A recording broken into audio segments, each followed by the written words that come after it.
racing. You wanted the best, you got him 4 abreast. Often imitated, never duplicated. The greatest show on dirt, the World of Outlaw.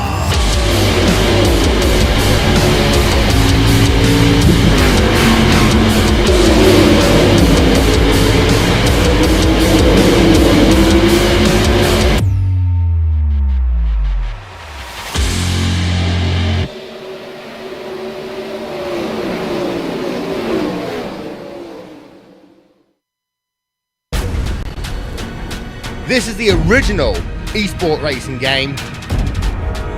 This is iRacing.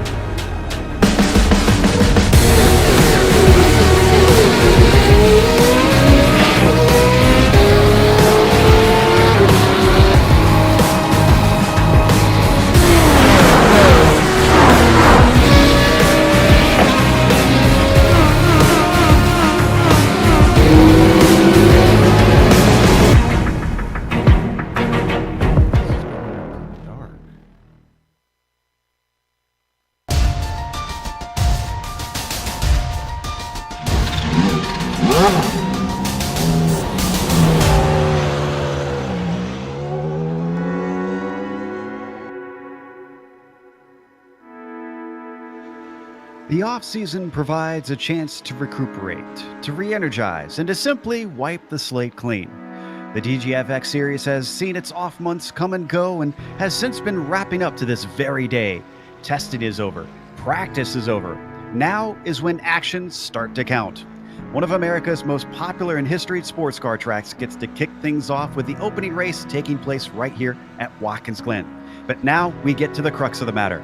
Now we get ready to watch round 1 of the DGFX series, and you'll see it all live here on the Global Sim Racing channel and the iRacing Esports Network. Hi, I'm Joe Peak, and with me in the booth covering the LMP1 and LMP2 classes is John Ambrose. Next to him covering the GTE and GT3 classes is Stefan Schlacker. Behind the scenes is our director Sean Crackers Ambrose, and he's using cameras provided by Dougie Beard. Steph, it's fast, it's narrow, and it takes no prisoners. The Glen's going to be a real test for everyone right off the bat. Oh, most definitely, Sean. And the thing about the Glen, about this 11-turn layout that we have here in front of us, is that it is only 3.4 miles, which means laps are gonna tick by in a very short matter.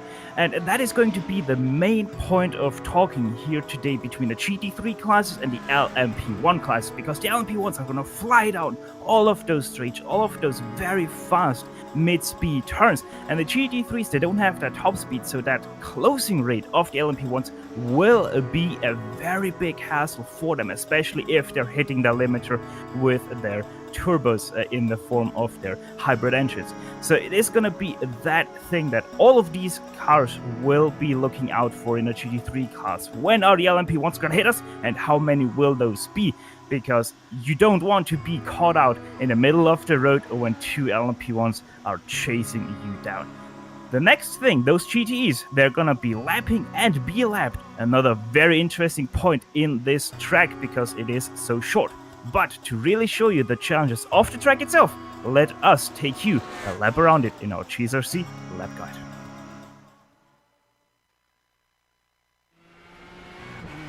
All right, we've got Taylor Burris and the GSRC 4 GT, so let's do a lap around Watkins Glen. Down into the 90, this is a great place to pass, but with the downhill braking, you've really got to be careful not to overshoot it. While you've got a lot of paved runoff, if you kill your speed on the exit, you're going to pay for it by the time you hit the backstretch.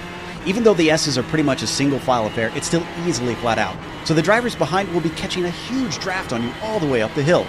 Once you hit the backstretch, they're likely going to be closing in quickly, and if they've timed it right, you could be helpless. The real danger isn't just in losing a spot, it's the fact that the next time you brake, it's for the inner loop. This chicane is notorious for wreaking havoc when cars go side by side. It's best if you sort it out by the time you're navigating through here. That then throws you directly into the carousel. This long banked bend requires quite a bit of patience so that you don't understeer your way into the Armco. Then, before you know it, you've got to switch sides to set up for the chute. When it comes to corners you don't want to overcook, this one ranks pretty high up there. There's no place to save it on the outside except for just plowing into the tires. As we come to the lowest part of the course, you'll be braking for the toe of the boot. You might see some passes here if someone catches a good run on their opponent. But as you can see, the best way through is to give yourself a nice late apex and confidently apply the power. This steep uphill climb is going to punish anyone who hesitates by sucking up all of their speed. Because of that, this run to the heel of the boot often sees pass attempts. Now, they don't always go off, but you've got to have your head on a swivel depending on who's behind you. After that, you hit what I consider the toughest corner of the track, turn 9. It's got a crested turn in, it's off camber, and the barriers on the exit are very, very close. No matter which way you lose it, it's likely you'll be catching damage. Then, into the penultimate turn, drivers will need a big lift and a fair amount of accuracy to carry speed through it. That takes us to the final corner, where it's almost like a street course. Understeer and you'll be digging your car out of the tires. But hopefully, if you've kept it all together, you've now finished a lap around Watkins Glen.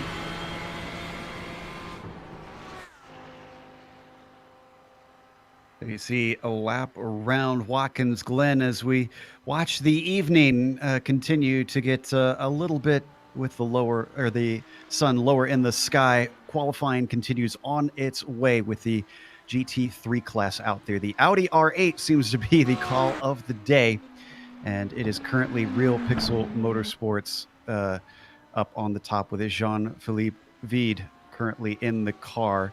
He's actually just finishing another lap. He's got a 1:44.4 as his fastest time. This last one looks like not going to count for him.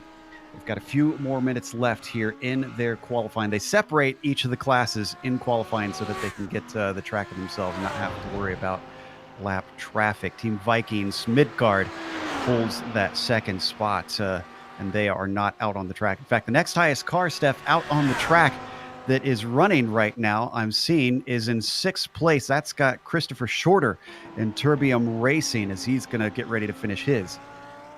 Yeah, and one thing we have to mention already is that this class is extremely tight. Right now, the top 10 of these 11 cars that have qualified right now, which are all the cars, obviously, that are qualifying here today, they are within a full second. The full 11 cars are within 1.1 seconds of the leader as Christopher Shorter comes over the line. Seems to be an outlap because that one didn't count for him. Just got the 1 minute remaining call for the drivers here in this qualifying. So when you see that timer get down to 51 minutes left exactly, I believe that should be the time that is allotted to this slowest class of the field. You can see who's coming across next. Looks like Jean-Philippe Vide actually is going to be able to get this one and one more. Should be able to cross the line in time to get another flyer started if he so desires. But still sitting on the pole, Florian Hoyn, who is currently behind him, sits in 7th, also going to get to start a lap. I'm not sure if anybody behind him will be able to complete. And I don't believe so, because Bradley Mall's the next one. He's only getting to the penultimate corner now. So it looks like the Speed Tech SimSport 339 could be the first one to have to finish up here as the Audi comes across the line. Or is he? It was awful close there. He might have actually... No, he's going to end the lap. That was not his fastest, though, so he ends last currently of the field in the GT3 cars. Next up, Joe, once again, Christopher Shorter in the Turbium Racing GT3 Audi. Now at the 200 board for the second last turn. Let's see if he can improve on his 44.733. Decides not to as he drives into pit lane. Nope, that's going to be it for the number 365. What about Duenas? He's going to come around. He looks like he's going to try and complete this lap. He's sitting in 10th. He's got a lot of room to improve here. The 45.4 is his fastest. Make that a 45.1, only enough to jump him up to 9th, but that's still one position forward. Who have we got next to come across the line? I believe Vide. Going to be the next one. The black Audi, the number 312, coming through after him. That is the last of our GT3 cars. And then we will see the start of the GTE qualifying. Looks like Vide's going to abandon it, and that solidifies positions for the GT3 cars. Before we get to the qualifying, because they've got to get out and get started on their laps, let's go to the race details for today's race. John, this is going to be a long one, but what do we have in store? Well, as we mentioned there before, the GSRC lap guide, we got a 3.4 mile racetrack. These guys are going to race for 4 hours, and I just learned at the top of this broadcast that cautions will be on. So it's going to be interesting as far as strategy and tightening up these fields. Stories of this race, Joe, I think are going to be, the passing zones and the delta between the LMP1 and the LMP2s. That's about 6 seconds.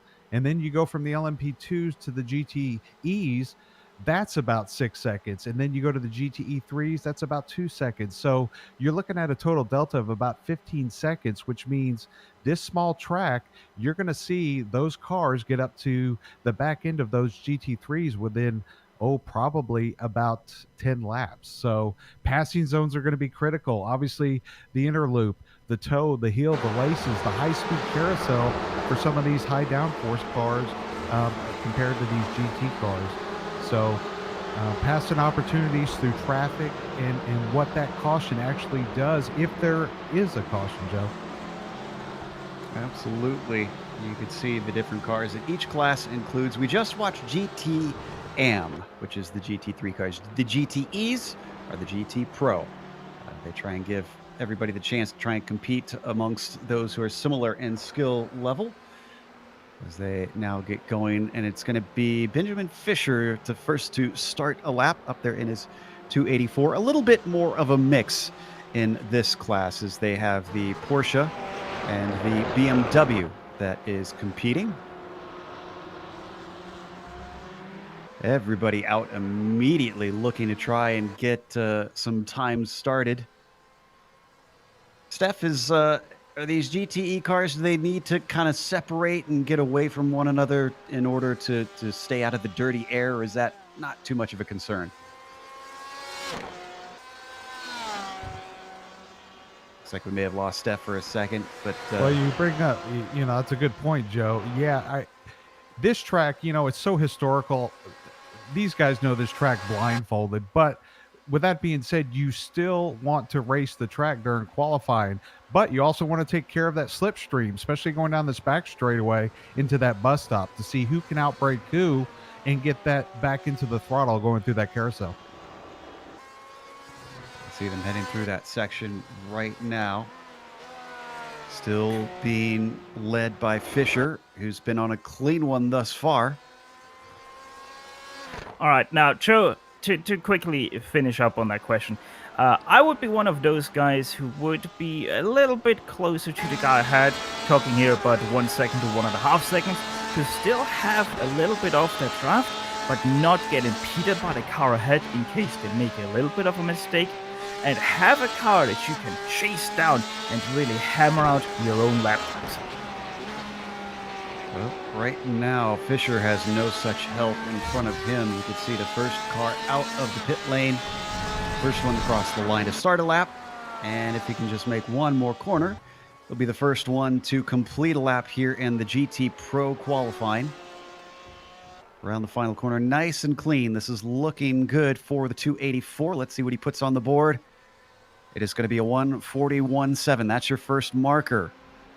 41.5 immediately topped by Corentin Guignez. And that looks like Sean Macbeth out here with a good one in. Wow, they are really coming through. Stefan Overgaard up at the top briefly. Julian Bell now currently our fastest. Yeah, and once again, very close all the way up to the front until Hellraiser's Heresy came along and put in a lap time that's 3 tenths faster than anyone else so far. Yep. Wilhelm Wilberg set that lap. Mark Torres, who we're watching come around, abandoned his first lap. So I think he's on an out lap right now. But now the first times are done. Still, once again, the top 13, which are nearly all of the cars that are in this class, only 3 more cars in this class than have qualified right now. Those 13 cars are within roughly a second of first place. So once again, a very competitive field in GTs.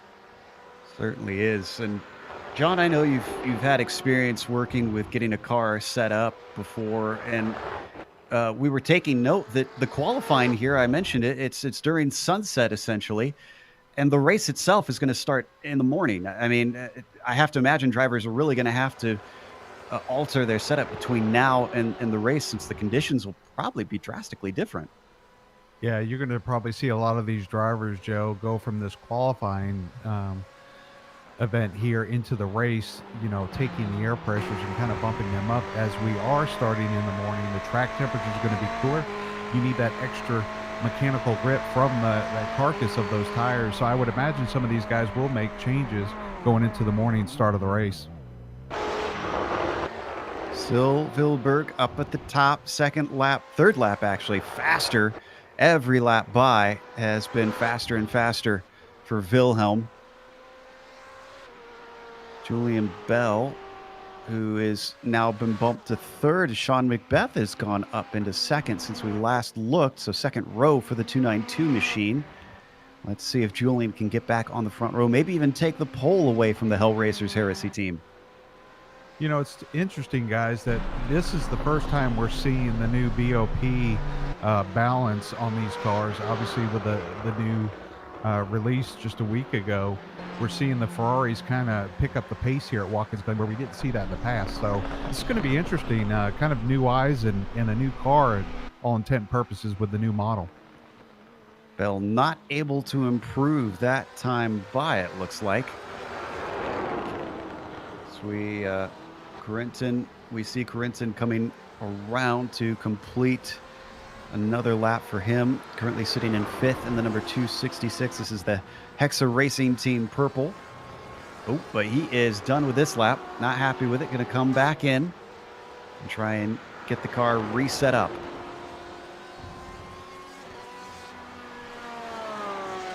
Benjamin Fisher just finished a lap. Remember, he was the first one to start and finish one. Well, he improved this time by a 41.451. That's good enough for sixth place in the Fisher Motorsports team. What about Santowski? Looks like that one does not count for Jan. So the 248 stays put.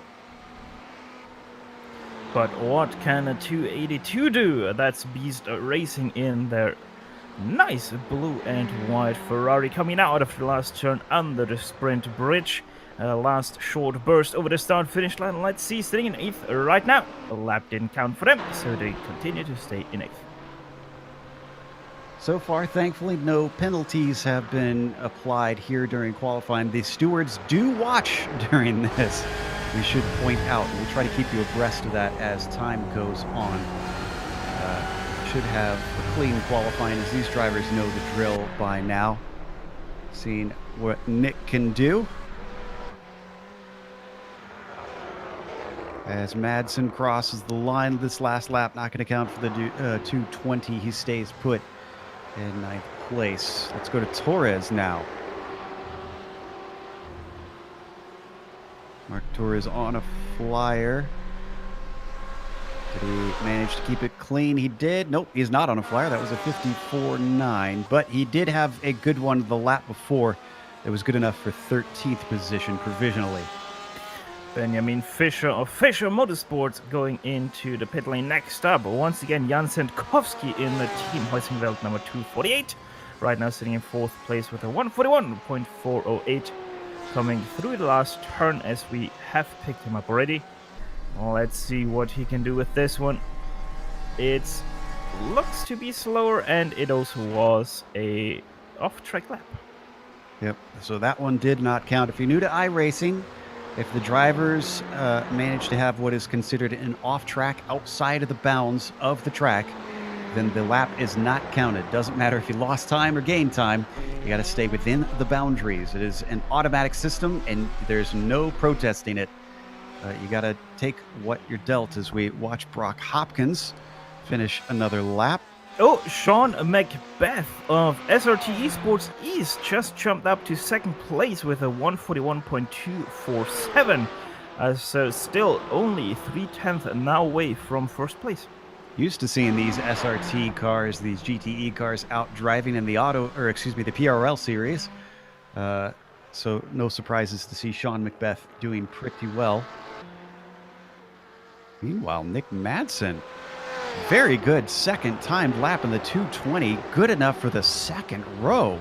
MB Esports Racing is putting themselves in a fine position. Torres still working on his and does manage to get up to 11th spot with that last lap of 41.536 for kinetic racing velocity. Sinkowski riding on board with the 5th place driver now. Only one timed lap thus far for Yan. He comes around, the DH driver on the front stretch. Let's see if he can get another one in. They don't have too much time here in their qualifying. He does, and it's a 41.1. That puts him on the front row and bumps Sean Macbeth down. They're getting closer and closer to that Hellraiser's Hersey, timed at 40.936, but still, so far, it's 2.01 tenths to be 100% precise between first and second place. So the caution is still there as Sean Macbeth tries to take back his second place, and does so not with a 141.4. Yeah, the Hellraisers team has really just been on a pinhead and unable to be touched. That 219, though, abandoning that last lap. So he is on pole. I'm not sure if we'll have enough time to get back out for one more as we watch Nick Madsen cross the line. Madsen's last lap, not an improvement on that 41.362. In fact, 100th off of his fastest lap. Here comes Julian Bell over the line at 41.330. I think that was his, yes, that's a new fast lap for them in the 7th lap. It came good enough for 4th place. Sam Rosamond sitting 14th for the F4H Racing Redgate team. He comes around the final corner. His best is a 41.729. He's well back in the field for the GT Pro, and he's going to stay there because he does not go faster.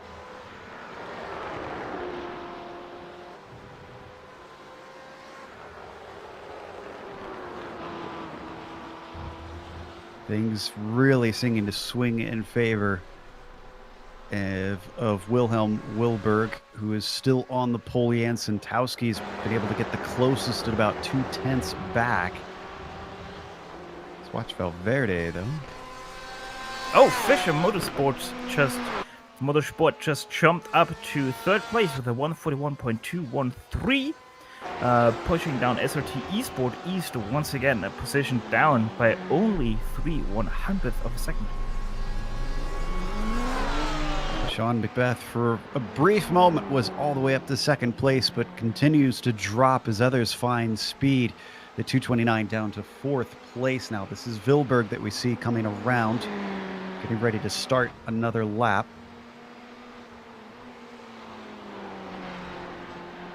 Being chased by Niels Hundhedge, who's all the way back in 15th, so probably not too concerned if he gives a tow to the Ferrari behind him.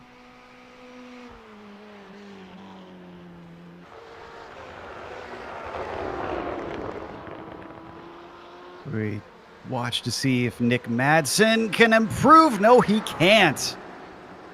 Nick Madsen spinning it out of the very tricky turn 9 to return to the main course, finds the wall as many drivers have done over the years. So back to Macbeth, who comes through the boot up to the heel, one of the places we expect passes to be attempted. Coming to the very place where we just saw Madsen lose the car. A little bit cleaner that time through for the 229. They have got the 1-minute warning as well, by the way. So when you see the clock get to 34 left, that will be it for the session for the GT Pro class. Sinkowski, everybody pushing here at the end, it seems, John, to try and catch Wilhelm. Nobody able to do so. Yeah, I think as we can see, the temperature's really starting to drop. The sun's going down. some of these guys probably going in the pits and making some changes to the vehicles to try to go out there and get a fast lap. We're just not seeing it against the Hell Racers group right now. In fact, our pole sitter is going to be the first to finish qualifying and take the checkered flag. And it goes even faster. 3/10 up now. So Vilberg setting the marker that much farther behind. Nick Madsen. Nick's on an outlap, so he's just going to pull it in. He can't complete. Sam Rosamond also going to abandon his final lap. Not happy with it. What about John Goodwin sitting in P13, the green and white BMW, now through the final corner. His fastest at a 1:41.626, down and across the line. 41.5. That bumps him up to 12th. A nice improvement. What about Joao Valverde? Kinetic Racing Surge car. Also going to come into the pits. Not happy with it. Sean Macbeth continues on the 229. This is one we've been watching. Clearly has been fast at times. Is he fast enough at the end? He's faster, 41.2. But it doesn't give him a position. Oh, he's 11 1,000ths away from the inside of row 2. Beast Racing's Brock Hopkins going to come on in. It looks like he is done. So that ends qualifying for GT Pro. Now we start to get to the big boys. This is LMP2 is going to be starting here in a second as we watch them come around to try and start their laps here in a moment. So I want to remind you that you're watching this on the iRacing Esports Network. Make sure and subscribe when you get the opportunity. All you got to do that is go to either the IESN YouTube page, or just if you're on YouTube right now watching this, look below this video. You'll see a big red button that says subscribe. If you haven't clicked it yet, click that and you will see all of the DGFX series in your YouTube feed. So just starting to come out of the pits now. John, this is where you start to get into some serious downforce machines. I know the GTEs have quite a bit of downforce on them, but just nothing compared to these prototypes. Yeah, these Honda Bs, as I call them, they're just an all-around impressive car. Probably one of the oldest cars on the iRacing service, but still a popular car at that. Absolutely. That's a good point. It is a bit of an older generation. It's not like the modern LMP2s, but it still races out there with a fair amount of speed, and you certainly have to be committed in these things. So we've gotten 2 classes finished in qualifying. If you're just joining us, this is round 1 of the DGFX series here at Watkins Glen. The 4 hours of the Glen. We've finished the qualifying for the GT Am and the GT Pro. This is LMP2 that have just taken to the track on their warm-up lap.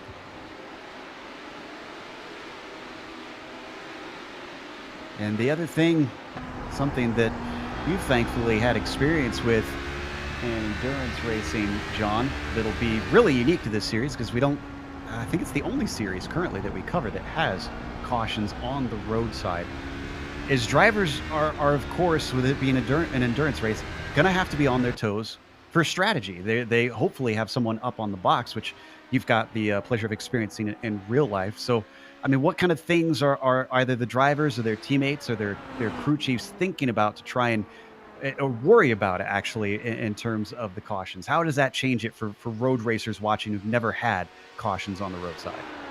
Yeah, that's a great question, Joe. First of all, you have to attack this race like it's a race without cautions. You've got to work on your strategy. You got to have that playbook, so to speak, already in your hands before this green flag even drops.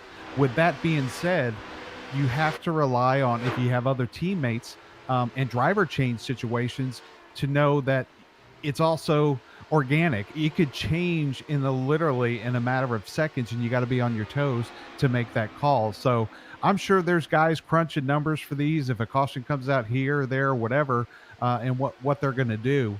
But to answer the question, you've really just got to attack it as if there were no cautions. Interesting, and also fascinating to hear the difficulties, the mental difficulties it causes when you change the game like that. David Barraclaw, known fast driver, Torque Freak Racing Corkscrew team, is on his race suit now this season. As he comes up to the line to be the first to set a time. It is going to be a 33.5 for Barraclaw. So everybody else comes in behind him. Bonello going to set one. Iker Estefania takes the pole away from Barraclaw.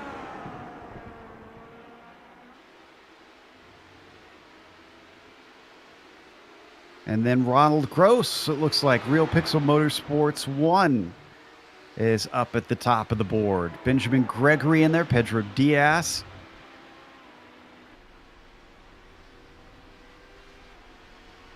We got a great slipstream happening through the high-speed carousels here with the Adequate Racing team. Oh, and he pulls it over there. Isn't that always the case when we cover qualifying? Drivers always seem to back out just when we want to try and find some excitement. Only 2 drivers have yet to set a time, although it looks like technically 3, as David Baker's was slow, so that must have been an outlap. Just looking at the CQR Club, Team Hoisingveld 101, and No Luck EM Sports to set times. Albin Nystrom as well, I think, needs to set an actual competitive time. We saw in the GT and the GTE class that they were struggling getting back onto the cup track from the boot there, and we're seeing that here as well in the HPD cars, Joe.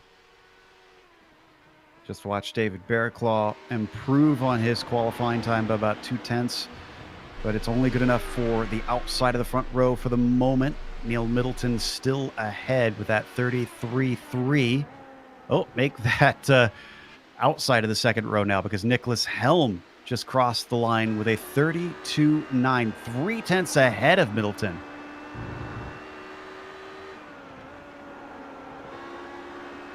See if Adequate Racing lives up to their name. Coming through and crossing the line. Yeah, that wasn't adequate enough there, Joe. Yep, looks like a little slower. So Nicholas Helm still your provisional pole sitter. With just a few minutes left to go in our qualifying, Pedro Diaz, who had a decent first lap, has continued to be bumped down. Temperatures have gone down slightly, but not drastically. Not enough, I think, to really affect the qualifying too great. David Barraclaw keeps going, though. Whoa, is David looking loose? Sun is going down, so the temperature should change at least somewhat as our qualifying goes on. I don't know that this one will be fast for the number 181. Whoa, it is still faster with a 33.1. That's good enough for second, but only for a few seconds, because Marcel Ty now up into second place.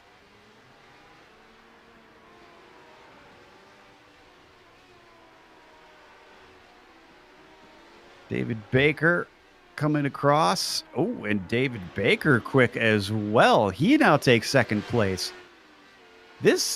Wow, John, if I'm honest, this class has been fluctuating a whole lot more than what we saw with the GT cars in either of those classes. Yeah, these cars just lend themselves to get faster and faster as we see, Adequate Racing bumping up to third there with Neil Middleton behind the wheel. I mean, that's what's so good about this car. Like I said, it's one of the oldest in the liveries of iRacing, but it's the most enjoyable because it does get better, and the time of the track temperature just lends itself right now for these particular cars with a high downforce. You see them use that downforce to easily keep it flat out on their way up through the S's onto the high-speed backstretch. Let's see, are we waiting? Yeah, everybody's got a representative time in, it looks like, thus far. Elvis coming around. Still in the building. And the FAC Autotech Sim Racing 111 sits in 13th, though. See if they can improve on that 34.4 as they come around onto the front stretch down the hill. Nope, it is going to be a little bit slower that time by. So go to Marcel Ty down in 4th. Ooh, that one not going to count for Marcel, though. Must have had an off somewhere. And that's something we haven't really talked about, because usually we mention stuff about this track being a little bit punishing with the barriers being so close. But you look at places like the inner loop where it's easy to get those off tracks if you're pushing it. So I wonder if that's what's causing a lot of these drivers to have laps that not count.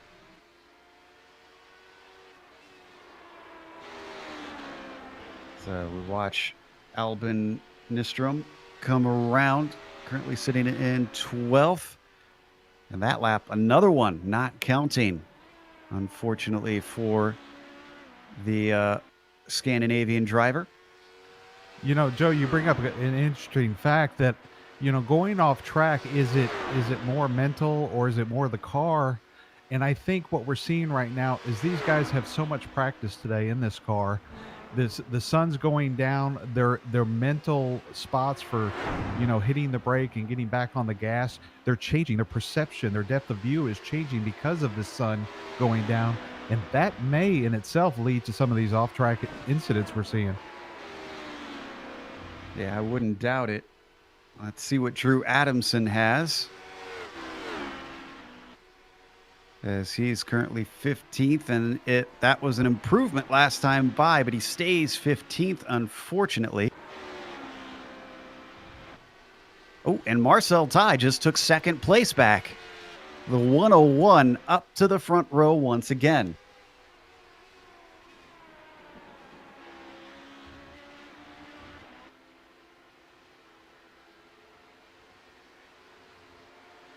Steph, one thing I love about this series is I mean, not just in attendance, but in terms of prestige, this is a pretty big series. We've been getting some real life racing involvement in some of these teams. Yeah, and one of those teams is right now on track in the HPD class, the number 111, the FAC Autotech Sim Racing. And they are, to my knowledge, affiliated with the real life racing team FAC Autotech, which is also competing in the Porsche Mobile One Super Cup, which we also have here on iRacing. So yeah, Swiss team going into sim racing and doing so quite successfully thus far, and not only in this series but in general. We watch Benjamin Gregory cross the line. That lap didn't count for the number 168. It is very tight. It's not just fluctuating based on drivers finding improvement out there, but also because it is close. Our top four, well, they were separated by 2/10. Now the top five separated by 2/10, and it continues to change around as Marcel Ty now takes the pull away from David Baker, who was ahead of Nicholas Helm for only a brief moment. Yeah, what a blistering lap for Marcel Ty. He had a great run. He had a little bit of help with the slipstream, but excellent execution on a qualifying lap. Well, Helm was looking almost untouchable for quite a while on the 122, and he just backed out of his current lap. I'm not sure if he's going to start another. Oliver Kimisat, you can see heading up through the S's, definitely on a flyer. And I think Helm is going to start this lap. Yep, he backed it up, got himself some space, cooled off the tires. Then the 122, who has been dumped all the way to 4th place after being on pole for a long time, is going to try and get one faster lap in. He's got almost 3/10 to make up to get up to the top spot. Yeah, that may be hard to do, Joe, especially on tires that have so many laps on them as his. Ooh, and David Baker now up to 2nd position with his last time by for the CQR Club machine. He's on the front row now. Drew Adamson racing in 12th, coming into the penultimate corner. And then the final, almost street course-like last turn. See what the Beast Racing machine can do. He's got a 1:33.7 as his fastest, and that one not going to count, sadly.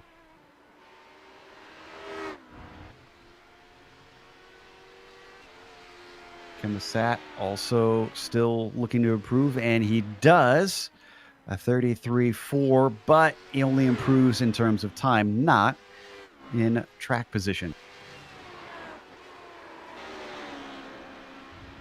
What about Iker Estefania, who has gotten up to third?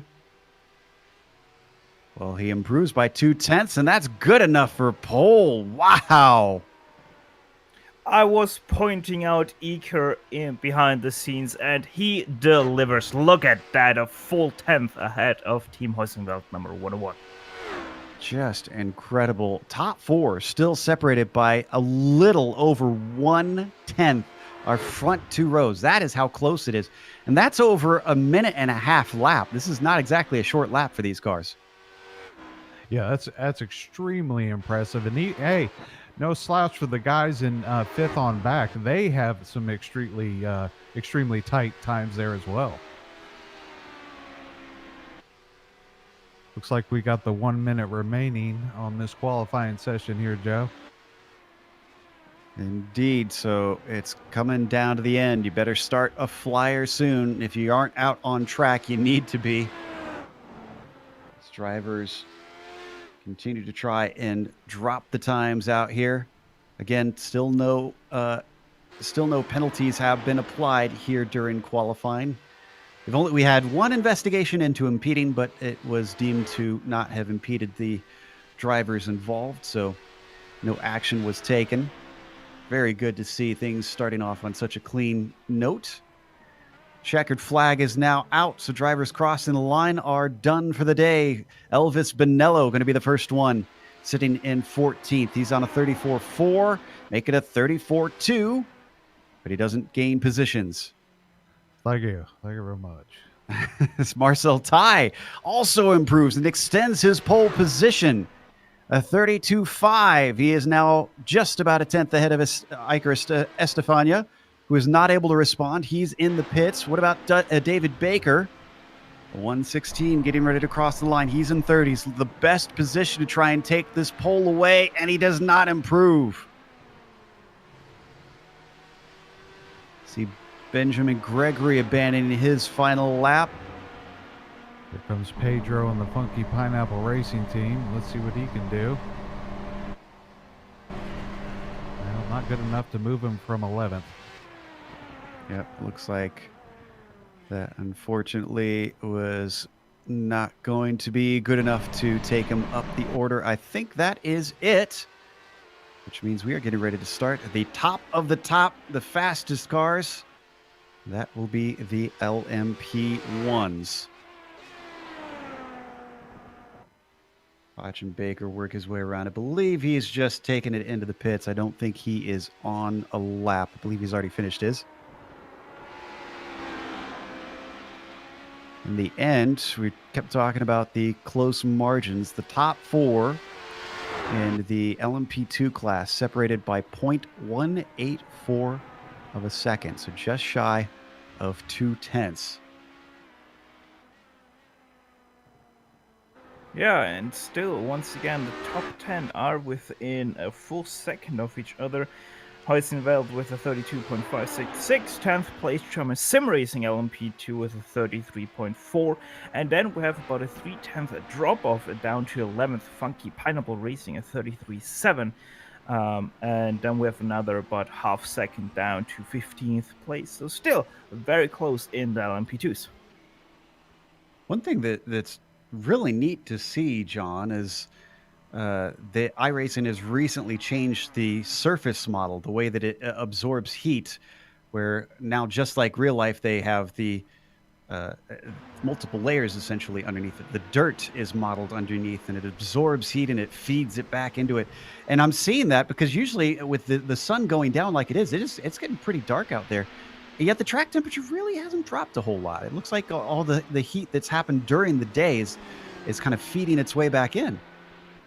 Yeah, that's a good point. I mean, we've only dropped 2 degrees since the start of the GT3 class. So, yeah, you're right. It seems to be holding that temperature. I don't think it's going to hold it, though, until the morning when we drop the green flag for the race as these LMP1s here get up to speed. And it looks like we've got, as we wait for the first laps to get going here in the LMP1s, we've got one of our LMP2 drivers ready to talk to us. Drew Adamson for Beast Racing is getting ready to join us in the booth here. Drew, it was awful close up at the top, and the Beast Racing team has managed to get the HPD up into 12th. With it being a long race, do you feel like you guys have plenty of opportunities to try to move forward today? Considering the closing rates in the traffic, I definitely think we have an opportunity. You mix in some yellows and some interesting strategy over the course of 4 hours. I don't think we're out of the picture here. We kind of knew coming into qualifying that we may be a little bit short on pace because we're going for comfort pace, not hot lap pace, but still fun to get out there and try to burn it with everybody. These are some fast guys in here today. Certainly is. And speaking of burning, we were just talking about the temperatures. They're not too bad out here, and obviously they're going to be a lot cooler come morning with this being an 8 a.m. race. Has your team talked about the setup and how you're going to set it up for the race since now that you've finished qualifying and can kind of toss that one aside for now? Well, we're honestly hoping that what you guys saw in qualifying will be the opposite of the race, because we just used our race setup for qualifying. Because we honestly thought qualifying would be, in that morning window. So we definitely have our morning setup on the car right now. So we're hoping that, come race time, we won't be in the back for too long. Drew, you mentioned the cautions and the pace that you guys are actually running in qualifying, and it's more of a race pace. During the race, are you guys looking to make changes? Do you have a strategy in place as that time gets later in the afternoon and the track temperatures go up? Yeah, I think the biggest strategy is you always start with just knowing going into the race you're going to do your first stint. And then from there, you actually kind of play it out because, with minimum drive times in this series, if the caution comes out right at the 60-minute mark, we may change drivers at that point and not double stint here. So you just kind of have to play with what goes on today. But initially, we are for sure just going to go out and do the one stint and see where we stand from there. It's interesting, Drew. Joe and I were just talking about that about 10 minutes ago. So you tackle this race with a strategy and a play at hand, and if something, dynamic plays into that, you may make a last-minute change or call, correct? Correct. We did that a few times last year when we were in the P1 class. A caution will come out right at the drive time limit, which last year was about 45 minutes for a 3-hour race. So right at that moment, we did switch drivers and change up our strategy completely, and that actually allowed us at Barber to cycle towards the front. So you just got to kind of play the hand you're dealt with. We are going in this with probably plan A through E to try to figure out how to best take advantage, because we unfortunately know we're not the fastest car out there, but as it's shown multiple times in DGFX, the fastest car doesn't always win. Well, some great insights. We'll keep an eye out on your strategy, see how it plays out, especially compared to everybody else. Best of luck today, Drew, and the LMP2 class, and hopefully we'll get to talk to you later in this race. Sounds good, guys. Thanks. It's Drew Adamson racing with Beast Racing, the number 182, and the LMP2 class, qualified 12th today. We've already got some times on the boards. Marius Valiokas is our provisional pole sitter. To give you an idea of the differences in the times, even between these two prototypes, which are the LMP2s, as we mentioned, already incredibly fast. 1:26.519 is our current pole time. Compare that to the 1:30s that they were running down in the LMP2s. Actually, Joe, you were looking at the wrong column, because our fastest qualifying lap time so far is 1:25.011 by Marius Volikas and the SRT Esports LMP1 Green. Now, if you look at the timing screen, you're gonna see time differences of up to 3.3 seconds. Don't be shocked by that. We're in the LMP1 class, and if you exactly know how and where to boost in this car, you're gaining a massive time difference on a car that not so much knows what to do with that boost button. Yeah, you bring a good point up, Stefan. I mean, these cars, this is an extremely small track in relation to these cars right here. I mean, this would be equivalent to try to land a 747 at Martinsville Speedway. Not ideal for these cars, but finding that right place to use that boost could play beneficial, especially out of the last turn 11 going on that front straightaway. Certainly going to be a thinker's game in this LMP1 class. Much like in the real world, drivers will be managing so much at the same time that they are trying to drive fast laps, as well as traffic around them. 4 different classes out here. Again, if you're just joining us, GT Pro, GT Am, LMP2, and these cars, the LMP1s. Marius Valiokas sets another fastest lap at 24.7 now as he continues to find time out there, tweaking things. And this is probably the biggest gap that we've seen so far between the drivers in any of the classes for the top spot. 0.5 of a second, half a second from P1 to P2. Yeah, Joe, look at the difference, though, and it's in the top speed, right? I mean, second place is a top speed of 186. Peter turned a 193.5. I mean, that's just a huge delta difference there. Oh, and we got a new pole sitter. SRT Esport LMP green with Peter. Is this Peter Molnar or Molnar Peter? I'm afraid it seems sort of backwards, but whatever the case, he is not racing this thing backwards. He has put it up at the top and is now challenging everybody to try and go faster. Looks like Ricardo Chiavon is our second place driver, about 0.3 behind, as Valiokas has certainly been disposed. Joe, you're getting confused there because Molnar Peter just jumped in to the same car that Marius was just driving. So Marius, you were saying it on the stream when he crossed the line, he put in the fast lap time, and now he's done with his job as Molnar takes over to take his beat at the 24.7. His teammate did set up there for the pole right now. And that's an interesting strategy, Steph. That's what's confused me is usually we tend to see the same driver stay out there in qualifying, but they've switched it up and let both drivers attempt it. Now, the implications on this, I believe they do have to start the driver who qualifies with their fastest lap. Yes. So that would, yeah. So Peter is going to have to start this race if he stays in the car and keeps that fastest lap.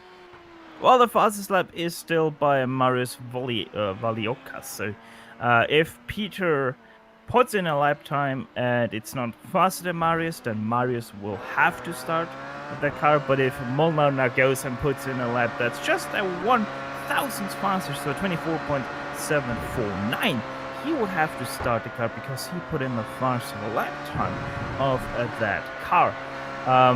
Now, it isn't uncommon to see both drivers take a crack, like, for example, in real-life Le Mans. Every team has to field their driver in one of the qualifying sessions because that's how they accumulate the starting positions with the average lap time of all 3 drivers. But here, obviously, it's just the fastest driver, and who knows, maybe you're not that good in qualifying, but for some reason you bang out a lap and you're suddenly faster by half a second than your teammate. Here, Benoit Lemire comes across and does not improve on his 26.2, so he'll stay in 7th place. I've been keeping half an eye on 2nd place Leo Racing Team's Ricardo Chiavon, who's still out there. The Italian weaves it back onto the main circuit from around turn 9. We do have a little bit of variety out here today between the 2 LMP1 cars. They have, of course, the Porsche 919 and the Audi R18, with at least one Audi within the top 4, within the top 3 even. Chiavon not able to improve that time by still has to find those 0.3 to go faster than Valiokas. Yeah, and people that don't know about these cars, they are actually having 2 different philosophies about their hybrid system. The Porsche is also regenerating energy with the turbo, where the R18 of the Audi can only regenerate their energy using the brakes. So as Charlie Carlson comes around, currently sits in 5th place and stays in 5th place. That was a lap, it looks like, as that was a 39.5, so I don't think he was on a flyer for that one. This one a lot easier to tell how much time we have left, because there you see up in the left-hand side of your screen, 3.5 to go. Beffield going to stay in 11th. A lot of drivers struggling to try and improve.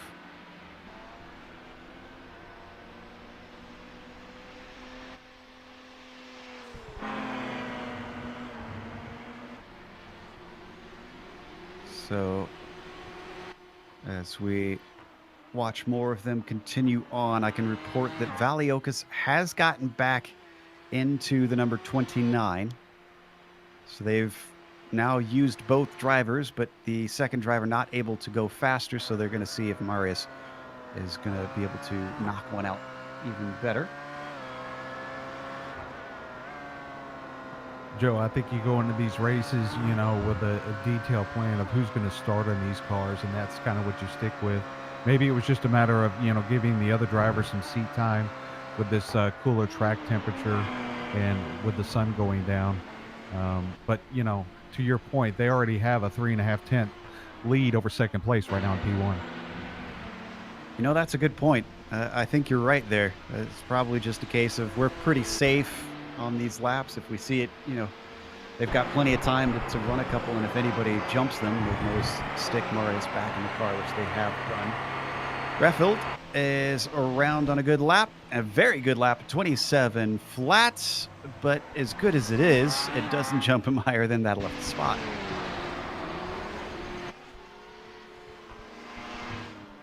Who else do we have still circulating around here? James Ewens does improve at 26.4, stays in 9th. This is starting to become a theme.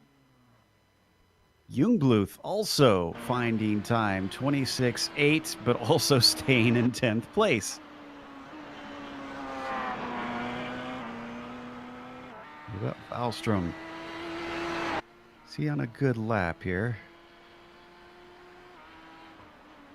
Wallstrom now coming out of the boot past the heel.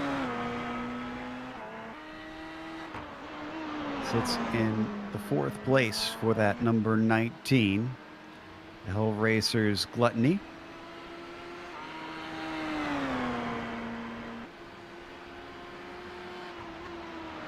So he comes around the final corner. Let's see if he can jump himself higher. We've seen a lot of drivers who've gone faster, and he does not. It looks like that was an outlap. Joe, we got a little bit under a minute here left in qualifying, so if someone's going to have anything for the, well, it looks like now the SRT team, we need to see if anyone's going to have anything for them. Yeah, they've taken it into the pits with only 30 seconds left, so they are not able to improve. Casper also going to take the PCDC car in, not willing to try and cross the line to see if he can get any more out of it. What about Rajovic? He stays out there. And as he crosses, that 27 flat doesn't go any faster. The one I want to see is second place. Oh, and he slows at the end. Oh, that looks like that's because that lap did not count for Shiavon. So he's not able to take it any better. Checkered flag now out. We got Magnus on the track here getting ready to come back onto the cup track. Good exit there. Boy, he was using up all of the track too. He has one more corner to go. Sits in 4th. Ooh, got a the piece of Gluttony that car. Always looking for more. As he crosses the line at 25.6. He does find more, but not a position. He stays in 4th. Let's see, we've got Fabian Jungbluth for GT Temple out there. Rico Rayfeld as well. He's getting into the toe of the boot here. And last two to be able to finish their laps. Jungbluth sitting in 10th. Reffel is in 11th, so they're directly competing with each other for position. Porsche coming around the final corner. Let's see if the number 9 can jump up that little bit higher. His fastest at 26.8, make it a 26.5. That does not improve his position again. So he stays in 10th. Oh, and Rico Rayfeld hits that wall. I guess nothing left to lose. You don't need to rebuild the car here before the race with this being sim racing. So that's going to finish out our qualifying. And that's going to give us a lot of cars to go through here today. And this huge field for round 1 of the DGFX series.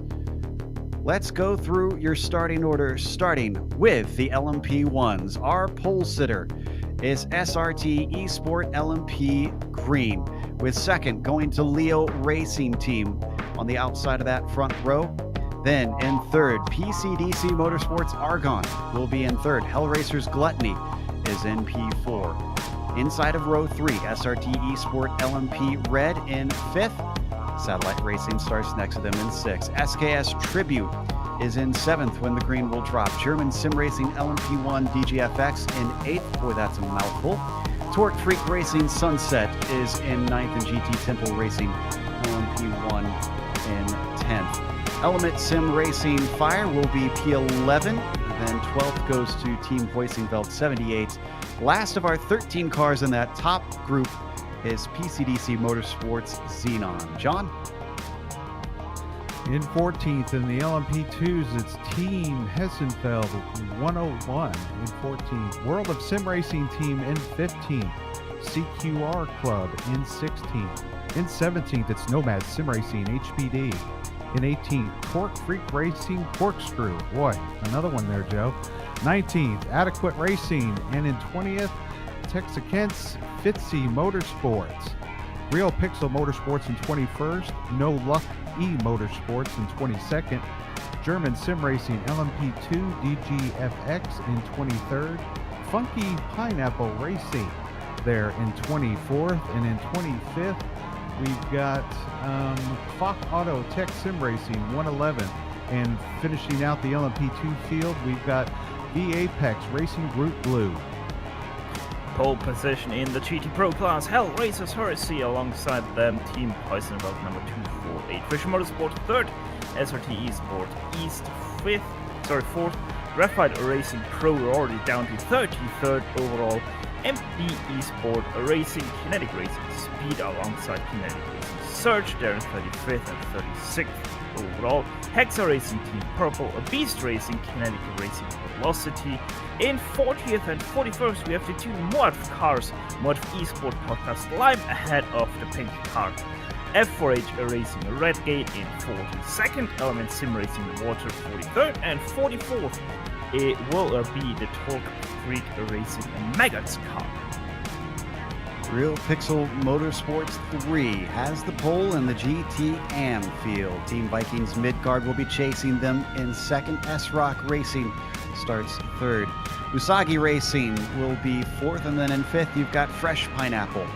6th goes to Terbium Racing, and in 7th to TSB Racing Ripen Move. 8th will be Graphite Racing AM. And you've got World of Sim Racing Team Junior, Energy Racing Audi, and Speedtech SimSport 339 of our 55 car field here today.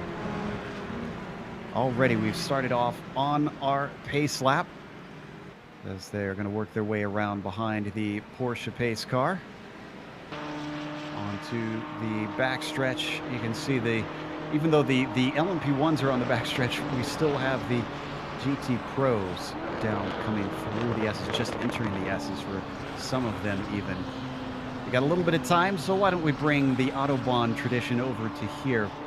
John, the LMP1s and LMP2s, who's your pick for today? Well, it's kind of hard not to go with the SRT team, the LMP Green on the LMP ones. They just showed an incredible pace during practice and even qualifying. Also trying different drivers to see if they can gain even more than what they already had. So for LMP ones, I'm going to go with the SRT Sport LMP Green team. The HPDs, I really don't know. I hate to pick one. You can literally throw a blanket over the first, the top 10 of these teams. But let's go with Kinetic Racing. They look pretty consistent. They're starting 7th and 8th. So I'm looking to see those guys do a good job. Stefan, what about the GT Pro and GT Am? Well, in the GT Pro class, it's hard not to go with the Hellraiser RC, so the same problem with the LMP1 cars there. But I'm having the race pace down much more to Team Heusenfeld and Fischer Motorsport, so my pick really goes down to the German team of Fischer Motorsport, the 284 there in 3rd place. For the GTM class, it's a little bit of a extremely tight, even tighter than we have in the LMP2 cars, but there I'm not gonna go once again with our pole sitter Real Pixel Motorsport 3. No, I'm gonna go with Team Vikings Midgard in 2nd place. Are you feeling okay, Steph? Because an Austrian just picked a German team to win. I'm just checking to see everything's okay over there.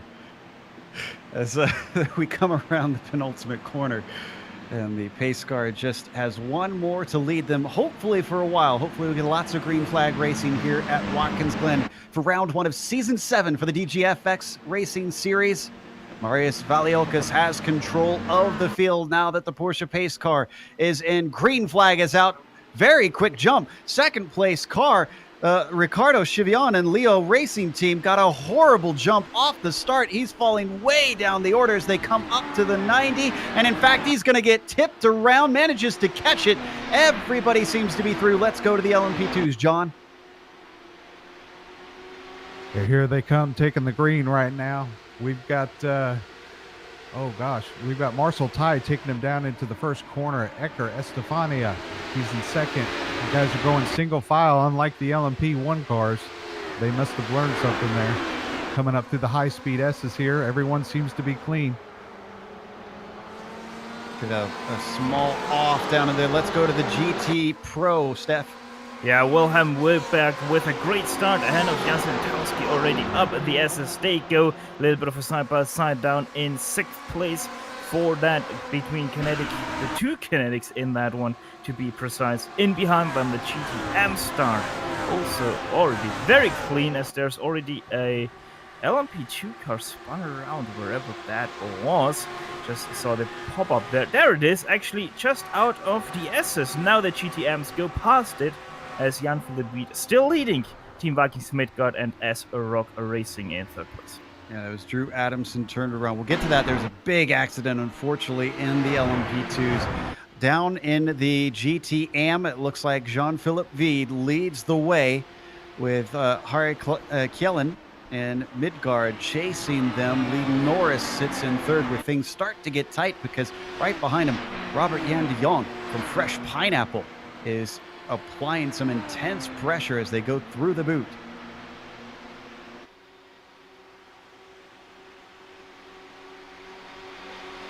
And we got a caution, and I'm guessing that was for the incident at the start. This will give us a chance to go and check that out.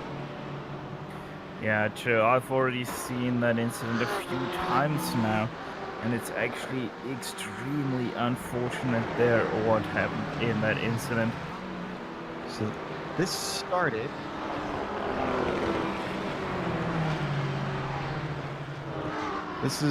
with Nicholas Helm, the number 122. Yeah, it's gonna start between him and Iker Estefania in the S's. Yeah, looks like Iker made contact with him. Helm spun to the side, and then he's going to catch the wall. It'll be in the S's, so I'll have to wait a second here. But from there, with it being the first lap, it's not something we talked about, Steph, but it's almost like a street course up through there. So it was the worst combination.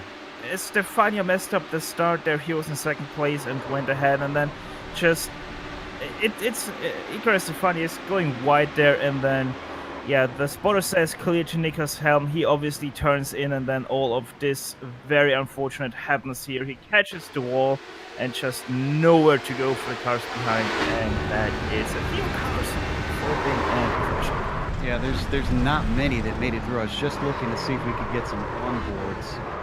This is from Helm's view. And if we want to get an onboard with Albin Nystrom, he's number 160. He made it through, I think, without touching anybody. But even though he was towards the back of this, may have had a slight little bit of contact. Here we are on board him.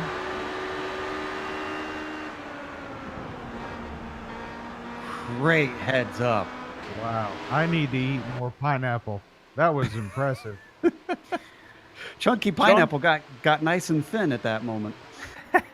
John, it's all about eating pineapples on pizza. That's what it's all about here.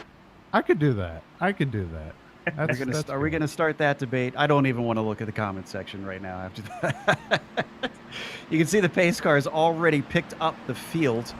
SRT LMP Green is still our leader with Valiokas in the car in the LMP1s. Marcel Tai leads in the LMP2s, and Wilhelm Wilberg leads in the GT Pro. GT AM has Jan Philip Veed up at the front of them. They're still trying to catch the tail of the field. Don't think we'll see anybody hop in except for maybe some of the GTM cars at the very back, I would assume, to try and just fill up on fuel.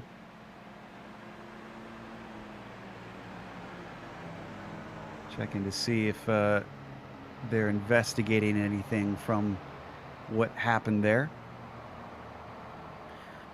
And one thing I just realized is that No Luck Esport had no luck in that crash whatsoever, losing both the front and the back of that beautiful, beautiful livery. Well, that was a prophetic name then, I guess. You got to be careful what you name your team. I'm not seeing any reviewed incidents at the moment, but we'll check in on it. They do have 20 minutes within the incident that they have to submit it, or else it cannot be taken under consideration by the stewards.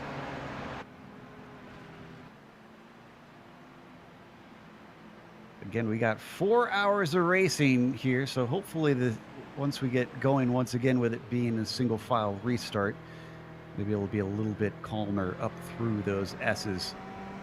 Riding on board some of our LMP2s. I'm pretty sure have caught the back. Yes, they've caught the back of the LMP1 field.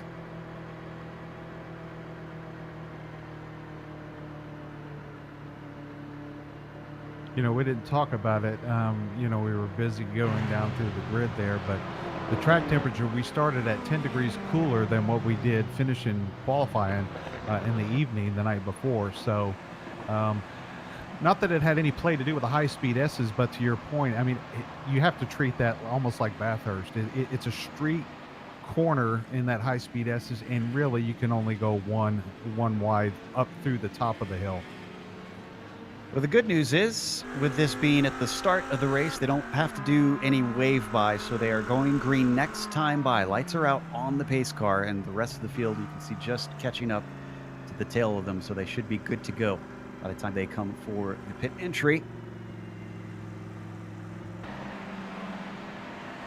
Now, if I remember correctly, the rules and regulations of this series, there will be no separation between each of the classes.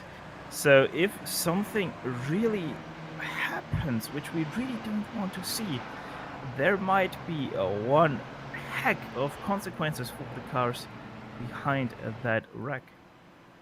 Yeah, I think everybody is going to be stressing to be patient on this restart. At least I hope they will be as they come through the inner loop. We don't want to see another huge accident, we should say. Poor LMP2s. So many of them had to come into the pits and are actually still taking repairs.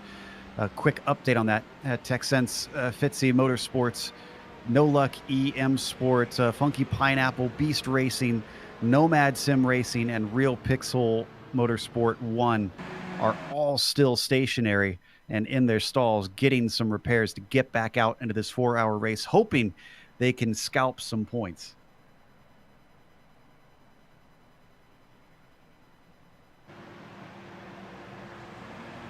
Already coming through the boot. And again, even though it is going to be a non-separated restart, they will be single file. So drivers should be a little bit more sorted out. I tell you what, the number 18 PCDC has been blinking a ton there in second place. Adrian Refnes, hailing from Scandinavia. We're supposed to have a good internet connection, I thought, over there. Not sure what's going on. Well, they have the new Donnie and Marie show that's being aired right now over in Scandinavia. I think that's taking some of the bandwidth. Oh, boy. Well, let's hope he gets it cleared up, since we could have some very close racing, especially once they get into traffic. Not something we've discussed heavily, but will play a huge part today in this race. Okay, so you can do Elvis, but I can't do Donnie and Marie. Is that what it is? I wasn't. No, you can make whatever reference you want. Bill's made plenty over the years, so you certainly can't top him. Let's see if Valiokas can top the rest of the field. As our second place driver heads into the pits just as the green flag comes in to deal with that flashing car. Down into the first corner, Valiokas leads them into the 90. Let's see how the rest of the field does. And they did split it. Look at the gap back to the LMP2s. A little bit of a pass behind them for fourth. That was Estefania overtaking Middleton. So far, so good. A little bit of passes down into the 90, but they've been pretty orderly. Everybody is through clean. That first corner already the top of the field. The LMP1s are in the boot, past the chute, down the laces, and into the toe. Valiokas giving himself a nice berth to those behind. Charlie Carlson probably caught out by that second place car coming in, John. I'm guessing that was due to the internet connection. But that, I mean, boy, he lost the jump big time since that happened so late. Yeah, and that brought Charlie Carlson up in the other SRT esports red team there, fighting battle with Hell Racers Gluttony. That's Wallstrom there in third, trying to see if they can get one over the number 59 as they come around the final corner and onto the main straight. Carlson was very good off that last turn, and he pulls the gap a little bit farther over the Gluttony team. Boy, he's deep into turn one, though. Here come the LMP2 cars coming across the line now. We got Marcel Ty, team Heskenveld 101 in first. It is Team Hoisingveld. They sponsored the MX5 series we covered for a long time, the World Tour. A nice producer of various properties that you can use to try and train for real racing, Hoisingveld. But they are being chased down by David Barraclaw's Torque Freak car by a high rate of knots, but he runs out of track by the time they get to the inner loop. These top four in the LMP2s incredibly close to one another. That's David Baker in behind them, and Iker Estefania following in fourth.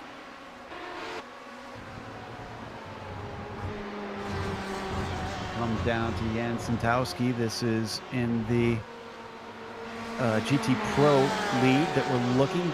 He's chasing down Wilhelm Wilber.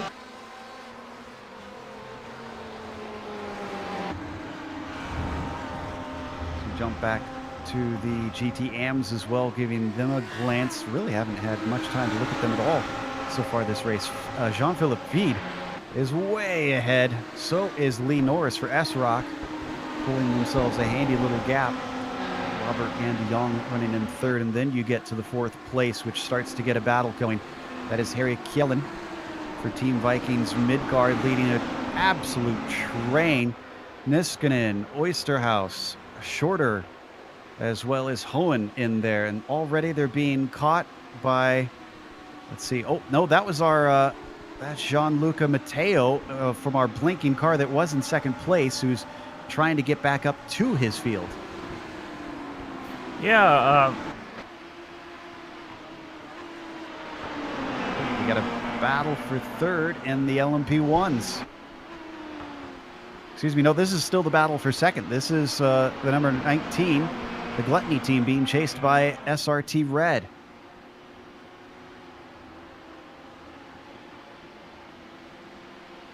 Just behind them, Joe, and fourth, we've got a tight battle for fourth, fifth, sixth, and seventh there. Too wide as they go out of the heel. Oh my goodness, look at this. Absolute pack of LMP1 cars. They're being led by fourth place Pierre Benoit Lemiere. James Ewens behind him, Marcel Egbers, and you've got Rico Reffel, Ricardo Schiavon, Emmanuel Galinier, Fabian Jungbluth, Casper Erelt, and finally Andre Rajovic at the tail of that train, but we got a change for position as Egbers gets overtaken by Reffel. What an intense battle we've got here in the LMP1. Yeah, not usually you see a pack of LMP1s racing together, and the draft is certainly helping them out. Egbers being attacked by Schiavon. In fact, he's going to take a 2-for-1 as he goes around the outside. Not quite. He's going to be denied and slowed up big time down into the inner loop. Aggressive defense from Reffel. I don't know if they got the memo that this is a 4-hour race. There's a lot of argy-bargy going on here for a few laps. Including at the tail of that train. That's Errol being attacked by Fabian Jungbluth. Jungbluth has the inside into the toe of the boot, but he doesn't have the grip at first. It starts to swing back in favor of Errol, and now it comes back in favor of Jungbluth. Still side by side, down into the heel of the boot. Not anymore, though. Off into the grass, just a hair for Errol, and unfortunately, Casper disappears. That was good. Thank you. Rashovic even gets by him, bumping himself up into 11th. Second place in the LMP2s, still being challenged. David Barraclaw trying to chase down the leader, Marcel Tai, but to no avail. Instead, he's looking in his mirrors. That's David Baker for the CQR team, applying constant pressure. and Joe, while this is going on, the LMP1s have proceeded to catch the GTM class as Marius Valiokas now makes his way through Frank Osterhuis, who is in 5th place at this time in the GTM class. Let's can we get an onboard with Valiokas here? Because this is always good to see just the speed difference between these cars. Maybe yeah, there we go. Okay, we're fine. I wasn't sure if that battle that we had on screen was worth sticking with, but this we got to see just how much he's going to have to think and weave and bob to deal with all these cars. I think thankfully he's through most of them. Got Casper Valentin up ahead of him now. A little ways up, so finally Valiokas gets a short break. However, not to jump us around too much, we might want to go down to 7th and LMP1. It is going to be 3 wide back there as they also are dealing with the traffic. Oh, big wreck going into 11 there. Yep, that's Ricardo Schiavon, unfortunately, and we've also got a GTM car, Christopher Shorter, off track. Is able to get it going. Schiavon finally able to get the car up and running. No caution as of yet. I think we're clean. That started with Shorter from what it looks like in the replay. And Joe Shorter just, own mistake, and he spun right into the middle of the track. Schiavon nowhere to go. We're gonna see it right here on the onboard. Just the gap opens. He thinks he can goes in there, and boom, there's an Audi. Can we get an onboard with Jungbluth after this? I don't think he made it through completely clean. It looked like he almost did because he headed into the pits afterwards.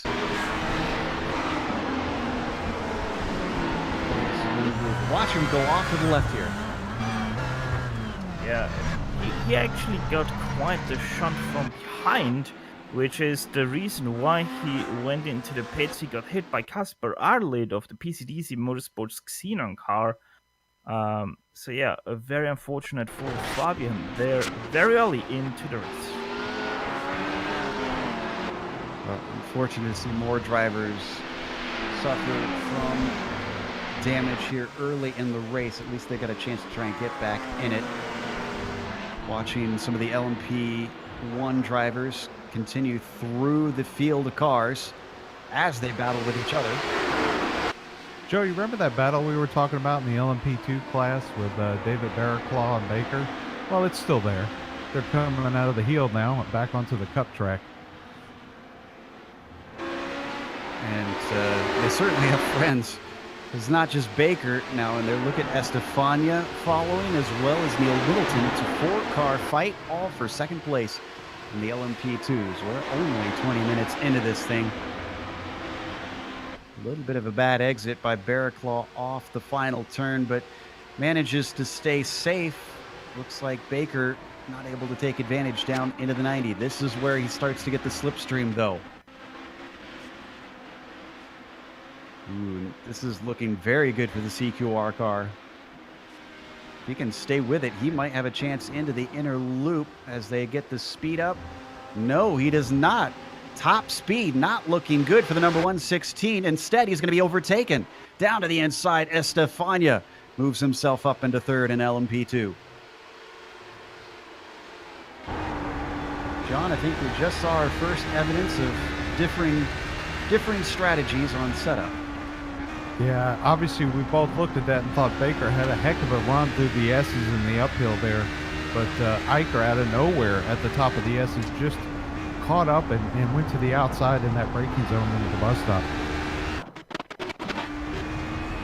That's good news for Barraclaw, at least for the moment, unless Estefania is even faster than him in a straight line. But they're going to get held up big time because that's Ernie Ludwig, who is running at the tail of the GT Pro field. He's trying his best to stay out of the way, but the car can't disappear.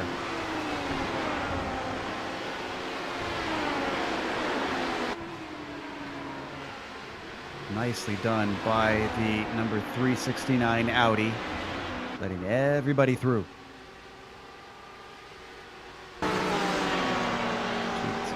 GT Pro dealing with Fisher in a nice little fight. Yeah, that's Fisher Motorsport versus Hector Racing Team Purple for 5th place in that class. It's actually also ahead of them, there's Julian Bell, and then right behind them, that's Kasper Arlid in the PCDC Motorsports Xenon. Flashing by them, there's a little bit of a wreck ahead of them. And that's Rajkovic with a very damaged car. I'm not sure. Because I know we had Shiavon trying to work his way through. Let's look at the 78, see if we can figure out what happened to him here. And let's see. Yeah, let's see if we can get that. If not, I can quite easily describe that. Yeah, we got it. And there we go now with that incident. It is going to be between Rajkovic and Egbers. We go now onto the bottom of the chute between the toe and the heel. And Rajkovic just going to turn right into Marcel Egbers. Yeah, that was Nick Madsen in a GT Pro car that was ahead of him. And he was simply reacting to try and get around and not noticing that very quickly behind Egbers had caught him. And unfortunately, the two came together. Now, Egbers was able to keep going. I'm not sure how much damage on that car, because that was a good thwack to the side of it. So we come to the GT Pro battle for the lead. Wilberg and Santowski not able to separate from one another. In fact, this is surprisingly close between them. Only 0.3 of a second.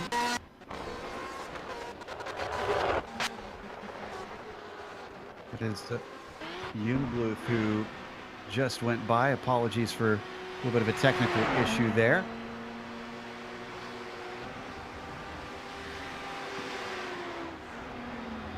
So as we jump back up to our overall leader, this is Marius Valiokas, the SRT green car, now 5 seconds ahead of Wallström.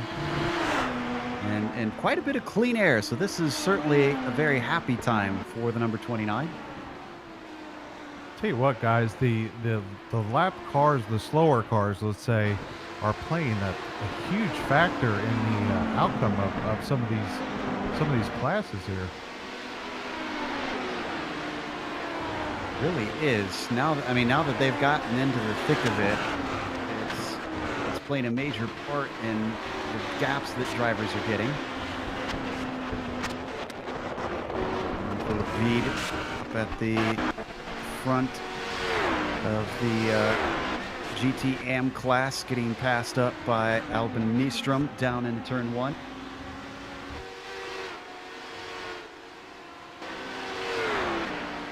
As we go to the LMP2s as well. Got a nice little battle going on up towards the front between David Barraclaw and Marcel Tai. This is for the lead. Barraclaw, who was under attack for quite a while, recovering now, and he is up to about a second and a half behind, so he could still yet get back in this. Yeah, we saw him about 6 laps ago fighting battles with the GQR Club and World of Sim Racing team. You know, to your point, Joe, he's made great strides in catching up to Marcel Tai. So certainly not out of this one yet.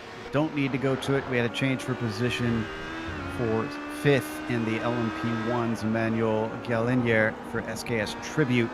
Just got by Rico Riffeld in the Element Sim Racing Fire team.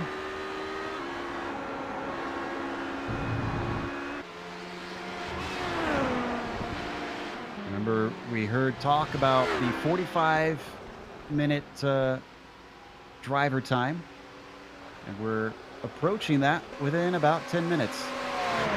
Another thing that is approaching is exactly this battle, P5 versus P4. Hexa Racing on the inside of the Graphite Racing Pro, and Hexa Racing takes away 4th place from Graphite Racing Pro. That's Quentin Guinness making up 2 positions in just 2 laps. Nicely done by the 266. You know, John, it almost seems like a lot of these opening parts of the race are mainly just looking out for yourself, not necessarily finding position, but just kind of surviving, if you will. Yeah, I mean, that's a solid point to make, because this track, although not as technical as some others, look, a driver's a driver. He has his mental state that he has to be in. And in order to maneuver through some of these different classes, it affects that overall drive time, that mentalness that you have of braking and acceleration. So difficult time for some of these drivers to get through. Not been that difficult for Valiokas, who continues to lead up in front of everyone. About 3.5 seconds. Marcel Tai, who has responded to Barraclaw. It was 1.5. It's now up to 1.9. Sounds like we got that battle in 5th in the LMP1s coming back together, though. That is Galliner and Reffield once again. Yeah, and they're right in the thick of the GTM traffic right now as they go past Robert Jan de Jong, and have now an LMP2 and a GTM car ahead of them. That's really gonna bottle up Emmanuel Gallier. But both of them make it quite And here's an interesting dynamic. That is Andy Banfield in the LMP2s that's ahead of them. Held him up down through the final corner. This opens up the door as Emmanuel has to try and chop him off at the apex. Reffield looking for the grip off the corner. What can he do up the hill? Another LMP2 in front of them in the form of Pedro Diaz. He gains, but he runs out of track and has to lift. All that precious momentum gone now, unfortunately, for Reffel. We've got a great battle here in LMP2. The first through third coming into the tow. Lap traffic playing a huge deal for Barraclaw and Estefania. Well, yeah, Eicher has caught him back up as they all have to go wide around the Ferrari of Sam Rosamond. Oh, but we might have an opportunity there. Oh, no, I think that's an LMP1 getting through. Yes, indeed, that's our overall leader.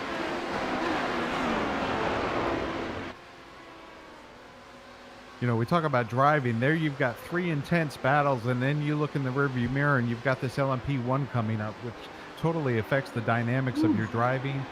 And, as that LMP1 gets close to that GTE. Yeah, that was Joao Valverde that he really had to try and check up to stay out of it. The apex of the 90 gives us a great sense of just how crazy it is out there on track when you get all the classes mixed together at once. Almost looked like Joao Barbosa as close as he got to that GTE.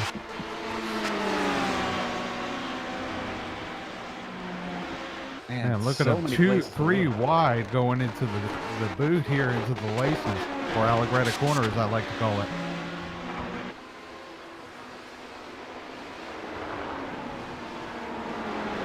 So as we watch Barraclaw on screen, this is where the action is really, because David held up a little bit coming through the toe of the boot. Estefania stays to the inside, but he lost time coming up the hill to the heel of the boot. There. He's not going to get... Yeah. Struggling a bit now that he's caught him.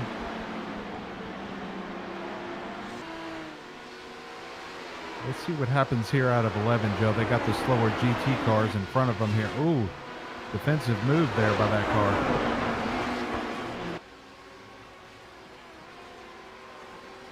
And oh my goodness, look at this front stretch. It is just a traffic jam. Oh, inside. Appropriate. Oh, and he elbows his way through, but I think Estefania's got it. Can he keep it though? Because now he's going to get a nice handy draft to Barraclaw, the Torque Freak car, already less than a car length back, and pulling him back in, down to the inside. Estefania going to try and cover him off. The World Sim Racing team car picks the middle of the road. Barraclaw thinks better of it with a lot of racing left to go. This is supposed to be upstate New York, not New York City, but my goodness, traffic is a nightmare. It's like the LIE, Joe.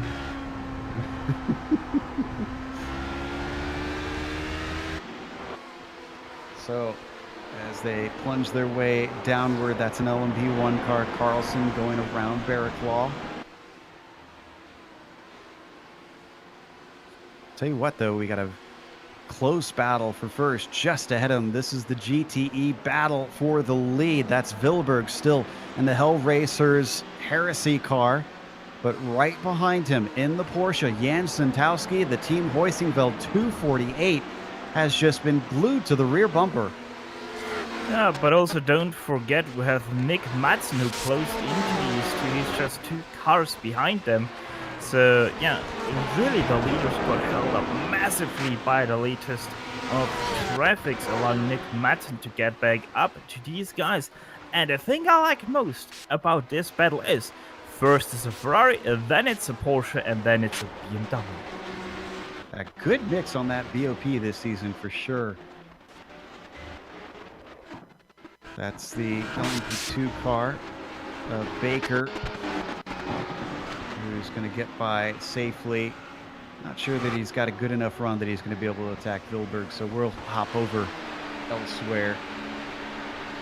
In fact, just behind them on track, that is Ricardo Schiavon still weaving his way through, and that is Albin Nystrom in the LMP2s who has to take evasive action to avoid an incident. Let's get that one more time. I'm not sure if that was a mistake or he just saw something bad coming and decided to bail. So it looks like that replay not working, unfortunately. I think he did just bail, thinking it was better for him to get out of the way. And Joe, we have our first penalties handed out. The first one is a qualifying incident between the number 151, the Wall of Sim Racing, and the number 122, which is the Nomad Sim Racing HPD, and that was for unjustifiable risk, which was just a warning. But then we also have during the lap 1 incident we saw in the HPDs, the number 169, the German Sim Racing LMP2 DGFX. They were handed out a 60-second stop and toll penalty for avoidable contact. Oof, that is rough. But we've had some rough racing. It's understandable. Oh, and SRT Esports LMP Red is standing inside the S's. That's our third place car. What happened to them? He's stationary too. This could be a caution. This is the number 59. He's been there a long time, and oh yeah. Well, this replay is a long ways back. He got loose into the S's and hit the wall hard. Yeah. Looks like we found it. Great job by our director here. And yeah, we do have a as the caution comes out. Now, this is gonna be really weird because he just spins out, hitting nothing and really hard into the wall. And yeah, stands inside the middle of the track, then goes into the grass. Has the toe which triggers the caution, but really, I've never seen LMP1 spin out right there like that.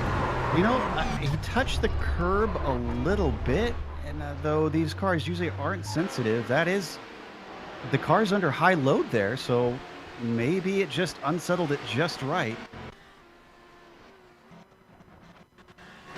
Our second caution of the day. Either way, Joe, all the plans you had for your race strategy just went out of the window with quite some style. Certainly did. The pace car now catches up the field. We're going to wait for them to line up behind the Porsche pace car. We'll take a quick break here on the Global Sim Racing channel. We'll be back with more racing here for the 4 Hours of the Glen, round 1 of the DGFX series. 40 of the best sim racers, $100,000 on the line. Who will rise to the challenge? This is the most competitive and sought-after season in iRacing World Championship history. This is where legends are made. This is the Porsche Esports Super Cup.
Welcome back to Watkins Glen International. We are on caution number 2 here today for the 4 hours of the Glen.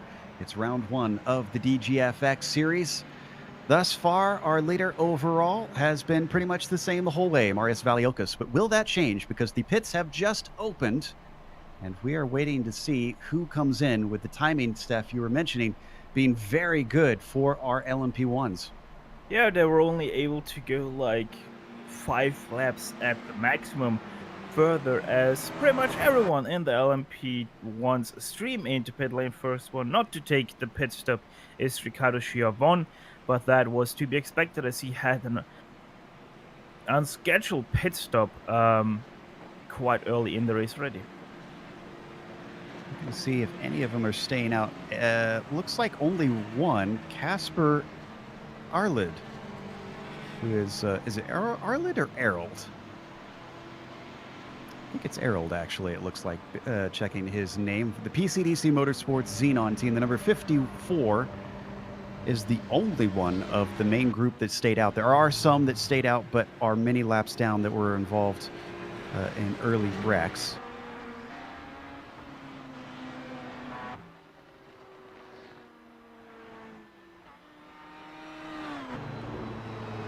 And Wallstrom beat Valiokas out. Wallstrom, our new leader, Pierre Benoit Lumiere, and Satellite Racing comes out in second. James Ewan in third. Valiokas is going to return in P5. Interesting. Yeah, what a different strategy going on here with the top 4 guys. Obviously, they took fuel only, where the guys behind them took fuel and tires. Actually, I'm pretty sure the pit exit wasn't yet open because there were still cars streaming by, so I wouldn't be surprised to see cars that drove out the pit lane already. And Big wreck on the back straightaway, guys. What right caused before this? the bus stop. Sam Rosamond, the 277, looks to be stopped. Let's see who else was involved there. Oh, you know what? This was a simple case of, it looks like Drew Adamson did not see the checkup happening. I think we got the replay. I have a suspicion that Drew Adamson wasn't exactly looking where he was going because he just, like, it kind of looks like he was aiming for that back of the F4H Racing guys. And yeah, very unfortunate not seeing or realizing that there is the end of the pace line already ahead of him. He lifted that BMW up 8 feet like if Sean Ambrose was on the gas. It was just incredible.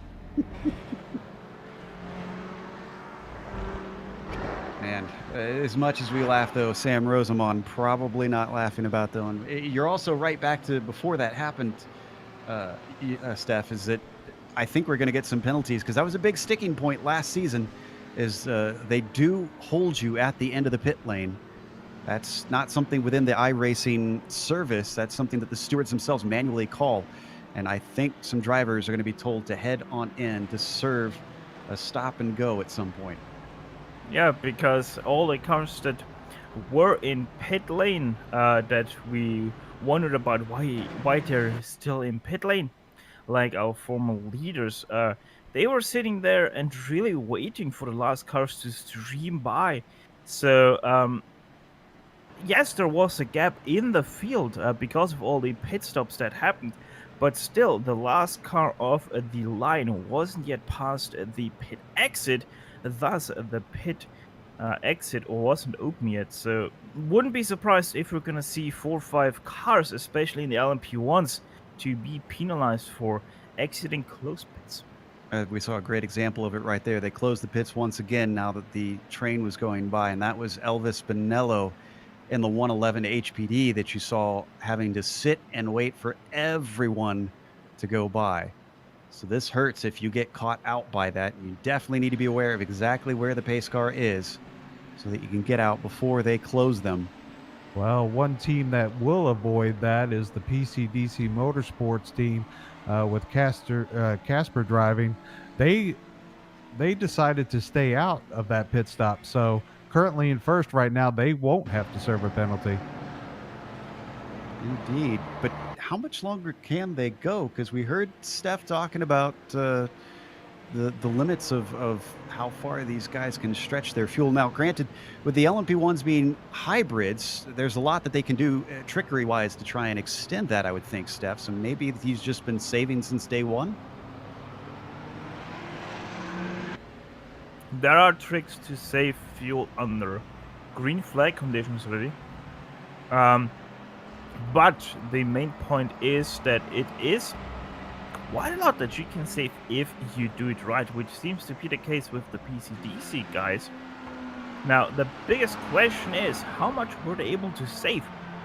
And how much longer can they stretch their fuel that they have on board right now? Obviously, if they just keep on the strategy of going for as long as they have fuel in their car, it is gonna pay off, because we're now getting close to the end of the first hour. And that means if you really can stretch it longer and longer and longer than anyone else, you're eventually going to have one stop less than anyone else. Another fascinating thing is because of the timing of the caution, we haven't really had much in the way of driver changes just because they haven't met the minimum time. Marcel Egbers did hand over to Stefan Schukowski in German Sim Racing LMP1 DGFX. That's the number 7, and they're in 9th right now. Everybody else has elected to keep the driver in the car, not wanting to risk trying to put them in sometime later. And we're seeing the penalties come out now, Joe, on the exiting of closed pits here from the race stewards. Not necessarily the penalties so much as the looks like the protests. Yeah. Let's see, number 19 is being protested. That's the Hellraiser's gluten, guys. And we're going green, guys. Green flag is out, and it's going to be Marcel Tai who leads them back to the green, even though he's not the overall leader. Iker Estefania going to be behind him, but ahead of David Barraclaw, who has been fighting most of the way. This is for second place in the LMP2s. Barraclaw has another good run. Is this going to be good enough? Oh, weaves to the outside. That hurts his momentum. Gets back into the slipstream for another dose.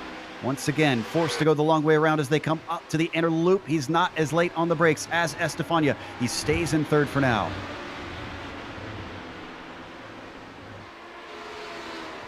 Everybody else coming up to that tricky inner loop, braking with all the field very mixed up. So far, so good. I'm not seeing any major incidents.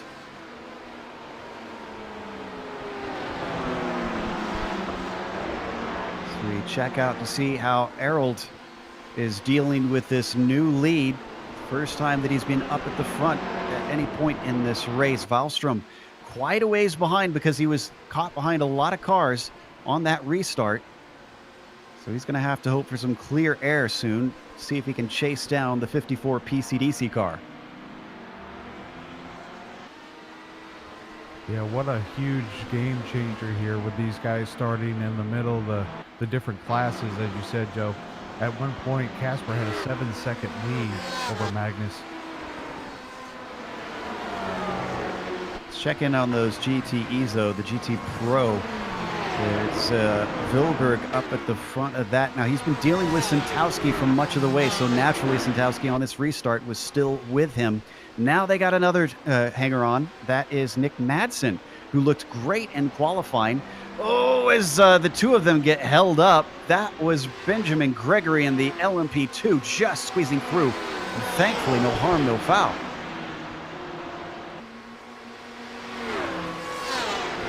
Here comes Emmanuel Gallinier now to the outside of the two. Nick Madsen wants to get to the left, but just can't look at the stream of LMP cars, and he has to stick behind for another time. Yeah, I think he thought, it's not worth the risk here, especially right after a restart. Santowski going to hold on to it.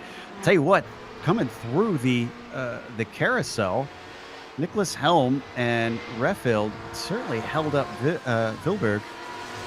or Viberg, excuse me, who had a really slow time through that corner. So now all that time that he had managed to stretch away from second and third place has been handed right back. Santowski is back to within about 0.3 of a second.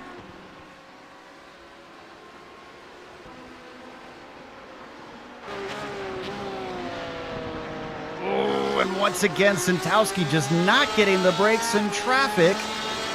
Paul Van Leon made sure he got through the heel of the boot, certainly to the ire of Yen.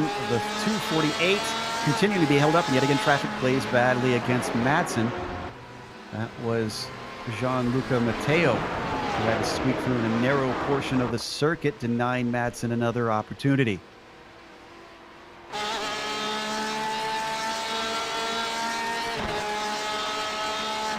Takes a small peek as they come to the 90. They're going to be joined by Stefan Schakowsky just briefly. Newly in the car, so he's playing it safe here.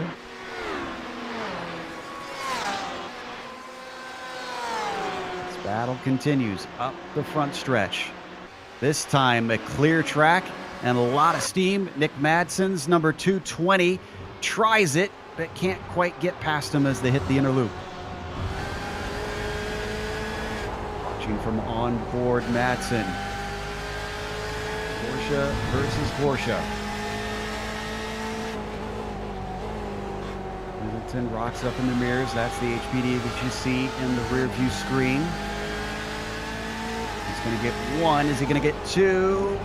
Nope, he's only going to get one, and that splits them.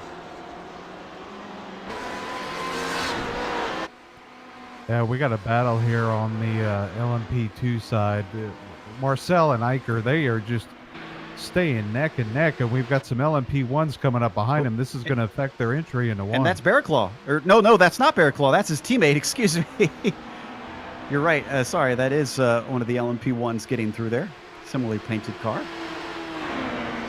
Wow, that hurt Iker. Look at the gap between them. Just ahead of them, Valiokas is about to get past James Ewens. Never mind, stays behind in the inner loop. Yeah, that was the two that we just saw going by that battle.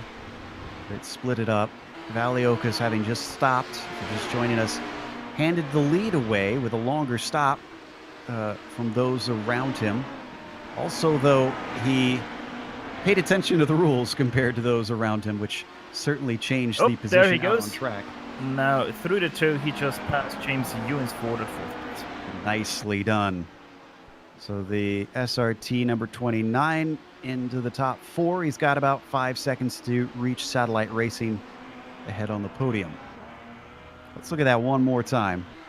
And nicely executed there by Valiokas, just using the boost to the full extent out of the boot entry and gets alongside and then able to brake later and stays on the inside. So you can see it was just heading into there. Now, we do have Marcel tied, just for our viewers who are joining us and wondering what's going on.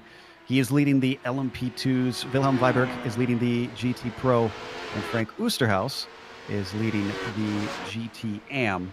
There's your quick rundown of the rest of the classes. Iker Estefania, who's fallen away from Ty, but also pulled away from David Bearclaw, who he was mostly fighting with. Seems to have really upped the pace. So I wonder if Iker was maybe hanging back a little bit to get a feel for this race before things settled down. Well, Joe, we saw him and Marcel had that great battle on the front straightaway going into one, and then those LMP1 cars came and kind of divided those two up, who were neck and neck, to about 20 car lengths in between each other. Certainly did. Down in the GT Pros, the lead, actually no, second place is under attack once again. This is Santowski and Madsen, who've been fighting earlier. They've gone at it again, and Madsen might be getting mad the way things are going. He's oh so close here, Steph, but just doesn't quite seem fast enough to make anything stick as he takes another peek into the chutes. Yeah, BMW versus Porsche. Porsche is a tiny little bit better on the brakes because the BMW obviously has all the weight at the front of the car, where the Porsche is a much more balanced car. But through the faster turns like we have here up the S's and through the boot, the BMW handles that a little bit better through those turns. You can carry more speed in and out of them, which keeps Madsen close. But the Porsche right now a little bit better on the top speed, helping him to stay ahead of Nick Madsen. In the set coming through, and the 52 car pulls him apart briefly. More traffic from Madsen. In fact, wow, Madsen racing awful close to Drew Adamson, who's now many laps down due to the opening wreck and his incident under caution. Beast Racing Team having a beast of a race, but not in the good way.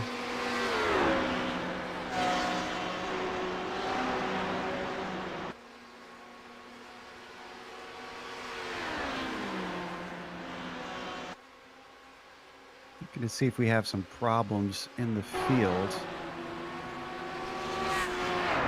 Right now, Casper's still out front in that PCDC Motorsports team entry. Magnus, though, has he's been slowly creeping up there to catch Casper, and we know that obviously Casper's still needing to pit, not only probably for a driver change, but fuel as well. Yeah, eventually he's got to come in. Look at him just absolutely weave through this traffic.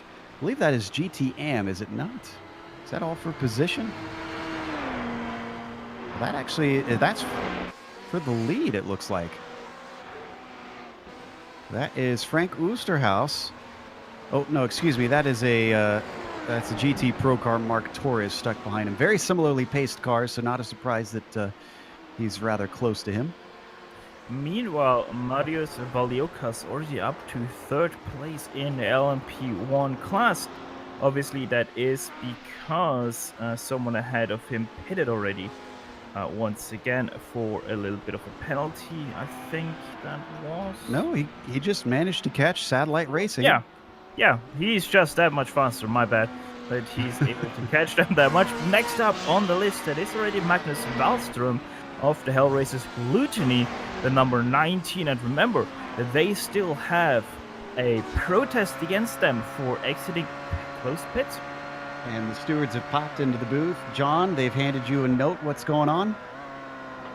Well, it looks like Julien Ogin was black flagged, has a 67 or a 60-second penalty for avoidable contact. That looks like, let's see, who is Julien racing for?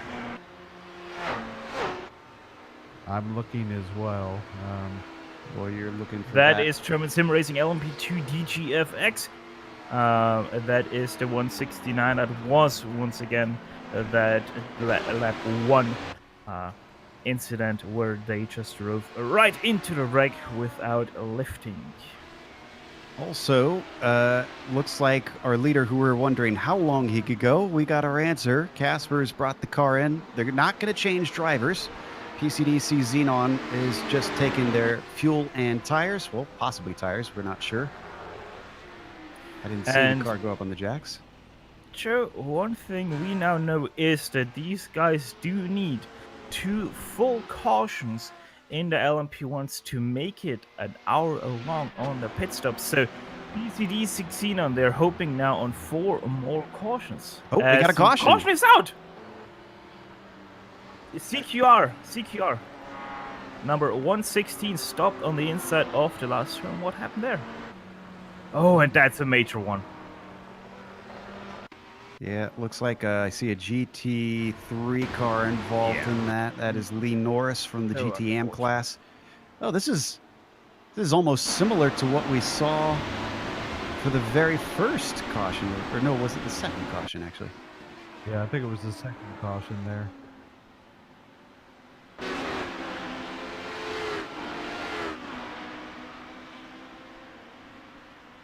Norris seems to get a little bit of a slide. Wow, that No, was an well, absolute horrid thing for David Baker, who tumbled multiple times. Yeah, what really happened there is Lee Norris got overtaken by David Barrowclaw through the last turn, getting him into the marbles, and then ever so slightly did catch the grass on the outside, like we all did so very often. David Baker, nowhere to go, clatters the side of that poor Audi, sending him into tumbles, and then there's another car coming along, an Audi that was a Bradley Mall T-boning that HPD extremely hard and sending David Baker into quite a few rows. Boy, Yeah, Maul came in there at a head of steam with what looked like lots of time to try and avoid, but unfortunately could not. Go ahead, John. No, I was just going to say we have two Audis sitting on the sole of the boot there on the inside against the guardrail. That's Harry Kielen for Team Vikings midcard. Is this a completely separate incident, maybe? Oh no. Yes, maybe. Yes, it is.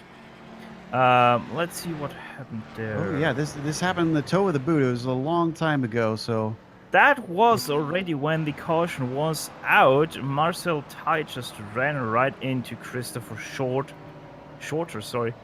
And oh yeah. We're gonna see if we can find it. Shorter had the worst of it. Ty kept on going, and it looks like net code between them, to be honest. Then poor Estefania actually clipped a little bit of damage. Not sure how severe it is.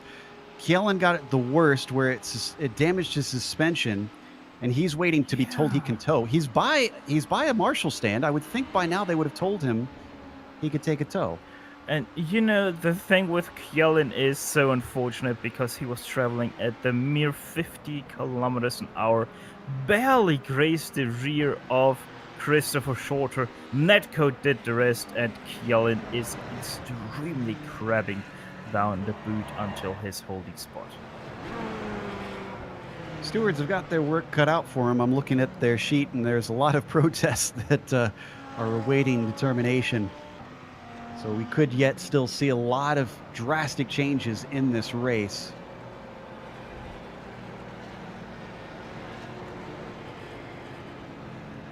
Here we see the replay. Looks like I'm not sure that we get that one.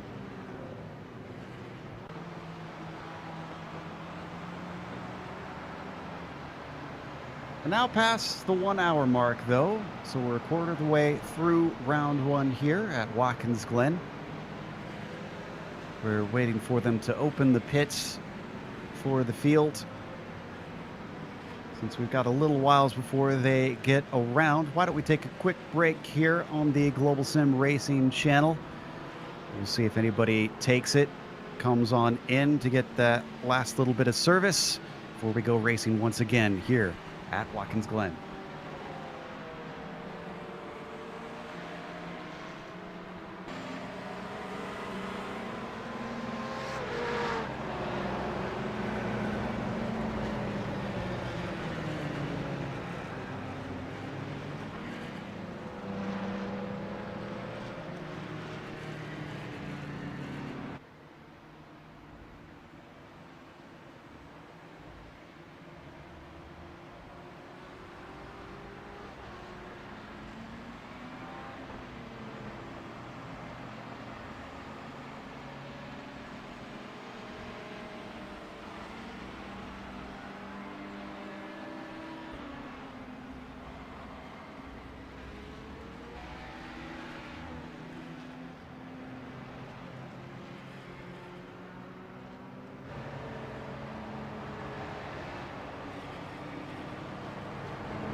Welcome back to Watkins Glen International. We just had our third caution of the day, and while the second caution saw a lot of LMP1s come in today, or at least this caution, we did not. We are seeing, however, the GTM class come in for their stops. Frank Oosterhuis at the front of that line. Looks like Denwas has followed him in. We got a few LMP2s. Iker Estefania, who's been doing incredibly well here, John. Looks like he did take some damage from that contact we saw under caution, and he is now getting that worked on down in his stall. And we got a driver change, too.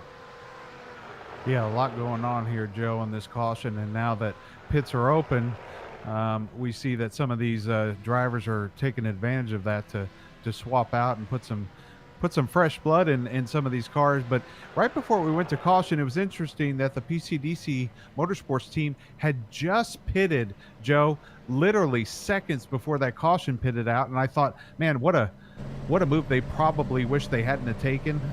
But that caution helped them tremendously. That's probably one team that benefited the most from this caution. Certainly, as unfortunately they will be behind a lot of cars. They just opened the exit of the pits. Everybody stayed back there this time. That's the good news. Bradley Mall, who had a big hit in that caution, is back out at the front of that train. So yeah, I'm kind of with you. I think the PCDC car is still sitting pretty because they can go for quite a while now. And they're going to be able to save fuel here under this caution. And number 54 will have a lot of cars to pass, but strategically looking good. Yeah, but don't forget that the other guys are now also saving quite a lot of fuel. And let's see, Hellraiser's Gluttony and everyone else that has pitted on the second caution that was, they're now down 12 laps in their second stint. PCDC Argon, so the second PCDC car is also 12 laps into. Xenon, they are 3 laps into their stint, so it's only about 9 laps a difference, which obviously in time or in fuel is a lot, but in time not too much. So yeah, Xenon, they are in a better position than anyone else. But to really make this work, they need at least one more caution in this stint to really make their strategy work. Worth noting, we do have a couple DNFs so far, but very few out of our 55 starters. Gunnar Nielsen from Team Hoisingveld 78 has retired. SRT Red also has left the race. So we have 53 drivers still going. Some of them are taking repairs currently, but they seem to be intent on returning to the track. The Team Vikings Midgard car, one of them, Lee Norris and S-Rock Racing, is sitting patiently in the pits. So is CQR, who we saw take a tumble that started this qualifying or this caution. See the lights turn off this time by. Yes, they do. Pretty sure they won't come back on because everyone has pitted and the last cars have been waved by the pace car. All right, let's get this thing back going again. Neil Middleton has taken the lead in the LMP2 class in adequate racing. Being chased by Andy Banfield, who is a long ways back. I mean, there is just about half the field between them currently. And then you've got David Barraclaw and Ronnie Fantini all together. So Neil Middleton has really come out sitting very nicely in this sequence. He's got to make good on this and hope that the traffic plays well on this restart. Yeah, let's put that in perspective for our viewers. That would be the difference, Joe, of someone coming across the start-finish line and the other car out front coming to the top of the S's. That's a huge difference to make up on this small track. Really is. You know what? This restart at the front of the pack of the field will be very interesting because the top 7 LMP1s are in line. Then we have Fabian Jungblut, who is 11th, a lap down on these guys. And then we have 8th place of Stefan Schukowski in the German Sim Racing LMP1 DGFX car. So top 8 only separated by, nothing pretty much, except for Fabian Jungblut, who is out of sequence in there. Confirmation from the stewards. We're going green this time by Schukowski, still the only one to have changed drivers. Even Casper Errol's did not swap out in that PCDC 54.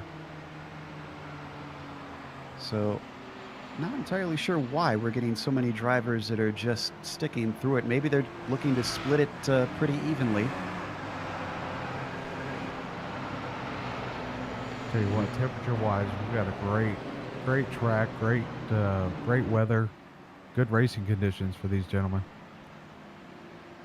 Really is. I'm not sure that it's going to stay this good because starting at 8 a.m., a 4-hour race, we're not great at math on GSRC, but even I can figure out we're going to stop at noon, exactly when it's hottest. So right as drivers might be pushing to try and get positions at the end of this race, could be a little bit tricky conditions. I thought that was 8:04 if we added 4 hours. Well, I mean, we had about a 3-minute pace lap, so it's going to be a little afternoon, I guess. But anyway, all right, as they come around the penultimate corner and up to the final turn, the Porsche pace car getting ready to peel in and give back the lead to Magnus Wallström. But now Valiokas is directly behind him. This is going to be a much harder ask. Green flag is out, and it's a bad start, though, for Valiokas. Look at the jump that Lemire thought he had, and then he backs out of it, not wanting to get a penalty. Behind them, cars trying to stay away from each other as they all break into the first corner, but they're going to spread apart as they climb up the S's.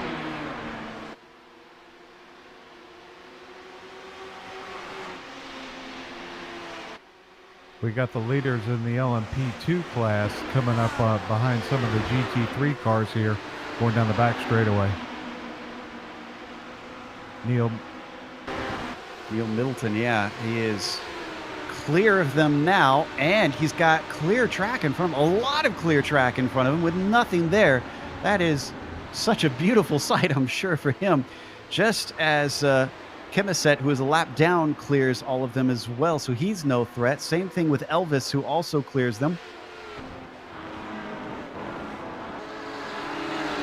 Let's take a look at the familiar name here on GSRC, Overgaard.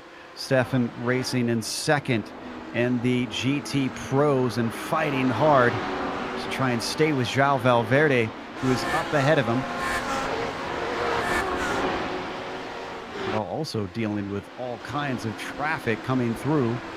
That's David Barraclaw, who's second in the LMP2s. The car that he's chasing is 9 seconds ahead. Well, right now we've got 10 drivers in the LMP1. Actually, sorry, class. LMP1 change for the lead. Marius Valiokas just went past Magnus Wallström into turn 1. Well, the Hell Racers Gluttony team could not hold them back forever. It's been a minute since we saw the SRT green car up at the top spot, but he returns to it. Here's the replay. Happens down into the first corner. Yeah, he's setting it perfectly up through the last turn and then boosts a little bit better out of the last turn, giving him the top speed advantage over Wallström, and just sits to the inside and says, "Thank you very much, I'm going past." Now here's the question. Can the Gluttony team manage to hold on to this second place now? We kind of expected Valiokas to be able to get by, but they've got Satellite behind them with Lemire in the car. And he's staying with him, but is he faster? I have to say, I love this string of LMP1s right now, because pretty much the top 9 are right behind each other. Fabian Jungblut right now sitting in 9th in that train, and then there's a 9th place of the LMP1s. Heading back to the GT AMs as we look at, this is GT Pros. Marcus Torres fighting for 3rd place. That's Viberg, who is in 3rd. Now, this must have happened during the pit stop, so apologies to fans of the GT Pro class. Because Weierberg has been leading for much of this race, but now that is Valverde with Overgaard in second.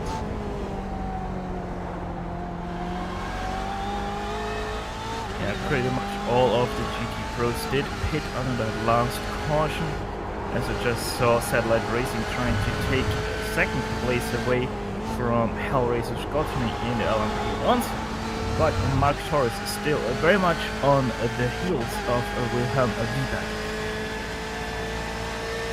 We ride on board with Torres looking ahead. In front of them, that's Casper Valentinen, who is a lap down, but also within that class, trying to get back onto the lead lap.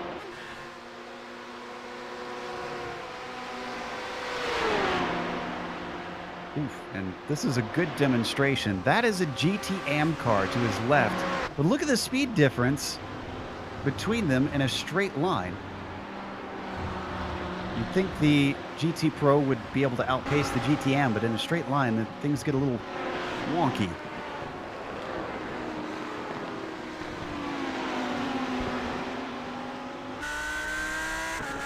Looking at those GT Am cars now. You know, the reason, that's pretty much the reason why Whoa, big accident on screen. That's Hoyne and, excuse me, that's Veed, I think, that got into him. Everybody checking up to make sure it doesn't become bigger. That all started. What's that F4H? That was F4H with Grove in the car, trying to go around the outside. And then got into the back of Veed. Veed tips him around. Let's watch the replay. That was so unfortunate for the F4H Racing Redgate car. Veed on the inside, clips the curb, sending him outside into Eric Grove. And then physics do the rest for you, tipping Eric Grove into quite a spin. And then also once again getting hit there by the Funky Pineapple Racing number 140 of Petro Diaz. Yeah, let's look at the replay from onboard Funky Pineapple. Actually, on my screen, that is quite the netcode between the two cars. No caution from that. Everybody managed to get the car rolling. Pineapple's already multiple laps down, so they're just trying to get to the end of this one. Back up to our overall leaders. It is still Valiokas leading and stretching it away from Valstrom. Amir, it looks like he's faster. The 64 is applying pressure. Yeah, I've been watching this battle, Joe.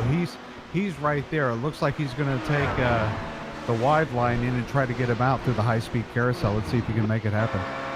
It should be flat out for these cars all the way through here, but he starts to lose. They come up to lap traffic. That's Tom Van Put staying put and thankfully staying out of the way. Don't forget, the R18 has more downforce and a little bit more drag than the Porsche. The Audi is better through fast and mid-speed turns, but that Porsche has a very bad exit onto the backstretch of the boot, and Lemire says thank you very much and goes past Magnus Wallstrom. So Wallstrom now demoted to third. They do have a decent gap back to Galinier, who is in fourth for the SKS car. See if he continues to lose places or if he can stop the bleeding. Well, Galinier is the one who's going to lose places. Mateo, if we could get an onboard replay of this pass, heads up stuff from the PC-DC Argon car.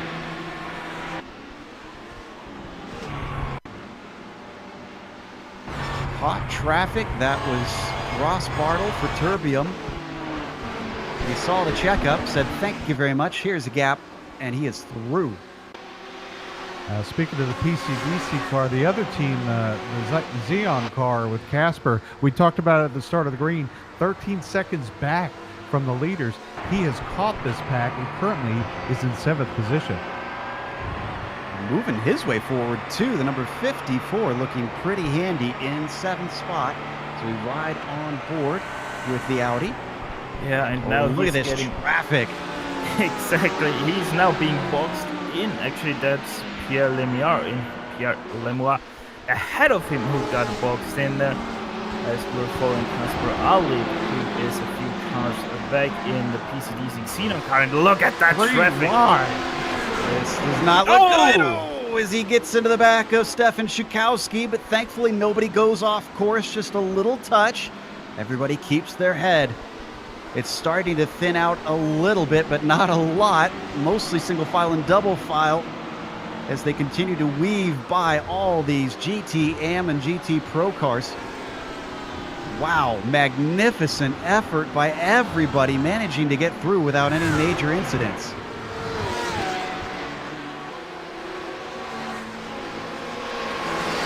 This is just bonkers. This is still a bunch of LMP1 cars all fighting for positions. They're being led by Galinier, who is in 5th spot. Now they get a slight bit of clear track as Schukowski chases him up the hill through the S's, going by the lapped car of Torres, who stays off to the right on the backstretch. They're going to have another lapped car ahead. This is Macbeth. He stays. Oh, no, he doesn't stay right. Just glancing the car of Galinier, and I think he managed to get away with it, but Macbeth had to go into the grass. Not sure if they actually did touch there. I think Macbeth had the reactions to actually avoid the SKS tribute car there. Wow. That SRT driver going to need a new pair of pants at the next pit stop. What a moment. Understandable, though, with Galinier really trying to hustle his way through. Do not want to get slowed up.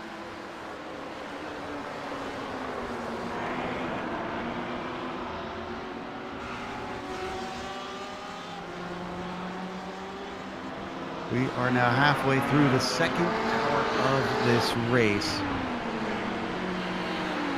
As we check out Niskanen racing down in the GT Am. Leading the way behind him, it is Florian Hun, who we saw narrowly avoid disaster as he got checked up.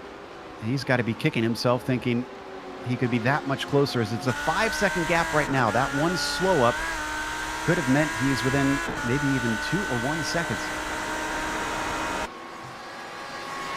So the GT Pro P10 battle is heating up. Oh my goodness! Hunsfeld nearly running into the side of Robert de Jong there. That's a GTM Audi ahead of them. Now that's gonna give the advantage to Julian Bell into the inner loop. They go nearly side by side. Julian Bell thinks better of Dan, but that only has heated up that battle more.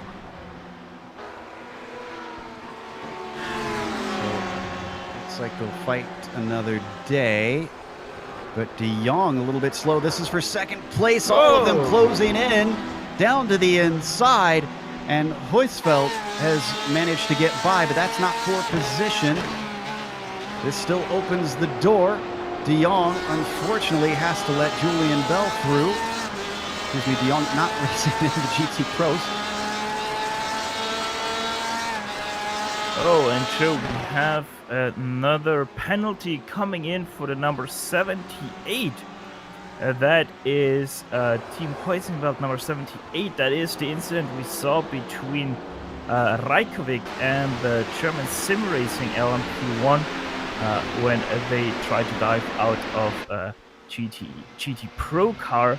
Now, car is retired, but they would have been given a 60-second penalty for avoidable contact.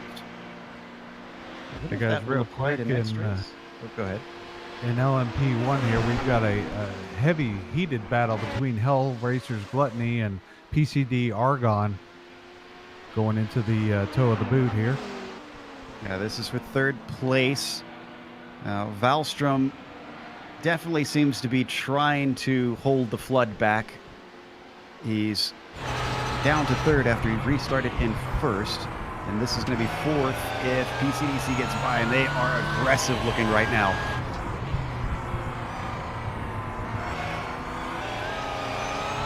Trying to find a way to get by this number 19. Down through the penultimate corner, now really close behind him. Not willing to try it down into the final turn, maybe setting himself up for turn 1. Ooh, and a horrible exit off that last corner. Puts Valstrom out of reach. Yeah, but through the S's here, let's see what PCDC has for them. Mateo's, he's looking a little all over the place. He's been lunging, but it doesn't seem like it's the right place. Here's the run. Now he's got to run. Here's the run. That's going to look easy here. He is well past as they break for the inner loop.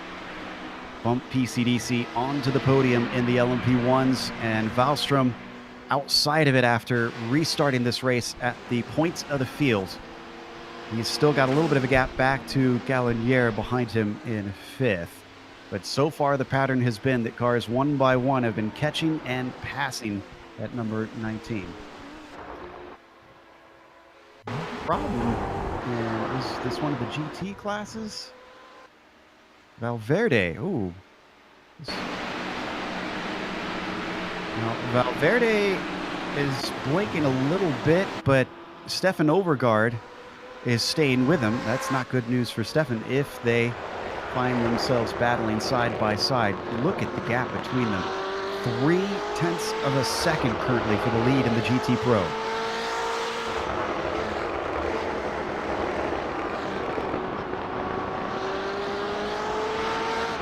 And with no challenge from behind, Viberg 11 seconds back.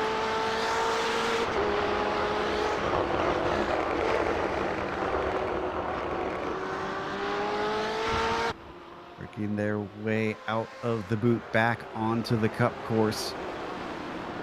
Miraculously, Steph, it's not only a lack of other cars within the same class. There is no prototypes around to challenge them right now. They've got this track to themselves. Yeah, the next prototype behind them is Neil Middleton in the Adequate Racing number 193, just exiting the boot in quite a drift style there.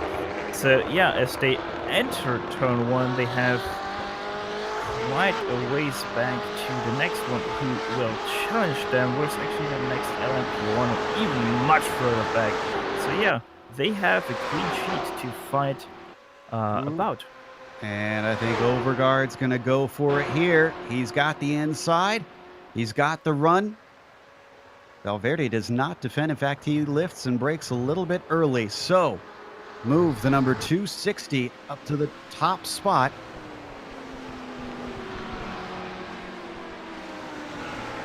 So we take a look at Valstrom, who gets back up on Mateo.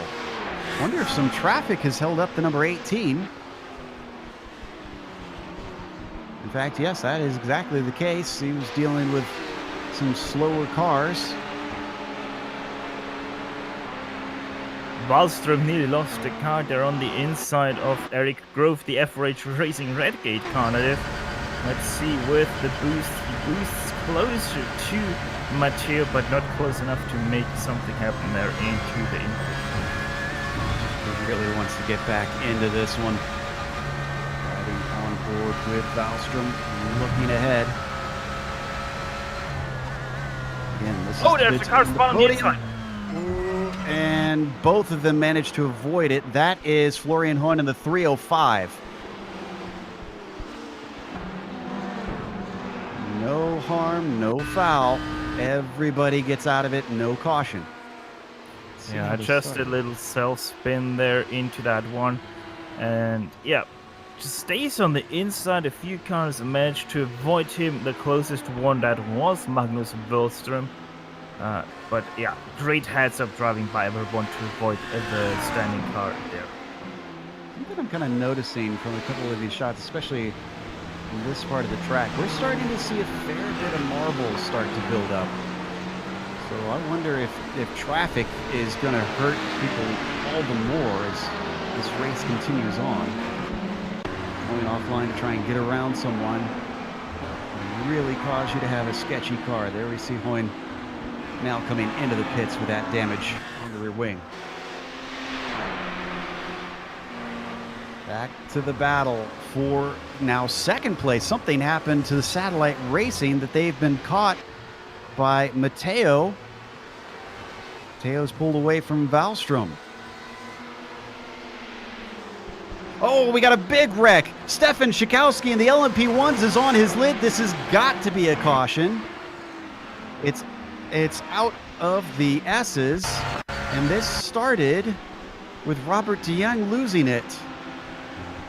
It actually started between De Jong and Rico Rehfeld in the Element Sim Racing Fire LMP01 car, and yeah, that was a little bit of an awkward interaction between two classes, and the guy who really got the worst of that was the innocent Stefan Schukowski. Nowhere to go to avoid that spinning GT3 car, and he gets sent into quite the tumble.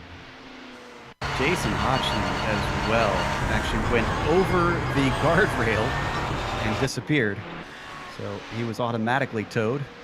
Guessing they won't be giving a penalty for that since they usually have to request a tow. That was Hodgson that we saw there in the background, who was the white car that disappeared. A very similar experience of just coming upon the incident. Blind. Say goodnight. All right, well, that did indeed bring out our fourth caution of the day. Which is good news for the PCDC Motorsports Xenon car. It is indeed. And for Stefan Overgaard.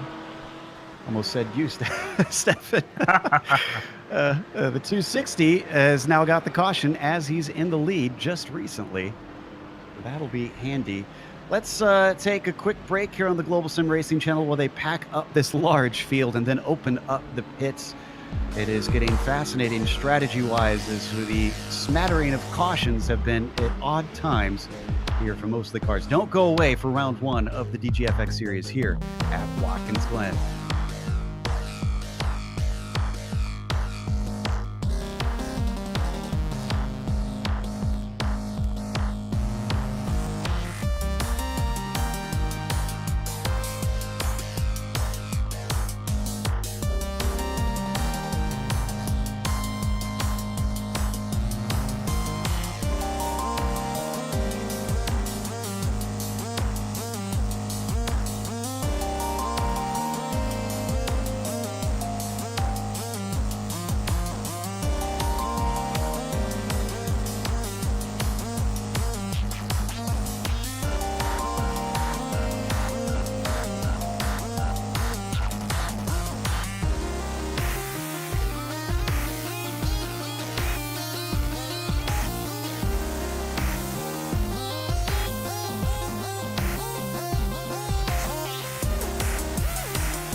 40 of the best sim racers, $100,000 on the line. Who will rise to the challenge? This is the most competitive and sought-after season in iRacing World Championship history. This is where legends are made. This is the Porsche Esports Super Cup.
Welcome back to Watkins Glen International. We are on our fourth caution of the day. Pits are just now open, and all of our LMP1 cars look like they are heading in. Our leader, Valiokas, leading the train. Finally worked his way back up to the front after the last caution. And no surprises here, though, but Casper Arold has decided to stay out again with his alternate strategy, the only of our top LMP1s who has been taking a bit of an off strategy. Yeah, very surprising here. You know, I won't call foul here on this. Obviously the last one worked for them in their favor with that caution coming out. We'll see. I would think at this point, you know, getting a fresh eyes and fresh hands in that car would be ideal. Meanwhile, something happened to Satellite. Oh, looks like Joseph Ringrose has hopped into the Satellite Racing machine. So we got a few driver changes. Molnar Peter has hopped into the SRT green car, taking over for Valiokas. Mateo stays in it. Volstrom has handed over the Hellracers Gluttony car to Hampus Baz. And Joe, meanwhile, that was going on the GTE. Oh, there's a big wreck in the pit lane. Uh-oh. Number 193, Adequate Racing. They stopped at the end of pit lane, not realizing it was already open, and the German sim racing car just clattered the back of that LMP2. That was Julian Ocean. Wasn't Ocean penalized for getting into somebody earlier? His teammate was, yes. That's right, yeah. I hope they don't penalize him for that one. I mean, yes, you need to keep a heads up, but... We got an LMP1 around on the back straightaway, too. That is... Oh, that's Ringrose. How did this happen? Is this another case? Oh, and is another case of a driver not watching to see when the field checks up. Tobias Gruber and Elements Fire. And that also collects Peter Parnell for Chunky Pineapple. And on my screen, the incident between Gruber and Ringrose was actually a little bit off netcode. I'm not sure if Gruber would have hit the back of Ringrose without that netcode. We have had a few non-penalties, rather, I should say. being handed out in the field for earlier incidents. We had no further action for things such as the pit lane infractions. Yeah, Stefan, I'm not going to call that net code. That was just not paying attention.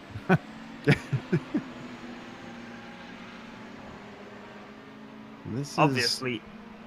Sorry. I was going to say this is definitely seeing a little bit more attrition rear its ugly head as time has gone by. CQR is out of this race. I see the F4H Racing Redgate car is gone as well. Yeah, I'm not surprised about the F4H Racing guys because they were now in. I think that was the third incident they were involved now. Yeah, I believe they had quite a few. Now, remember we were watching Stefan Schlacker, who was battling for the we lead. were? We were seeing me battle? Sorry, Stefan Overgaard. I were knew that was watching going to happen you- at one point. Yeah. We were watching you eat the Nathan's hot dogs at Gloria's stand there in the infield. Regardless, let's see. So trying to figure out where they went. I think they swapped drivers out because I don't see him out currently. Oh, no, he is still out there, but he's down. So it is now Viberg who is back up in the lead of the GT Pro. So Overgaard has fallen back down through the field as we ride on board with our leader, Casper Erholtz. We are going green this time by. Steph, how dare you have the same name as one of our drivers? How dare they have the same name as I have?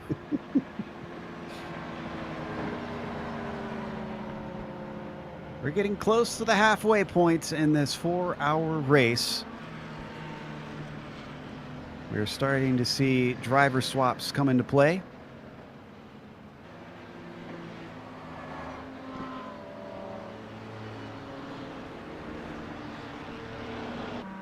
See David Barraclaw still out running and now in the lead of the LMP2s. There's our leader in the GT Pro.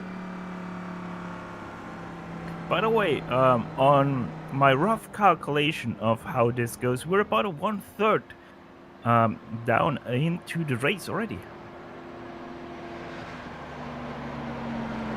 I think you are correct. We've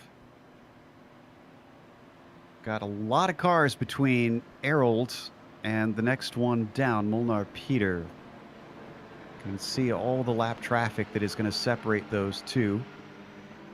And Errold will have a bunch of clear track. Peter, instead, being the fastest class, is simply going to have to pick his way through one by one and hope that he doesn't lose too much time up to the number 54 PCDC car.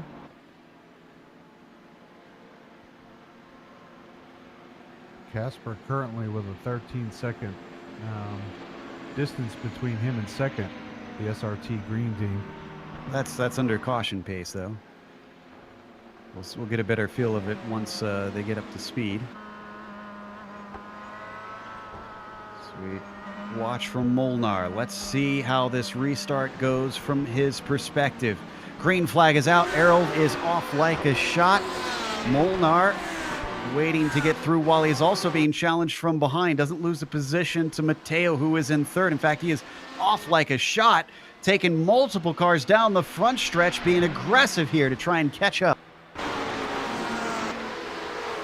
It's plugged up momentarily as they now hit the S's. This is where he's got to be extra careful.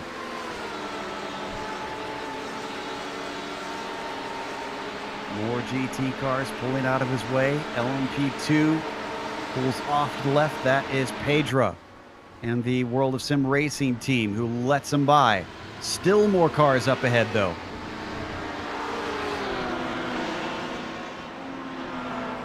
About 8.5 seconds back right now, even after being slowed up by all these cars. It's a small gap. Molnar going by Tom Van Put. And then from there, it's just 2 cars ahead of him. David Barraclaw and Ronnie Fantini, first and second in the LMP2s.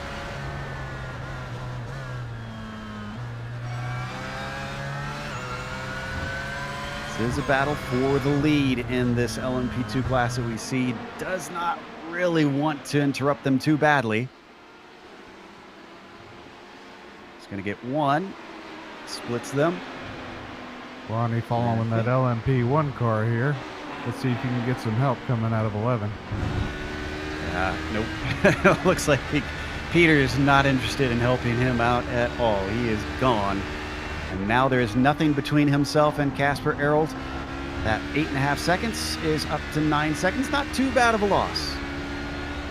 Now Ronnie's got another LMP1 coming up behind him through the high-speed S's here. I believe that is Mateo, the PCDC 18. Well, he'll catch them at a great spot here. This battle for P4 though was really close between Siobhan and Bas, but Bas running out of boost at the top end of this straight, not really able to challenge Siobhan, but look at the speed. He carries through the carousel, goes to the inside, and makes it happen. I think Siobhan still dealing with a little bit of damage, if I remember correctly. So I wonder if he is down on pace in a few corners. That looked easy from Hampus. Low Racers Gluttony car now managing 4th with about 2.5 seconds to reach the podium. Speaking of reaching and gaps ahead, about a lap ago, it was 9 seconds between the leader and second in LMP1. It is now 8.3, so he is much faster as we take a look at the GT Pro battles.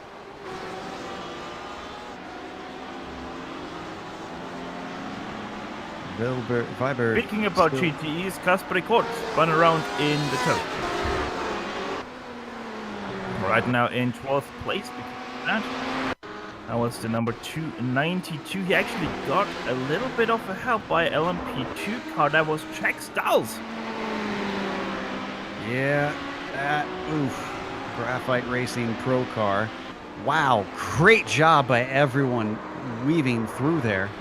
Vincent Leherbier and the Kinetic Racing Surge car. Look at how much he had to slow up as it all went 3 wide. That could have been a lot worse.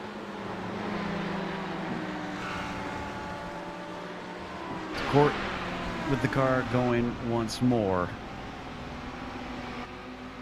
We need to check on that battle for first in the LMP2s. Fantini still close behind Barraclaw. David's been certainly up there and thereabouts. Oh, a big bobble off the corner though. Barraclaw catches it. Watching from Fantini's perspective, who's strong on the brakes. Hard brake. Yeah. Ooh, I think he overshot it. Just a little outside. Yeah. Kept it on the track though, but that gap increases to 1.1, unfortunately. This is good news for the Torque Freak Racing 181. Continues to lead the way. All right, Joe and John, we have 2 more penalties who trickled into our system here. One for the number 71, who rear-ended the number 64. That is, let me see, Satellite Racing and Element Sim Racing Fire, Joseph Ringrose and Tobias Gruber. The incident we saw, that is a safety car procedure fault, and that is a full 120 seconds worth of stop and hold penalty. Now also the number 71, once again Element Sim Racing Fire, they did exit closed pits, giving them a total of 120 seconds also of stop and hold penalty for them. So they were ahead of that already a little bit naughty, because 120 seconds for a pit lane infraction, that is quite a hefty dose. 2 minutes is more than a lap in any of the classes, so this is effectively a penalty to put you a lap down. That's going to hurt, and they're going to have to really use some strategy to get back. We continue to watch this battle. down in the lead of the GT-AMs. This is Norwig in second place, just behind Tom Van Putten, just ahead of Duenas. And one more thing, we thought, why are they getting 0 seconds for the exiting closed pits? Well, that was just a normal stop and go penalty that they had to serve, as both number 19 and 64 just did that. That makes much more sense now. Wasn't sure why there wasn't a penalty there, but there was, as we see that Fantini is still chasing Bearclaw and has run him back down. It was up to over a second. Now it's down to 0.2 of a second. They climb the hill. The Torque Freak car, still the one in front, the blue and orange that you see, being chased by the 101 of Fantini. These guys have had a great battle, ever since we've gone back green, really. Fantini just seems to be a little bit off on top end speed, but he's really good on center out of the corners. And just a reminder, this is the car that Marcel Tai was driving earlier on. So definitely one of the faster machines out there. Fantini picking up the torch and seeing if he can do something with David Bearclaw, who has been running this one since the drop of the green. That's a good point, Joe. You got fresh blood in leading there with, or not leading, but Fantini.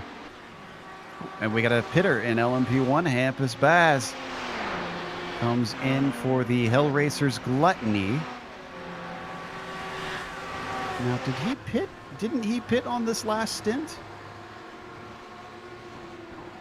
I believe he did, Joe. The only person that didn't was Casper in the LMP1. Oh, that was, you know what? That looked like a stop and go. Yeah, that was probably for the pit lane infraction. So that is now Oh, cleared. and that LMP1 comes out in front of Fantini. Did indeed. I don't think he slowed him up too much. Let's take a look at the replay, seeing what this was like from Fantini's perspective. Actually, I guess Bearclaw was a good view of that.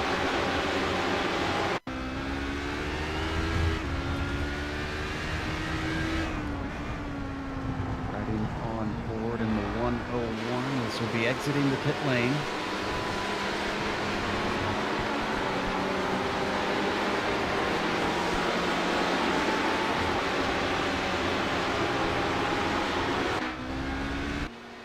Well, it was a close call, but all of them got through with no issues. So sorry about the little technical issues.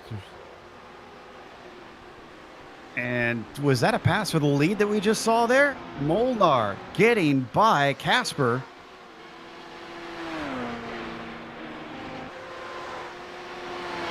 Let's see this happen on the front stretch with a whole lot of cars around. Molnar just much faster in a straight line, down and by, even dealing with other cars to the outside, and that is the lead for the SRT Green. Back up to the front, who had Valiokas leading much of the way. Molnar seems to be carrying that same speed so far. Joe, just one turn before that, we had quite the incident between two cars at the back of that train, between Casper Decord, Daniel Ferguson and Gianluca Matteo, resulting in a spin of Casper Decord and getting collected by the next car in line, Beast Racing, Zach Rounds. Major damage to the Graphite Racing car. Apologies, looks like we won't be able to have the replay on that one. Also, I'm not sure if this is the some of the penalties that you listed. I'm seeing from the stewards, Iker Estefania also getting black flagged for 60-second stop and go avoidable contact. They are now starting to catch up on all the incidents that we have seen so far, and that was one of them. As you said, pit maneuver, the 151. They did that on the 360. That was, I think, the second caution that we saw. Make a pit maneuver, you have to come into the pits, unfortunately. Oh, and Molnar Peter slow on the track. Oh, there was a big wreck with our leader, and this is with John Goodwin, who had a mistake in front of him. this SRT LMP green car that has looked untouchable today, unfortunately now severely damaged.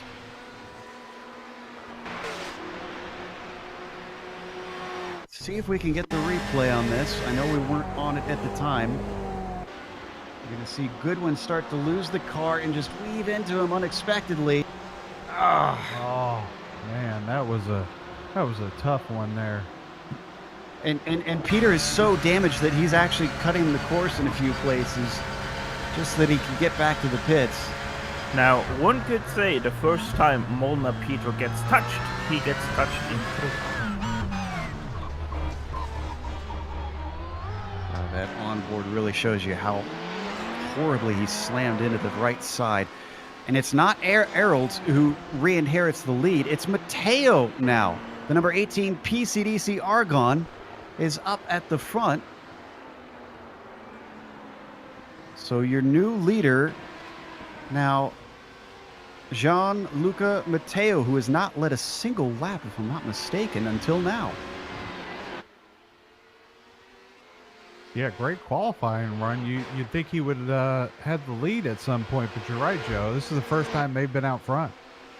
And I think we missed a pass for the lead in the... Yes, we did. We just missed it. Oh, my goodness. Ronnie Fantini and David Bearclaw had contact. This is just about 60 seconds ago. Let's see what the replay shows. This was dealing with a little bit of traffic. Looking for the number 101. There we go. Now we got Bearclaw. Let's stick with this. See if we can see this. Apologies for missing some of the cars. Happened out of the chute. It looks like Bearclaw was trying to pinch Fantini in, block him in with lap traffic of Matthias Baumier, and unfortunately Fantini tried to come back through and they made contact. Yeah, he was using that slow car, Joe, and like you said, just pinched. Unfortunate incident. Those guys had a great battle going on. On the screen, we're watching Errol continue to try to hold back Siobhan. Errol, not the fastest car out there, but certainly been using some unique strategy to put himself in great track position. It's Leo Racing Team in the 47. You see on screen the black and yellow car trying to catch up to the PCDC 54.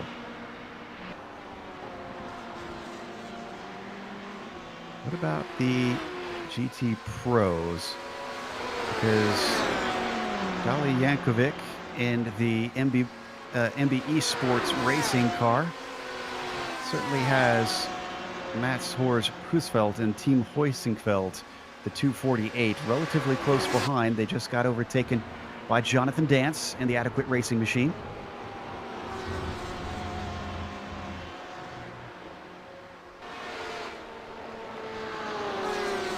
Got a great battle here for second and third in the LMP1s.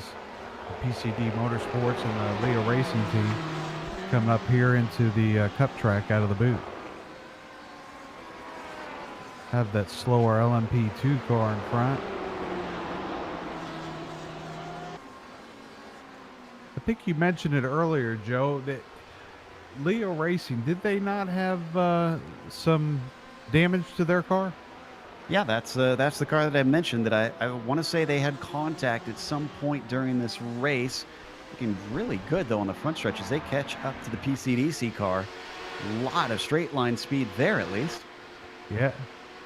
Their lap times are pretty good if they've got damage. Ooh, and they strong run on the outside. If they've got damage, it's certainly better than what Errol currently has going, because that looked like he was standing still, and that brings Siobhan up to second place now, about 10 seconds behind our leader, Matteo.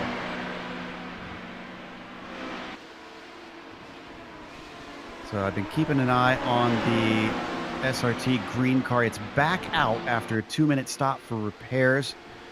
Molnar Peters still in the number 29, but they are now in 10th, and they are a lap down from the leader. Actually, they're just about 2 laps down because that is Mateo just behind them.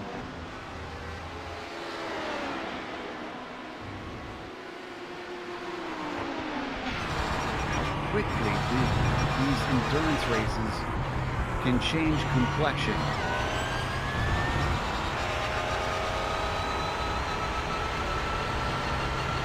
They're now past the halfway point, though. It is certainly a tale of 2 halves for that SRT green team. And Casper Arold is coming in. So the PCDC 54, the Xenon team, coming down towards their stall. Not surprised, as they've been on an alternate strategy if you're just joining us. Yeah, Roth made a pass on Rendo there. The SKS tribute passed the Torque Freaking Racing right on the front straightaway. Meanwhile, the GT Pro lead is very, very close. This is Sean Macbeth in the SRT East car, giving chase on Wilhelm Viberg, who is coming up the S's. And oh, this is looking very good in favor of Macbeth right now.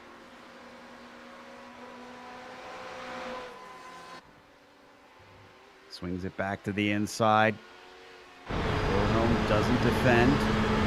Come up to the inner loop. Outbreaks him easily. The Hellracers Heresy car is going to be slotted down to P2.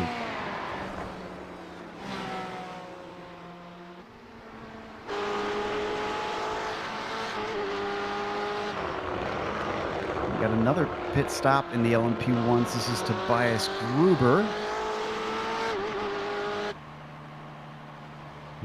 He took over for Refeld. Well, he had a black Not too flag, long ago. Joe. Yeah. 140 seconds. Wow. So the stewards did not take kindly to that. The GT AM leader is currently still cycling his way around quite healthily. Tom Van Putt is a whole 12 seconds behind. So Till Norvik riding for TSB Racing Ripenmove. I'm not sure if I'm saying that one correctly, but certainly looking handy for the moment.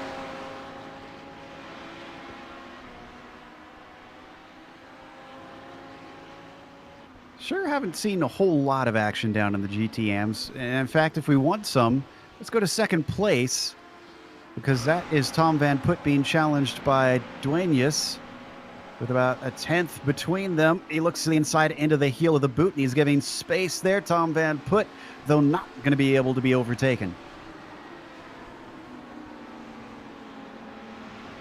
Well, they got heavy traffic behind them, Joe. They got 2 LMP1 cars.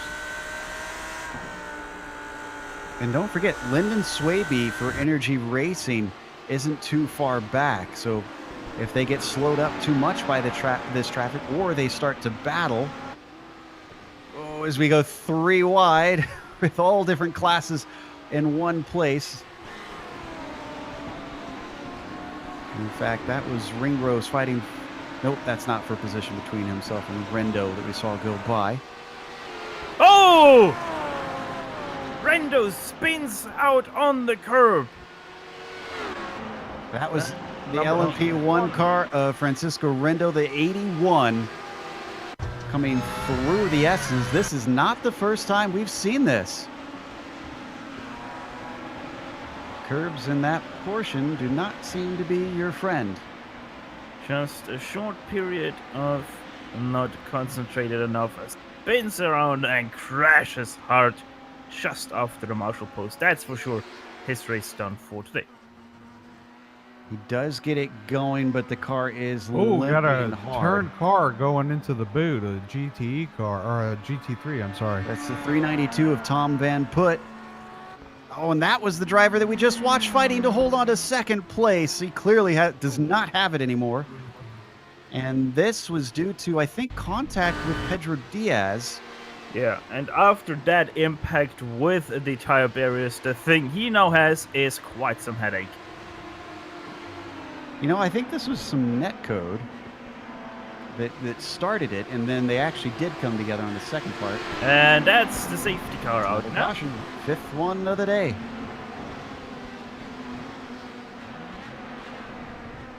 Yeah, that's probably for Tom Van Put standing there on the outside of the entrance. He's waiting to get confirmation that he can tow. That is an absolute shame. Finally, he gets the tow, and he is able to take it to the pits to get some repairs done. Hey, a shout out to my teammate, Lyndon Swaby. I didn't even know he was in this race. Good for him. They're keeping secrets from you. Obviously. Yeah. He steals my setups and then he leaves. All right. I believe we've got some time for a quick break here on the Global Sim Racing channel before the pits open. We'll see you in just a moment. Don't go away because we still have the second half of round one here in the DGFX series, all at Watkins Glen International. Stick around.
Welcome back to Watkins Glen International. We are watching round 1 of the DGFX series here. 4 hours of the Glen. Your leaders currently up in the LMP1 is Gianluca Matteo for PCDC Motorsports Argon. A little bit of luck coming their way to get that one because it has been dominated, by the SRT Green team until they had an incident. Then in LMP2, Ronnie Fantini leads the way for Team Hoisingveld 101. They recently got that away from David Barraclaw. Leading the GT Pros is Sean Macbeth in the 229. And leading the GT AMs, it's Till Norwig, who before the yellow flag had a big gap to those behind him. That, of course, has now shrunk. Coming up to the pits, which are now open. Let's see who comes in this time. We've had quite a variety of strategies now that the cautions have certainly jumbled things up. Wouldn't be surprised to see at least the top 3 of your LMP1 class to go into pit lane, which they not do. Alright, never mind. We got a couple takers. Till Norwig and the GT AMs is in, our leader. See Hampus Baz, who's from the LMP1s. He's coming in. Looks like Robert Jan de Jong pitting. Alex Sturm. Yeah, not surprised. A lot of the GT3 cars come into pit lane also. Most of the GTE cars go into pit lane to top of their fuel, along with the 2 kinetic racing cars, our former leaders.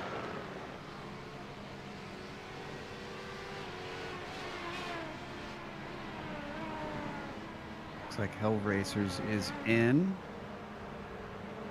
But we've got cars that are having to stack up at the end.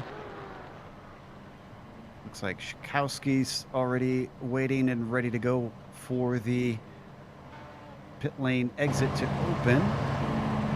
That should open soon, I would think, here, because I'm not seeing any cars coming. Well, they're certainly making them wait quite a while. Now we got 2 more cars going through. Yeah, that's the problem. They all do count to the cars going past, so they all have to wait for them, but now they can drive out pretty soon. Yeah, they just opened the pit exit for them now. Yeah, they're having a heck of a time trying to sort themselves out as they were stacked 3 deep in some places. iRacing should be able to put them in order. Jeff Yeager nearly drove into someone, stopped on the pit there. Yeah, I was That was watching really that, close. Stefan. That was, he left a nice skid mark there on pit road. Not sanitary. Our leaders are still... I think I broke John on that one. Our leaders are still out there working behind the pace car. Interestingly, Matteo has been braking and accelerating, and I'm wondering if this is to keep the brakes up to temperature. That is much more because he is Audi R18 and they only regenerate their energy on the brakes. Getting a few wave rounds. And let the cars through.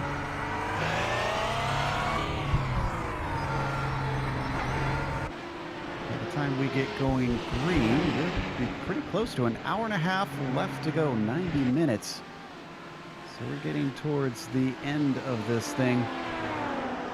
Now, can Matteo hold off Schiavon? He's been looking fast, though we thought that he had some damage.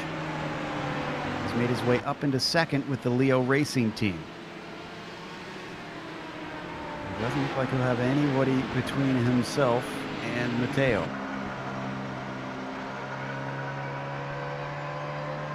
Lots of cars still getting a wave around, and now they do a wave around before the pits, then they open the pits, and if there's still cars stuck between the pace car and their class leader, they then once again get wiped by. Haven't taken a look at the weather for a while, and as expected, with the sun being pretty bright out and very few clouds, as the sun has gotten higher in the sky, it's gotten a little bit warmer. It's 85 degrees now on the track surface. We do have a bit of a wind at this point, though, as well. 10 degrees, or 10 miles an hour that it is blowing there from the southwest. Yeah, and if you're wondering, that's 20 degrees Celsius in the sky, 29 degrees Celsius on the track, with a nice breeze of 17 to 18 kilometers an hour from the southwest. They've turned the lights back on the pace car to continue with these wave bys. Still a few cars working through. I think that was the last of them that just went by, though. Oh, we just have a three-wide situation up the S's. Yeah, I just noticed that as well. If we want to see it, I think Jeff Yeager involved in that again. I Go just saw on Lyndon Stellan. Swaby. He was part of that as well. I don't Yeah, think we had any contact, though. no, Swaby's no. the 369. He got close up. I think really the one with the 219. scariest moment, yeah, Stellan Lindbergh, and the 219 has the best view, I'd say, of this. Yeah, him and Jakob Lehmann in the 112 machine, both of them a little bit scary. Great heads up. We've had multiple incidents under caution already, so thankfully we didn't have another one. Stellan's view. Taking it 3 wide and getting on the binders. Reported live in the GSRC helicopter in the S's here. Avoid the 504, I guess, right? Ah, All right. Excuse me, 405. I was picking numbers out from nowhere, honestly. So this is getting great. But yeah, no, pace car, safety car, sorry, it's a safety car, not the pace car, we're on a road course. Goddamn NASCAR. No, the safety car still has the lights on. Gianluca Matteo still in the lead of that LMP1 class. Right behind him, though, Riccardo Schiavone, we have seen him be able to really know how to use his boost to the full extent of that ability, just boosting by cars left, right, and center up to the inner loop. And we might see exactly that happen between him and Gianluca Matteo, but Matteo, we have also seen him use his boost to the full extent of that ability. So we might see an Audi R18 and a Porsche 919 boost completely up to that inner loop to, for one, stay ahead of the car behind, and to get past the car ahead. We might actually see them boost that hard that they actually run into the limiter of their car, which normally doesn't happen under normal racing. Rick Barrow just went by as well. So one more last wave by, it seems. And we just got confirmation going green next time by from the stewards. Let's get back to racing here. It'll be fascinating, as Steph just said, that seeing how things play out between two new players up at the front and how they have a dynamic between each other, who's got the speed, who does not. Also, what can the SRT green car do? They're back in 7th. Because of all the wave buys, they're actually pretty close to the front. There's no lap traffic between them, so you have to wonder. The thing is, we don't know how their top speed is affected after their wreck. Now, if it's not affected or not too much affected, they might still be able to do something. Where really the question mark comes in is their battery damage, because that battery sits on the left side, that impact zone. If you hit that quite square on in the left side, the middle pot there between the two wheel arches, that is where the danger zone of that Porsche 919 is. If you damage that, you're significantly down on power. So you're saying if if a team is really conniving, that's the side they want to hit. Yes. Or Hopefully take we a got- magnet. Yeah. Oh dear. Is this wacky races now? Is that what we're getting into? Anyways, we're coming down to the toe of the boot. As we said, we are getting the green this time by, and Matteo will lead the way at the front of the field and at the front of the LMP1s. Ronnie Fantini is our leader in LMP2. Guillaume Kempfer has hopped in the car ahead instead of Corentin Quinez, leading the GT Pro. And then leading the GT Am is Till Norwig, still in the car for Florian Hain from a number of stops ago.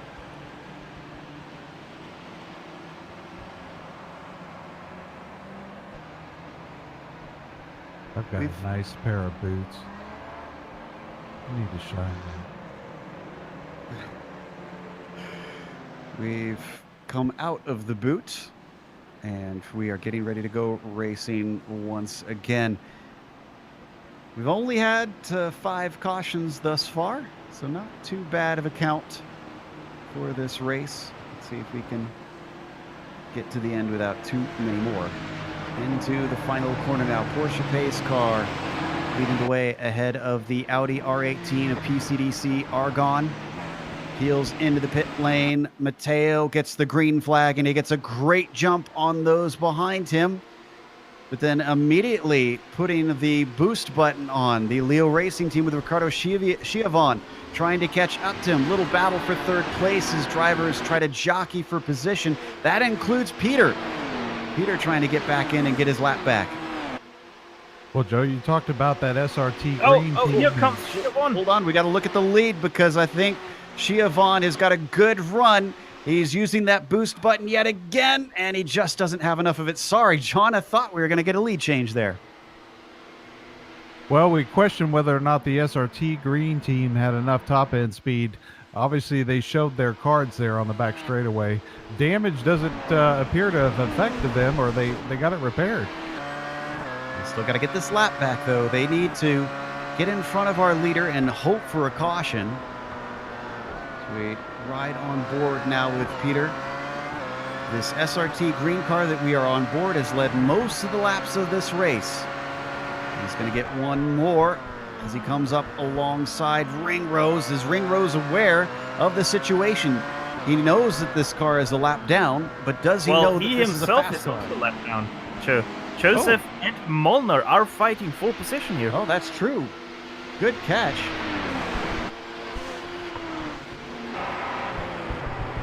So, these drivers come around to complete lap 1. Matteo still ahead of Schiavon. Not been able to get ahead of him, but they have been able to pull away from Roth behind. And What a Molnar pass. just got past Ringrose. Go ahead. Around the outside of turn 1 into the 90. But did he use up his stuff? Because Peter's now under threat from Ringrose. Again, this is a battle for position. Ringrose going to lift a little bit. Got information. Sounds like the number 260 had a loss of force feedback and their computer crashed when they were restarting this last green, I think.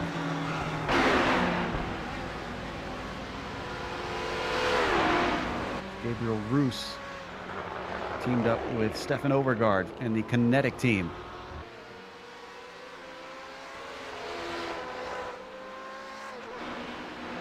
Roth loses a position to Hampus Baz.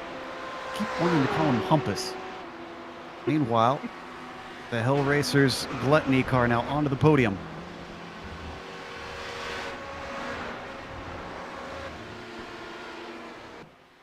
Still not out of the woods for the 29 SRT green car. I know we keep focusing a lot on the car that's a lap down, but again, one of the fastest cars on track, desperately trying to get back into this race, and it's looking more and more feasible when before we thought that they were out of it.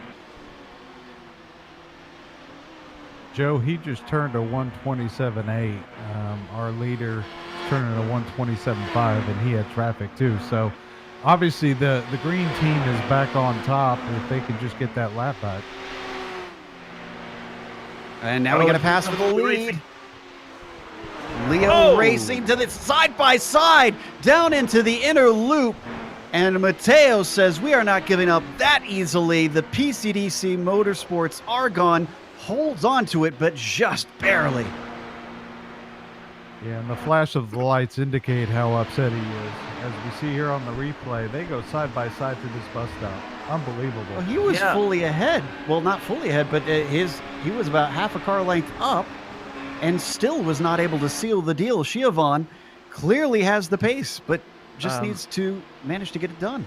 That If- is Schiavon. He was actually so fast, he was into the limiter like I predicted at the start of this stint here once again. But Matteo, in the Audi R18, it has so much better brakes, so much bigger brakes as well than the Porsche, because it harvests all the energy just from that brake. So it needs that brake energy to really get into that motor, and that's just where this Audi is strong. Yes, he doesn't have the top speed like Schiavon, but he can brake that much later that he was still able to retain his lead. Number 47, a long ways back this time, but with the way that he's using that boost button, let's see here. Starts to close. I don't think it's on the cards. They now brake on their way into the inner loop, and yes, indeed, he's behind John.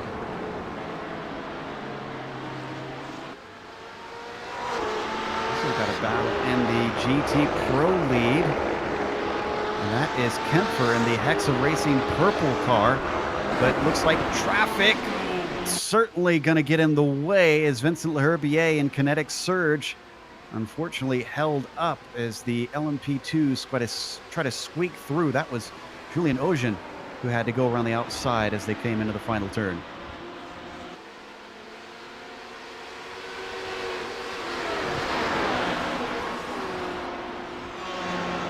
In fact, it's starting to get mixed up for the LMP1s as well. Gianluca Matteo now catching the back of the field. Is this going to help or hurt?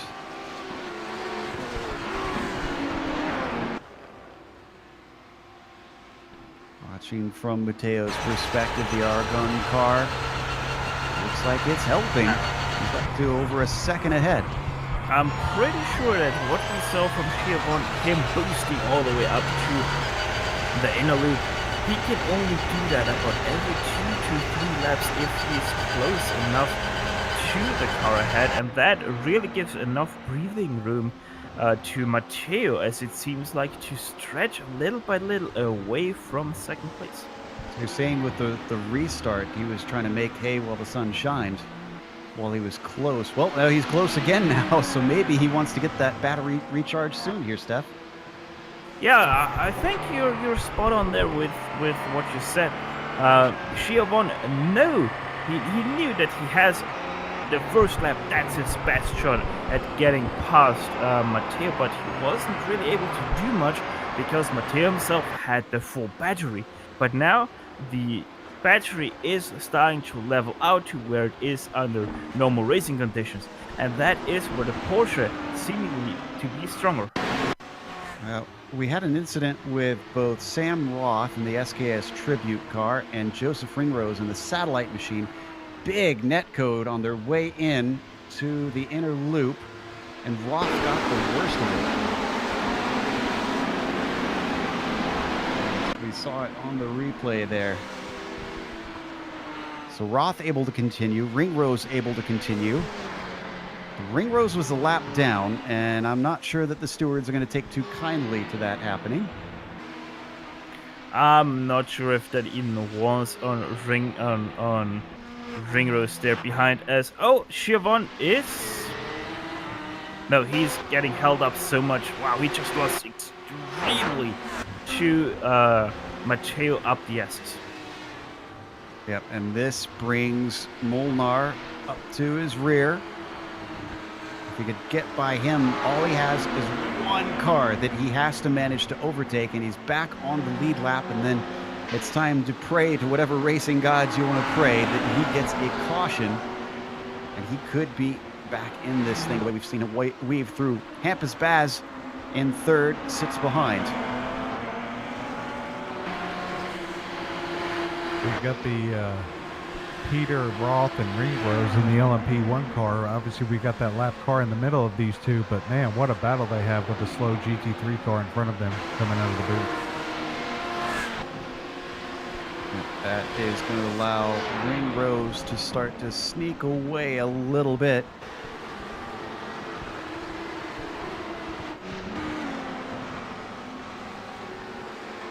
Also, Roth on the inside there. Oh, he's going in the pits. Well, yeah, he had that contact. I'm not shocked. Also, Or no, that's not Roth. That's Schiavon. That's Schiavon in the pits. Schiavon into pits because they are already on lap 28 of their stint, meaning this is pretty much the end of how long they can go right now. That means also that PCDC Argon can't go too much longer as Leo Racing Team also switches drivers. That's Riccardo Schiavon out, Danilo Piazza in. First driver swap they've had today. Piazza waiting for the rest of the work to get done. This is for fourth in the LMP2s that we're watching now. This is a field that has suffered some incredible attrition. Only 6 of them are still, 6 of them are still on the lead lap. And we've got 4 more still running other than them. Actually, maybe a few more than that. Looks like a number of them are many, many laps down.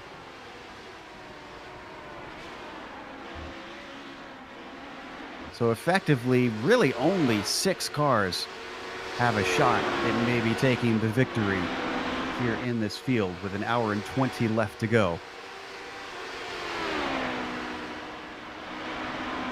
Fantini doing a fantastic job in that Heusinkveld 101. Took it over from Marcel Ty many laps ago. He's stretched out to 13 seconds ahead of Estefania.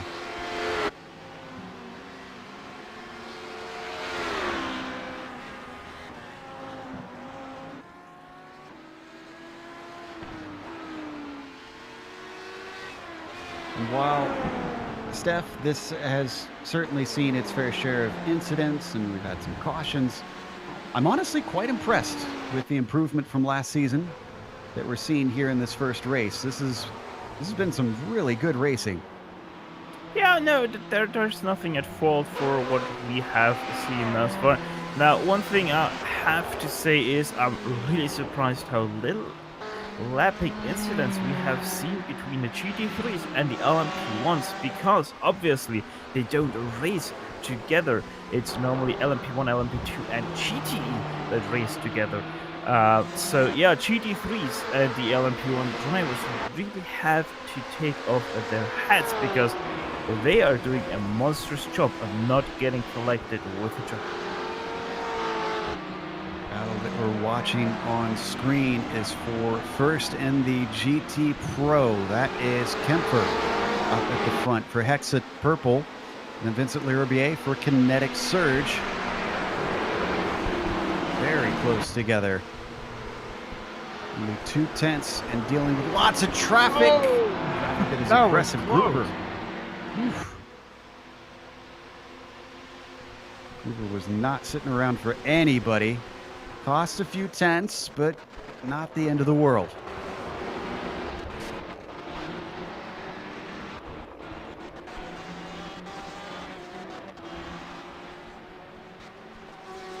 A little bit behind there, we've got a really close fight for fourth in the GT Pros. And in fact, that just changed hands.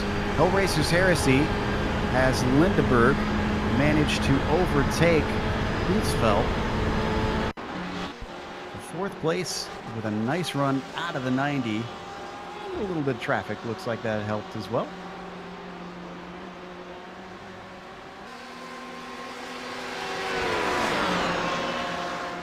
A slipstream borrowed from the faster class, and that gave him the run he needed. While that was going on, Joe, we have another penalty coming in towards us. That is for the 193 for pit lane infraction. That was the car that we have seen, the LMP1 car, the LMP2 car, sorry, that we have seen getting lifted up at the end of the pit lane when it was open, where they stopped. Now, the funny thing about that is they actually filed in a protest for being rear-ended, but they're getting the penalty for stopping at the green light. And you can see our leader in the LMP1s is now in his pit stall. No such worries about waiting for the green light to come on. However, he does hand it over to Adrian Refnes. That is going to be our first driver change. No, it is not. Adrian started this race. He just did 4 laps, came in, and handed over to Matteo. So Adrian going to complete the race, it looks like, as he takes tires. Remember, Joe, that was the car that was blinking heavily at the start of this race, where Adrian came in to hand over the car to Gianluca so he can fix his internet connection. Well, it's looking good so far. Let's hope it sticks around. Oh, and he's coming under 3 wide situation. That was Till Norwig being overtaken by Casper de Kort. Casper not in the same field or on the same lap, so sort themselves out.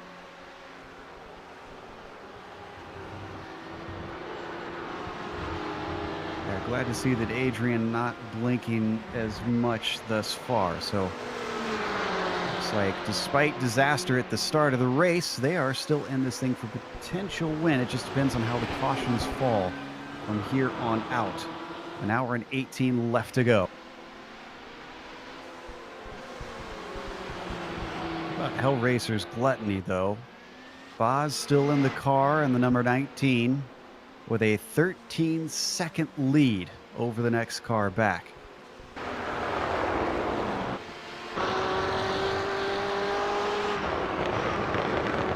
just got to root for a guy named Boz leading in this race.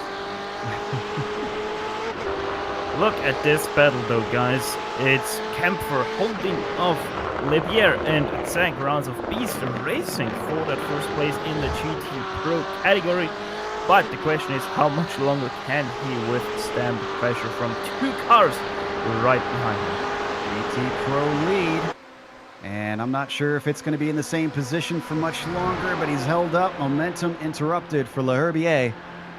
He waits behind, holding the middle of the track. Kempfer not going to allow him to sneak a nose in. Shallow entry into the inner loop, but doesn't lose too much time. All 3 of them still line astern. Kempfer, your leader, second to Le Herbier, third to Rounds. Well, if lights were a finger, I think we know what finger that was. Oh, and near contact between Rounds and Le Herbier down through the chute, though. Can we get an on-board from Rounds? That is not a turn where you want to make contact with another car.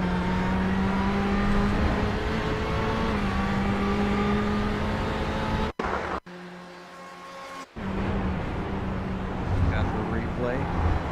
Through the inner loop. See the battling. He catches up quite a bit. You talk about it going into his boot here, but off camera corner, you don't want to do that. Oh, and while this is going on, Hellraiser's Hersey Stellan Lindeberg just lost connection to the server.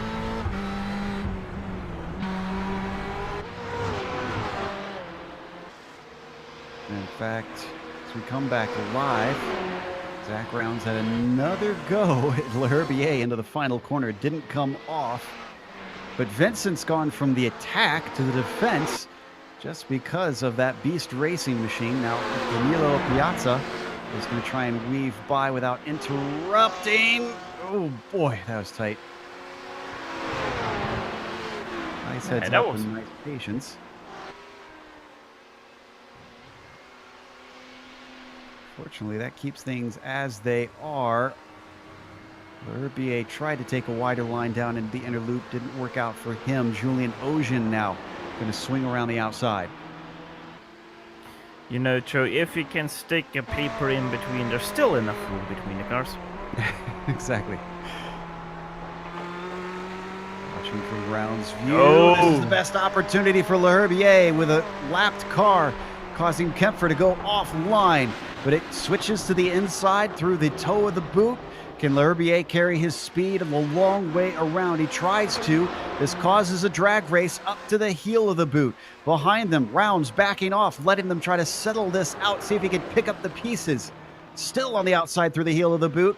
L'Herbier continuing to lose out, but he's going to have a nose in as they come up into the main circuit. Looking to try and chop him off onto the racing line, and he does. L'Herbier to the lead of the GT Pro, but it's not done yet. Kempfer now challenged to the inside of the penultimate corner. Zach Rounds up into second. Nice opportunity for him. Yeah, but Zach Rounds really struggling with his rear tires. Or a few times he was sliding out of the turns, trying to put too much throttle down onto the tarmac. Really Lyndon, hurting himself and his Lyndon front. Swaby spinning on the toe of the boot there, hitting the wall. Did not bring out the caution.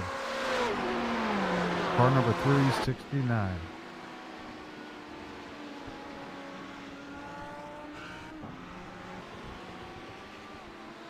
Yeah, what exactly caused this here, John?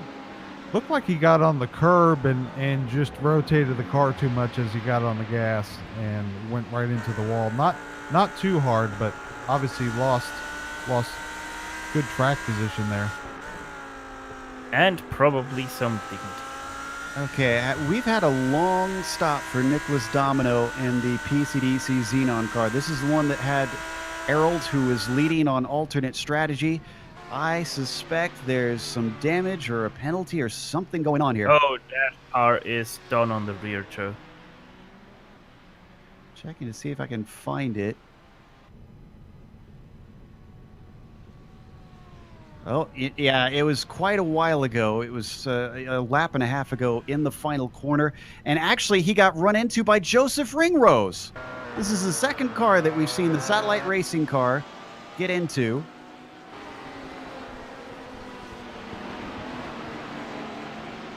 Oh, meantime, in live time here, is this the SRT green car that we're looking at, Molnar?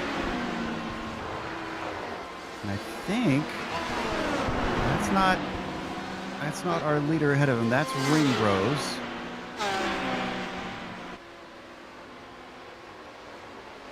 Oh, Ringrose almost squeezing him down in. And then Sasha Gordy for SKS Tribute is going to sneak by. That's actually for position. Oh, and we got cars stopped big time. Pancaldi for Falk Auto Tech Sim Racing 111. 111. And then is that L'Herbier? That was L'Herbier. Oh. And I'm sorry, but that is most definitely on L'Herbier. Just turned right into the 111, crashing both cars hard Caution's into out. the barrier as the caution comes out. Yeah, Roberto was all the way at the bottom of the track, and Oh no, the Fach Auto Tech car even just came out of pit. Yeah, that was 3 wide with that LMP1 car in the middle there, sandwiched in. That was just a poor account for the track position there. you know, I think, yeah, because that car went through, L'Herbier must have thought he was clear once the car to the inside did the 3 wide and then was through, and then unfortunately the Canadian was not, and caused one of the bigger accidents we've seen. That is incredibly disappointed since they were leading. And Autotech, the innocent victim. Boy, these LMP2 cars are just not. Well, we started with a 12, 11 or 12, Like and we're losing them about on average of every 6 laps. Wow, that is incredible. It goes back to what I said before. A game of survival. If you can stay out of trouble, you might get a good finish here today. We'll see if we get a good finish after this caution. We're going to take a quick break here on the Global Sim Racing channel.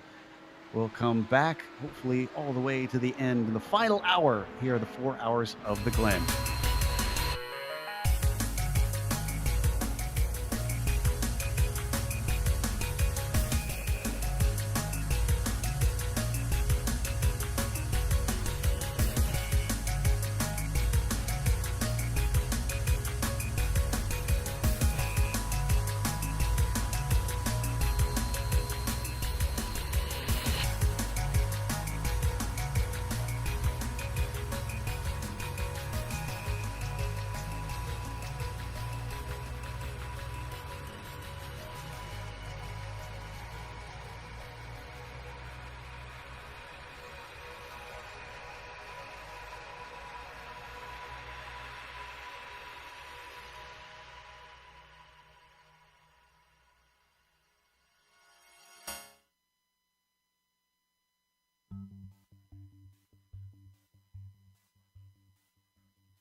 Roberts Argon team.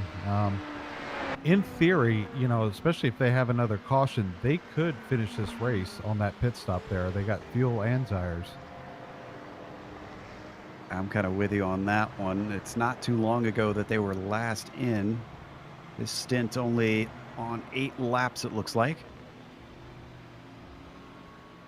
Interestingly, the Gluttony team, despite coming in, only lost 2 positions. It's really more the traffic that has become more of a factor on these pit stops, because they are way, way down at the very tail of the train now, even though they are only a couple positions behind theoretically. And did Molnar Peter get the SRT green car onto the lead lap? I think they did. They did, in verity, they did get waved by, because the leaders did pit, and now they are going to pit with themselves. Yeah. Yep, they're going to pit right now. They got plenty of time before that pace car comes through. Meantime, we have one of our Kinetic Racing drivers here to talk to us. Steph has caught up with Steph. Yeah, welcome to the booth. Make yourself at home. It's very cozy in here, especially with 4 guys in now. But yeah, what is Molnar doing there in pit lane? Sorry for that. I don't know if you were on the replay there, but either way, Molnar went in and drove straight through his pit stall and did pit out again ahead of a car that was driving by. Either way, Stefan, now your car is going quite strong at the start of this race, and if I remember correctly, it's still going strong. How did your stints go? Yeah, it actually went very according to plan right until Gabe was into the car, but then he suffered a technical malfunction. So we got into the back, but actually we are pretty much back into it now. Well, it's still a long ways to go. We're still about an hour away from this checkered flag. Now, let's talk strategy here a little bit. What do you guys reckon? Do you need one stop, or are you only gonna need a splash and dash at the very end? What's the strategy from here now? Yeah, we'll need one stop to the end at least. When we'll take it, that depends. But yeah, one stop for sure. And we have seen quite some few incidents up to this point, and the interesting part about them is that all of them were very, very violent crashes, like we saw at the very start, which took out about 4 LMP2s. Did you have any problems so far with lap traffic or being lapped by faster cars? I think we avoided pretty much all but very light contact, but yeah, we did see some very heavy crashes into the air. Well, better to see them than to be in them. Stefan, thank you very much for talking to us, and yeah, best of luck for the rest of the race. Thank you. Stefan Overgaard, his team, Kinetic Racing Speed, the number 260, sitting 7th out there on track in the GT Pro class. Don't think we are going green this time by. SRT green team is back in the pits, changing drivers and tires. And I just got confirmation from the stewards. We are going green this time by. So, all right. Let's get this thing underway. This is now going to very much be on for Valiokas, taking over for Peter. Making sure that they can get out to the tail of the train. You know, I wonder if they came back out because they realized that if they swapped drivers, they'd get stopped at the tail of the train and still be a lap down. That's actually a good thought there, Joe. That's probably exactly what happened. Yeah, but technically they did exit a closed pit lane. But did they actually? Was it closed at the time? The first pit stop, just a lap before, they waited at the end of pit road. Either way, we're going back to green, and that's our main focus, I guess. Yeah, exactly. Up at the front, it is not our leader in the LMP1s. Instead, it is Zach Rounds for the GT Pro class. It is going to lead us away. Pace car is in. Zach Rounds gets on the accelerator. Jorge Flores for SRT giving chase to see if he can get in the mix, but unfortunately it's a much better start. 4 rounds keeps him behind for now. A little side by side behind them in the other GT Pro cars, Hundhedge and Theus, as now our LMP1 driver plugged up and desperately trying to stretch away from his other LMP cohorts before they catch him.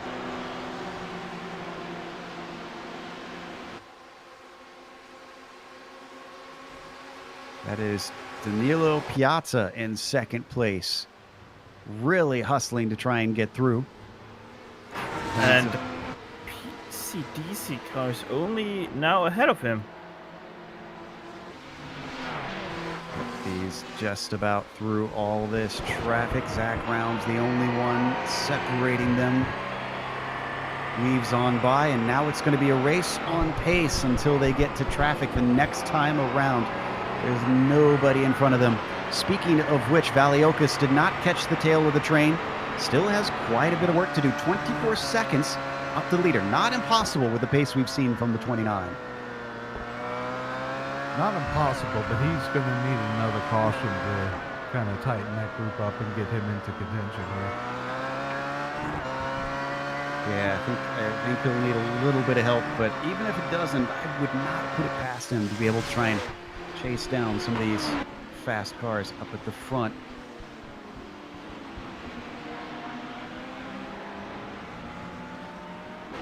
And while we're watching Valiokas coming out of the boot and onto the main course,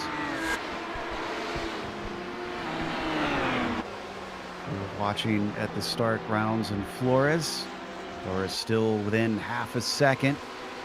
Not done with the traffic. Tony Fantini leading the LMP2s. Has to squeeze by. That's going to compromise Zach Rounds. Costs him a lot of speed up the hill. Here comes Jorge Flores. I don't think he's close enough to send one into the inner loop, but it'll certainly gain him a lot of ground.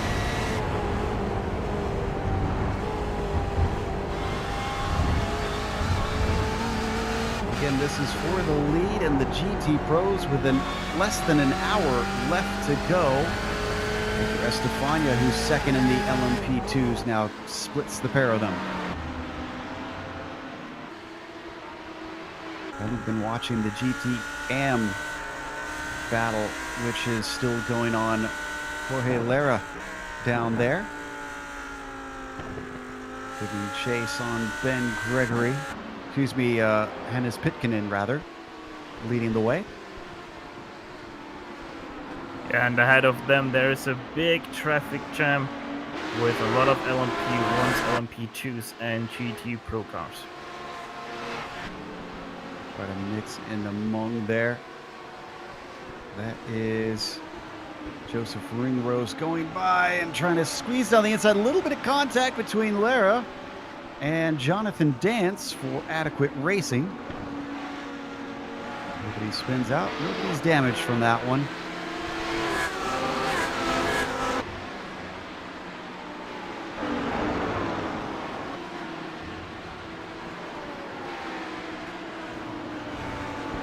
Watch them come around to complete another lap. Oh, that did hurt him. Was there actual damage from that side-to-side contact, or is this scheduled? These GT3 cars can usually go about an hour, so I wonder... Yeah, look The at that contact wing was on there. the right-hand side of the car. Oh, Zach Rounds was just involved in a little bit of an incident in the inner loop. Doesn't lose the lead. Flores is still Oh, back. who is that? Big That's incident. SRT. Two SRT cars got into it going into the boot here. That's our SR29. Yeah, that was Valiokas and Flores. Watch the replay here. Flores in the GT car, Valiokas in the prototype. I kind of put that one on Valiokas cutting down there. Yeah. He's got that LMP2 car there, Joe, trying to pass him. And just pinched himself in between that and his teammate there in the GTE.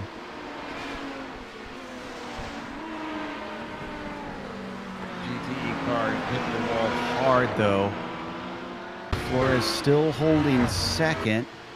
But I think Pascal Theus is closing on him quick. And indeed, the SRT East car is heading into pit lane. That was not how we wanted this to go. Green Rose follows. Gabriel Roos as well.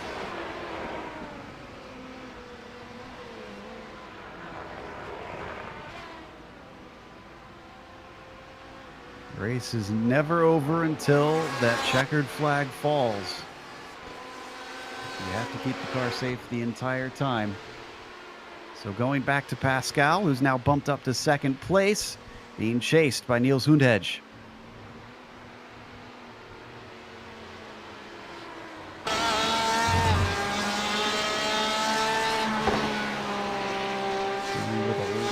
Traffic, a lot of mixed up cars at this point. Two LMP2s work their way around. That's Rattray and Dance.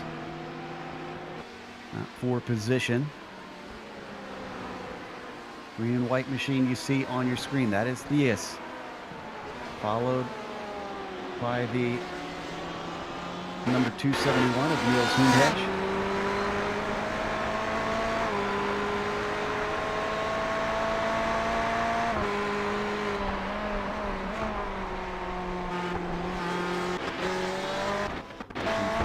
Ferrari giving chase. They're actually, this is actually a 3-car fight. Yankovic is back there within reach. Yeah, 3 different manufacturers showing here. Again, a testament to the balance of performance that they put on the cars most recently. This is all for GTE Pro second place. Now P4 in the LMP1s is tightly contested between 3 cars. That's Alex Sturm in the GT Tempo, SKS Tribute, that's Sasha Gole, and Marius Valiokas in the SRT Esport LMP3 car. And after not having anyone to battle for quite a while, the number 29 finally catching up to some competition. Almost lost the whole race, though, there a few moments ago. As ahead of him, the battle between Gorley and Sturm. Work out for Sturm, at least for a little bit, but certainly under pressure from the SKS Tribute number 3.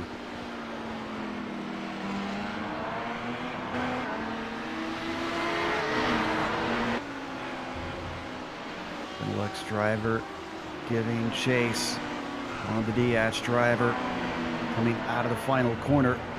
And how much longer will they be able to keep Valiokas behind? Here comes Marius with a big run as they're going to go 3 wide down into the first corner, but Marius decides better of it.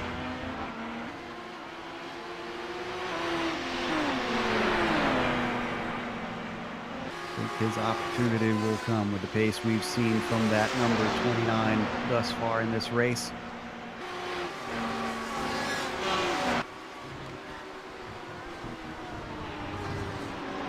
For those wondering, PCDC Argon is still leading this race by about 2 seconds. Refn is ahead of Piazza.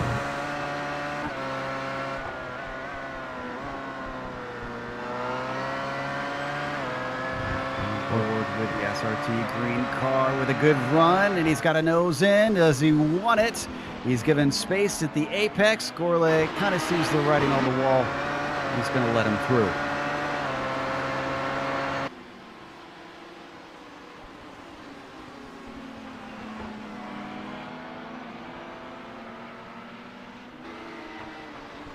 Glancing through our time and scoring. Don't need to go to it, but I can tell you that Hundhedge was overtaken by Yankovic for 3rd in the GT Pros.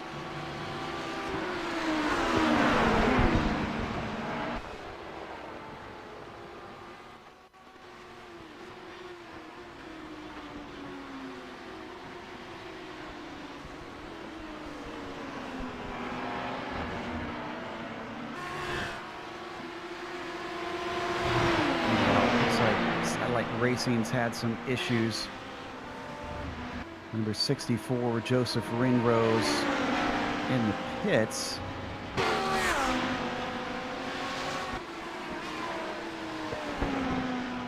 We're taking a glance instead at the lead in GTAM. Real Pixel Motorsports 3. Something of a quiet effort today to get themselves into this position. Baumler in the car. Veed was in it before. Certainly had some excitement early in the race.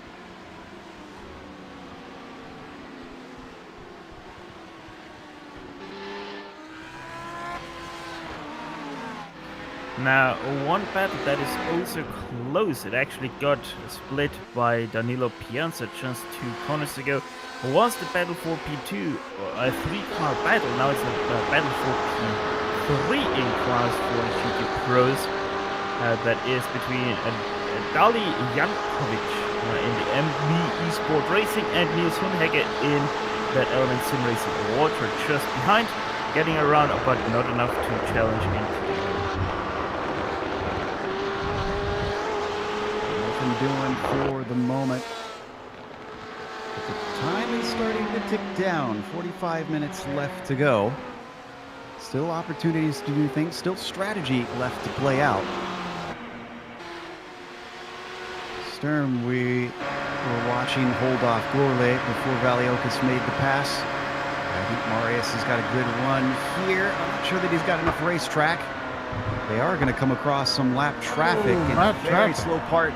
Yeah, that's Baumler actually. They don't want to take that car out. That's the leader in GTAM.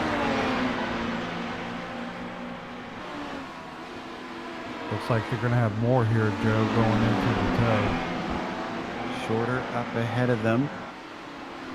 And them being checked up as much as they have brings Gourlay back into the mix. Not sure with him giving up the position how hard he's going to try and fight. Valiokas, being squeezed all the way down to the grass, though. The number 29 will not be denied, and now jumps up into 4th. From here, as we go 3 wide, that was Ronnie Fantini. Yeah, everything looks to have come out the other side okay. So this moves Valiokas up to 4th. But it is a 21-second gap up to Hampus Baz, who is on the podium. Now is when I'm starting to agree with you, John, that I think he needs a caution to get back in this mix. Yeah, some of these battles, it looks like we may have one. Actually, we might have a battle for the lead in the LMP1s. No, we had a change for position. Piazza's taking it away. When did this happen? Trying to see if it's recent. It was within this last lap. It was on the front stretch. And it was instigated by traffic. Jorge Lera, the World Sim Racing Junior team. Unfortunately, it was in the wrong place at the wrong time for Refness. Happened just a little before this. There you see it right there. Oh, and if we go back live now, Piazza just gave back the position to Refsnes because of traffic himself. Giveth and it taketh. He's going to try to take it back. So he's around the outside coming into the inner loop. And contact. Got into the back of Refness, but they both managed to keep it pointed forward.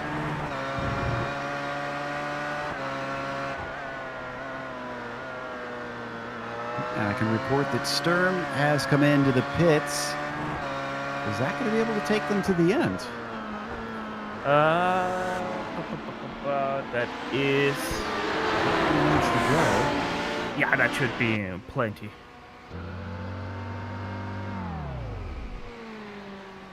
All right. Luis Emerton for GT Temple Racing. Driver we are now, very familiar with. Here comes the interesting thing, though, because we only have 43 minutes left, and that means Luis Emerton cannot complete his minimum required time of driving. Why did they do that?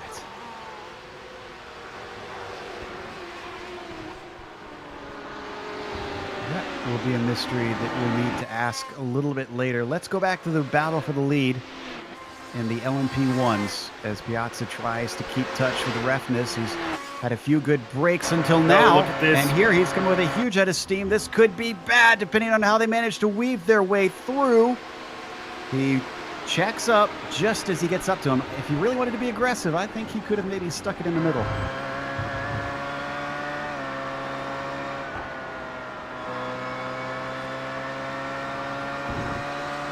Right on board with Piazza.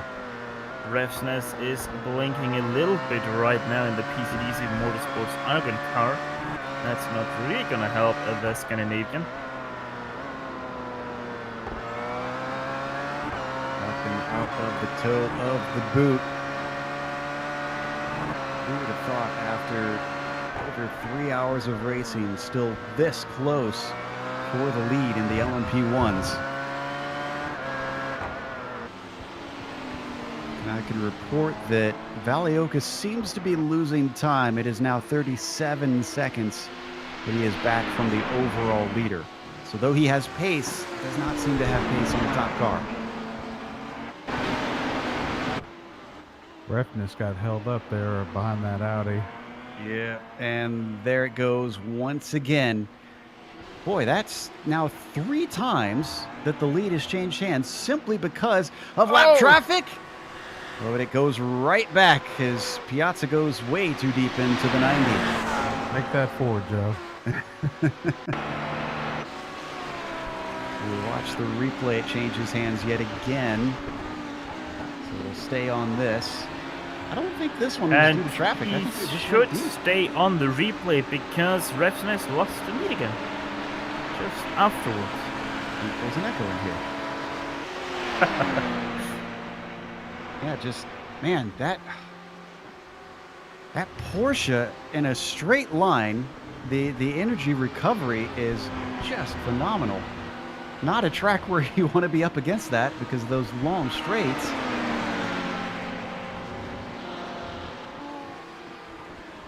Since then, if we come back live, the car Piazza retains the lead.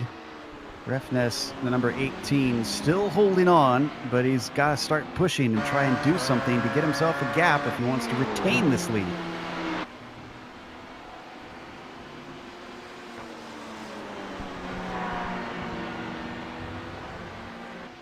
More traffic. This one a little bit nicer. Harrison Bingham, the Motov pink car.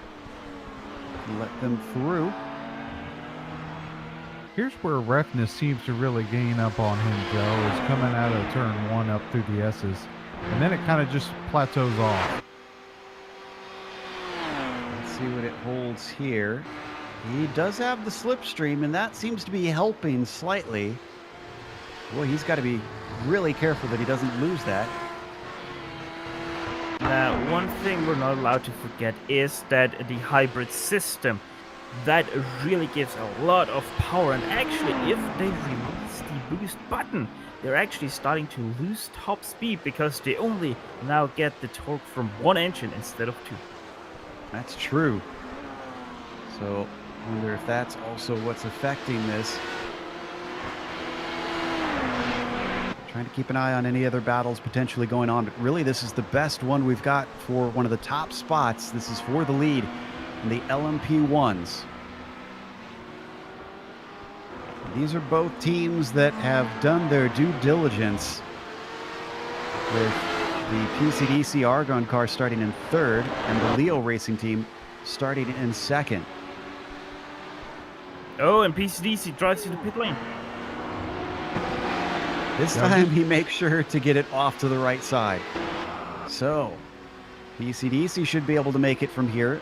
Now, Piazza's team, Leo, when did they last pit? Oh, they need to come in. They have about 3 or 4 more laps in their fuel tank, Leo Racing team, that is. So yeah, they most definitely need to come in. And the interesting thing is how much longer can they stretch their fuel tank, because every lap they stay out over the PCDC car, they are saving time in their pit stop.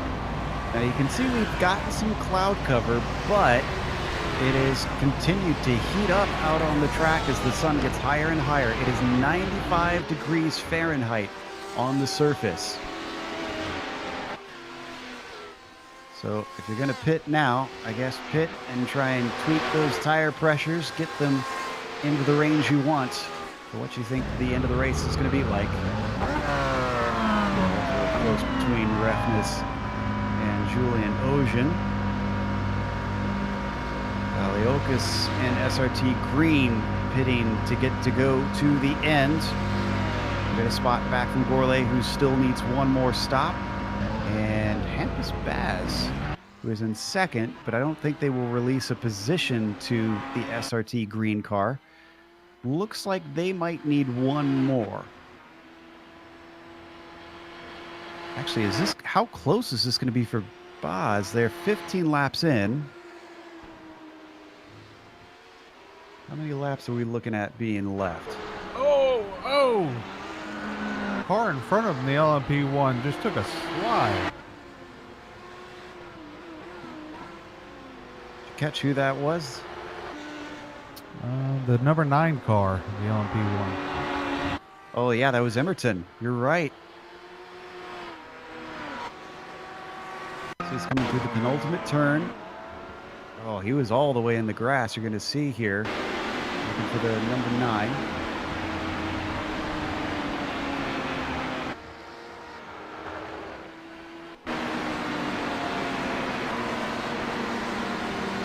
Be able to catch that one, but very tail end of it. I made a quick calculation about the Hell Racers gluttony. I calculated with about 30 laps on their fuel stint, and they would be short by just 3 laps to make the race on no more stop. So at this point, they're banking on a caution. This is Fantini, one of our LMP2 competitors who's been challenging for the lead at times, but is now down the order, comes back in, takes his final stop. Yeah, he had that 3-minute penalty that really took his contention out for the win.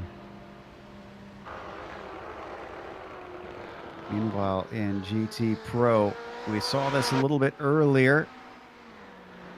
That Dali Yankovic has managed to get up into second. Is only 6.5 seconds back from rounds. Wonder if Dali will be able to catch him. We did have another stop from Pascal Thiers. This should be the last one for the 284. I just want to say the PCDC Motorsports car came in for not a pit stop, but that's actually their sister car. It's the Xenon car, making their last appearance in pit lane. Still waiting on Gourlay to come in, Piazza, and eventually Baz. You know, this is a little bit where I'm sad that the Xenon car had their incident, because this would have been very interesting to see what would have happened with their strategy, as the chunky Pineapple Racing car had a spin out of the last turn. Let's keep half an eye on our battle for the lead in the GTM. Now, Baumler is pretty safe right now up at the front. He's got a 3-second gap, but John, Lyndon Swaby in that Audi is certainly keeping him kind of under threat. Yeah, turning about 0.4 a second faster, as you can see the SRT machine come up behind him. Turning some great laps, just being consistent in that car, Joe, still looks straight and clean.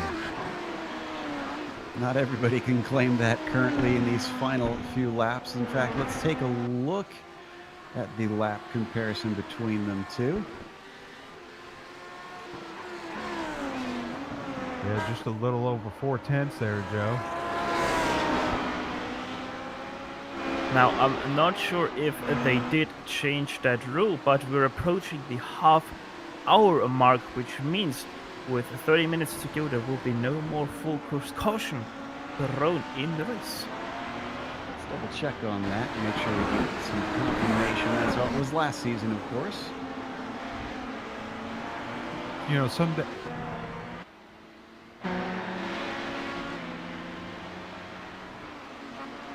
Meanwhile, as we take a look at Zach Rounds. Beast Racing Ferrari there coming out of the toe. Close to Zach Brown, but unfortunately not related to the McLaren owner.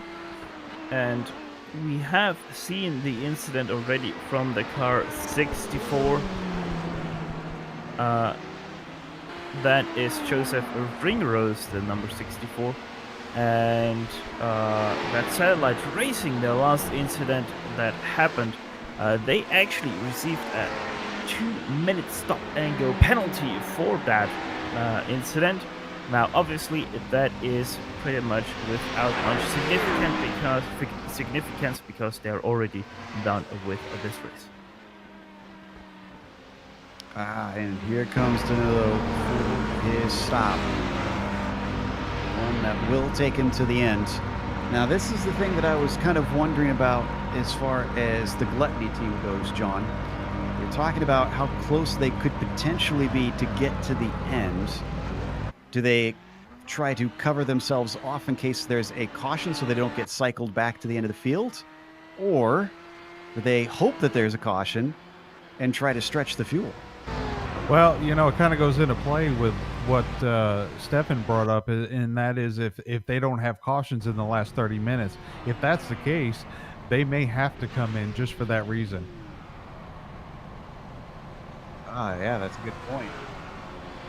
SKS Tribute putting new tires on and a new driver into the car. I thought I saw a little bit of repair on the right side. Okay, I'm starting to wonder if the 45-minute minimum requirement of a drive is for all cars, because Julian Rivolo most definitely can't drive for 45 minutes in the last 30 minutes of this race. Could be a case of where it's at least 2 drivers get 45 minutes minimum. We'll double check on that rule, see if we can get some clarification on that. Meanwhile, our leader, the Hell Racers Gluttony car with Hampus Baz, still in it with a handy 30-second lead, but as we said, unlikely to get to the end on this fuel unless they can really stretch this thing. Bethnes is in second place chasing them. There's big gaps between our LMP1s at this point. Yeah, Hamp is turning 129s. I don't think he's saving fuel. Actually, one battle that is extremely close is the battle for P3 in the LMP2s. That is between a Chunky Pineapple Racing number 160 and Jeff Yeager in the Apex Racing Group Blue number 133. Yep, as you said, this settling the podium spot between them in the final half hour of the race. I was going to say that, Stefan, but I just can't roll my R's like you do.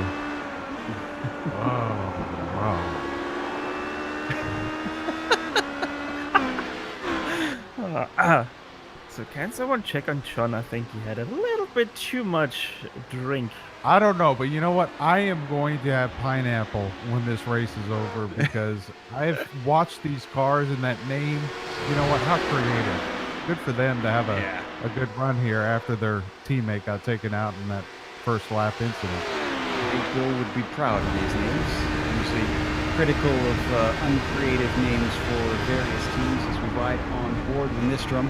Now looking ahead at Yeager.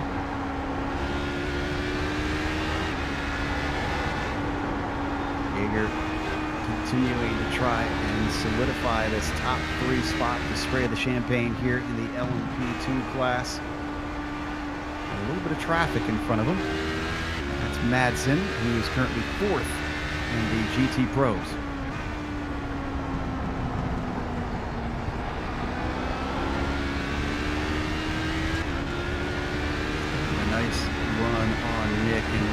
easily going to be able to get by. But what about Nystrom? Nystrom's going to try and push the issue. He doesn't want to get left behind. Thankfully, Madsen saw him at the last moment and did not turn into the car. Oh, and one car that I just saw that is back again is the car, the LMP2, right behind them. And that is the No Luck Esport car. Rattray, yes. He returns to the track. However, he's running 43rd overall. As Obviously, Mr. Oh, and that's quite a tire mark on that braking. Checking to see.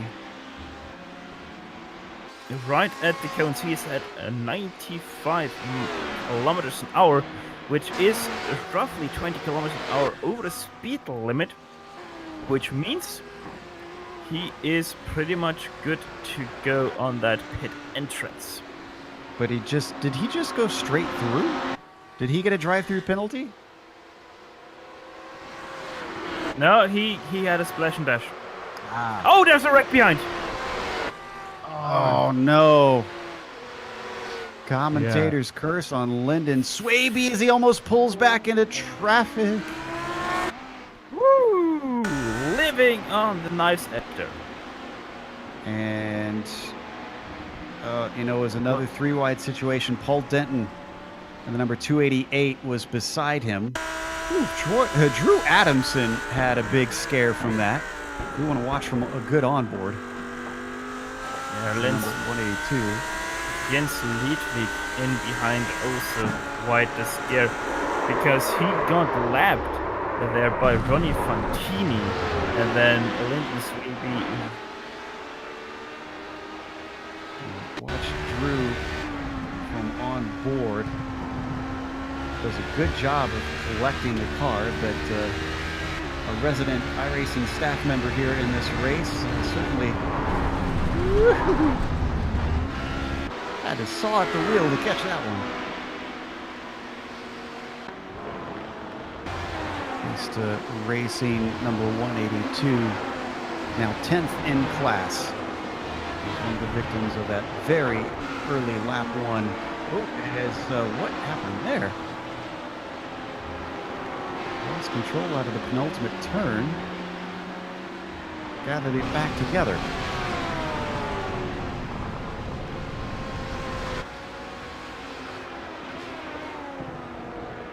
I'm not sure that the car is back to 100% from that lap one incident. Now he's going to get by the car that caused the incident before, Paul Denton.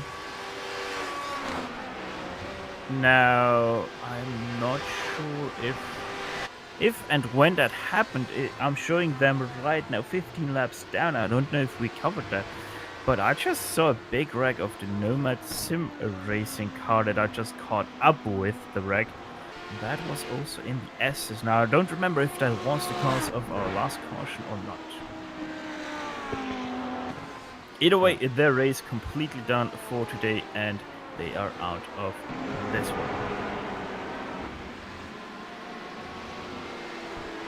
And we have confirmation that unless it is something that's such as a track blockage or something similar, we will not have a caution from here to the end. We're green all the way as we ride on board with Jaeger. And he's dealing with a three-wide situation as Rattray tries to get a lap back. And then who is this? It's Lehman also trying to get a lap back.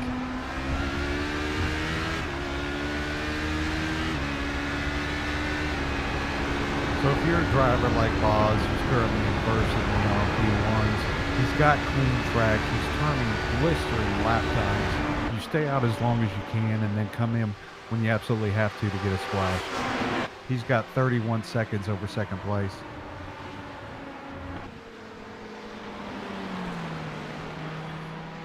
Battle that is, to my knowledge, closing in is the one between Zank Rounds Beast Racing, number 282 in first place of the GT Pro class, and Golem Kepfer in the Hexa Racing Team Purple, number 266 in second place.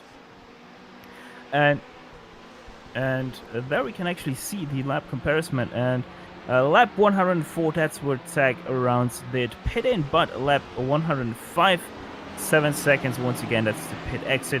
Lap 106, we have 3/10 in favor of Zach Rounds, but I think he made a little bit of a mistake and he is catching the traffic in just bad places over and over, and now goes also wide through the second last turn, making little mistakes after little mistakes, and it's just starting to trickle towards William Kemper. And on screen, we just saw a change for the lead because Boz was in. Refness now takes it back over. I saw John with his binoculars down towards the pits, and I was wondering what was going on. Yeah, we just got done talking about him, and he came down pit lane. Obviously, that pit stop, a 41-second pit stop, he had a 31-second lead. So, looks like he's only about a little less under 5 seconds behind Refness right now. I think this is still doable. Traffic could certainly swing the way of Boz, but it could also swing the way of Refness. We just don't know in these final 22 minutes. Can the 19 run down to 18? Man, Boz in the grass on the inside going into the booth. Yeah, lap traffic. That was Frank Oosterhouse. Squeezing it through there.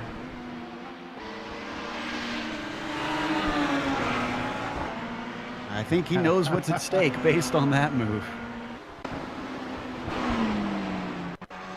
He knows he's got to hustle and run down Refness. Oh, Ekbergs is in the wall at the last turn. That's German Sim Racing LMP1 DGFX number 7. He's trying to get it out of the way, but he's waiting for a good opening. And he's still not got it. That looks like a Whelen modified right now. See if we can see exactly how this went down. Ekbergs now limping it back to the pits as we watch this replay. He's got someone in front of him. This is another LMP1. Oh. Oh, wait, nope, that's Boz that we're looking at on the replay. This was the number 7 that we were looking for.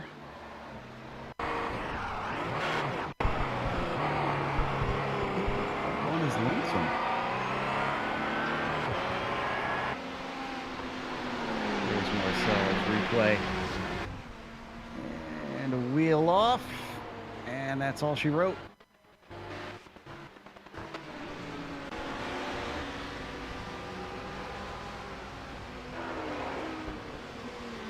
See the incredible damage on the front that John was talking about for that LMP1. Amazing how small moments like that can drastically change your race. Whoa, what is going on here?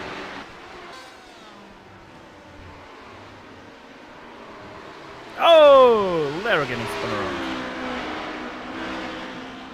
And that was the number 351. That had Benjamin Gregory in there. Some contact between Ocean and Adamson as well. Adamson also making contact with Lara, being the one to finally turn him around. And Julian Ribolo had to take it way off the track to try and avoid that one. Well, that had a mess written all over it from the get-go.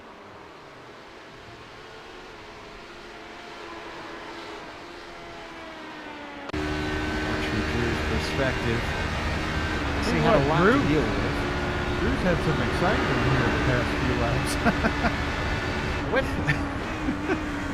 What happens when Nimcross has to talk to one of his own staff members? Hopefully nobody protests him from this race. I think the internet would explode. I doubt he'll actually get protested for any of that, but boy, you're right. Drew has certainly seen some action. As we come back to Zach Rounds leading the GT Pro by a handicap of about 7.5 seconds. You know, one thing I just realized, and really did just realize that only with 18 minutes left, we actually have 3 Pineapple Racing cars in this race. The third one is pitting right now, the 360, the fresh Pineapple Racing in the GTM category. Let's have pina coladas.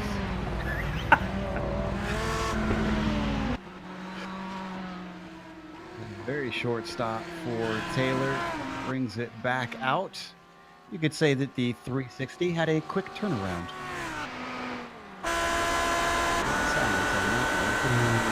Done good. Anyways, we return to the track in 6th on that Pineapple car. Saw that Hampus Baz did gain on Refnes for a brief while, but it's gone back up. It was down as low as 3 seconds.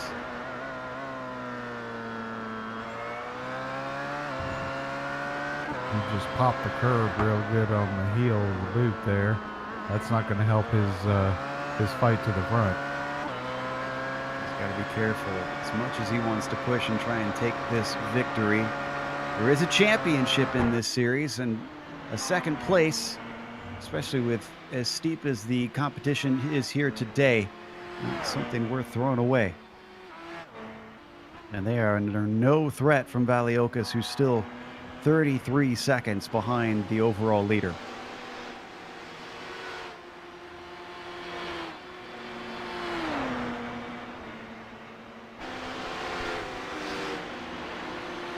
Well, that's still a good recovery for that SR Team Esport LMP Green team, considering they had that front end collision into the wall there by pit lane.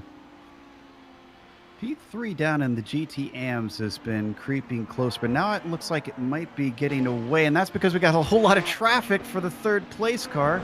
That's Hans Pitkinen, as he's now letting a stream of prototypes by. Hampus Baz, one of them. That's Luis Emerton in there, Iker Estefania, and I think that's Drew once more. Drew Adamson, yes? Can't leave Drew out there on that 3 wide. They made it work this time. And then Piazza, who is in 3rd, and actually he's caught up with Baz. All that traffic has slowed down the Hellracers Gluttony car, and Piazza is now looking at a potential 2nd place.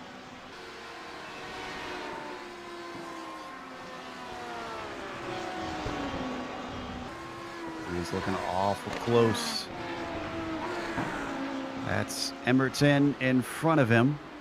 Once he gets by that lapped LMP1, oh, but he goes a little deep into the first corner, and that certainly hurts the time that he wants to gain on the Scandinavian driver. Oh, Boss had heavy traffic left, right, and just blocked him in there. Let's watch that one more time. He looked to the outside, went to the inside. That was Madsen, our 4th place driver in GT Pro. Madsen almost looked like he nearly scraped the wall in that.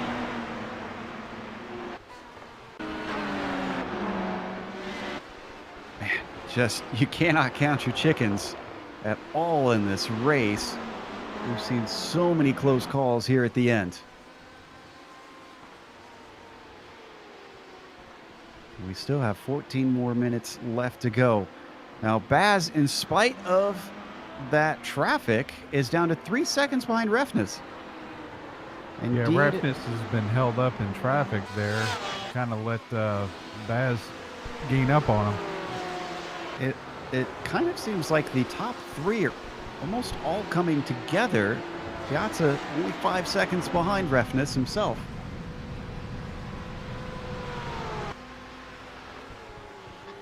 Don't forget, guys, the PCDC Motorsport Argon might still not be 100% clear with their pit stop, whereas the Hellracers Gluttony are already done with their pit stops for today. Well, you know, Stefan, Argon is gas, so technically they could have some extra. Only if they fly over part of the track. And if we're going on teams having that sort of effect on them, then I'm going to name my next team Always Winning. So you'd be always losing? Oh, and Bass held up again. Can't seem to catch a break. That was coming up to Frank Oosterhouse. He's multiple laps down in GT Pro. You know, in spite of that, he's still only 2.8 back from Refness. In the same corner that we saw before, where we had to make the aggressive move down into the grass through the chute. Well, Refness has got a GTE car in front of him here coming up on turn 11. Doesn't slow him up, though. GT Pro leader Zach Rounds. The Beast Racing 282. Still 13 seconds ahead of second place, which is actually itself getting close. Jan Santowski has been chasing down Kempfer. Last lap, Hampus Bas, 129.078 versus Let's go to Kempfer, 130.7 of because Refsness. second place is going to change hands down into the 90, and Santowski is through. That was the number 248. Let's take a look at the replay. Just got a great run. Interestingly, Kempfer didn't really defend too hard.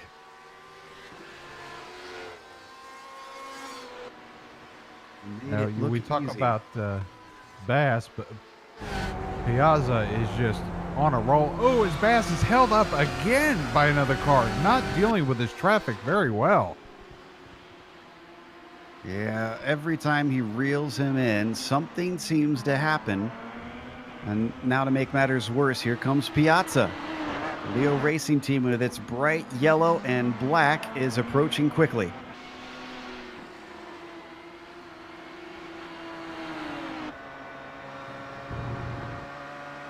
We ride on board now with Danilo. This time traffic working in favor of Baz as they stream by Baumler. Second place in the GTM. That's since been handed back. Baumler must have had a recent pit about 5 laps ago, it looks like, until Norwood regained the lead in that class.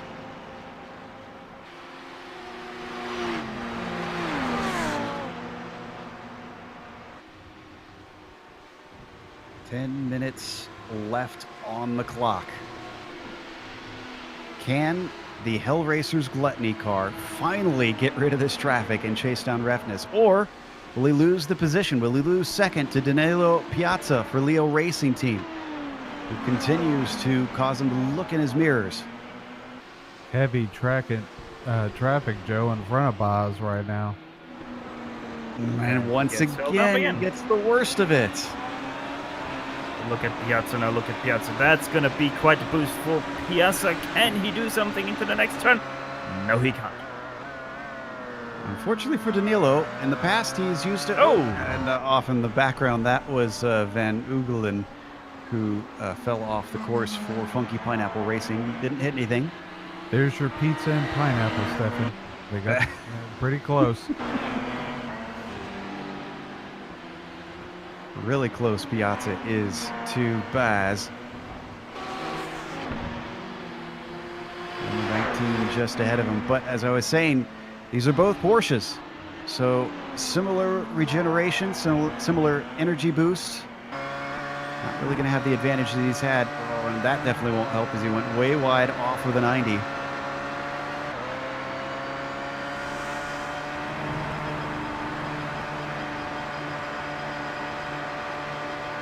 Though he still gains by quite a bit. I think Baz maybe held up by the traffic once more. And now he's right behind him as they have Magnussen, Matthias Magnussen in Kinetics number 280.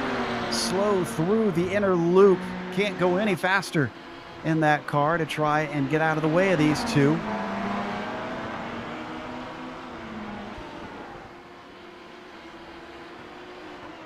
If there's an award for hard charger through traffic, it's got to be Baz. Man, he's getting the worst of it today.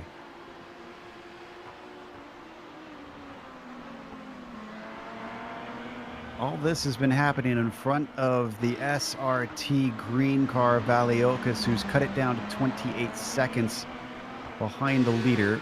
The ground that he has been gaining, not really making up for the problems that he had earlier in the race. This leader formerly in this round one, unfortunately, looking like he's going to have to settle for this fourth unless we have some major drama up ahead of him.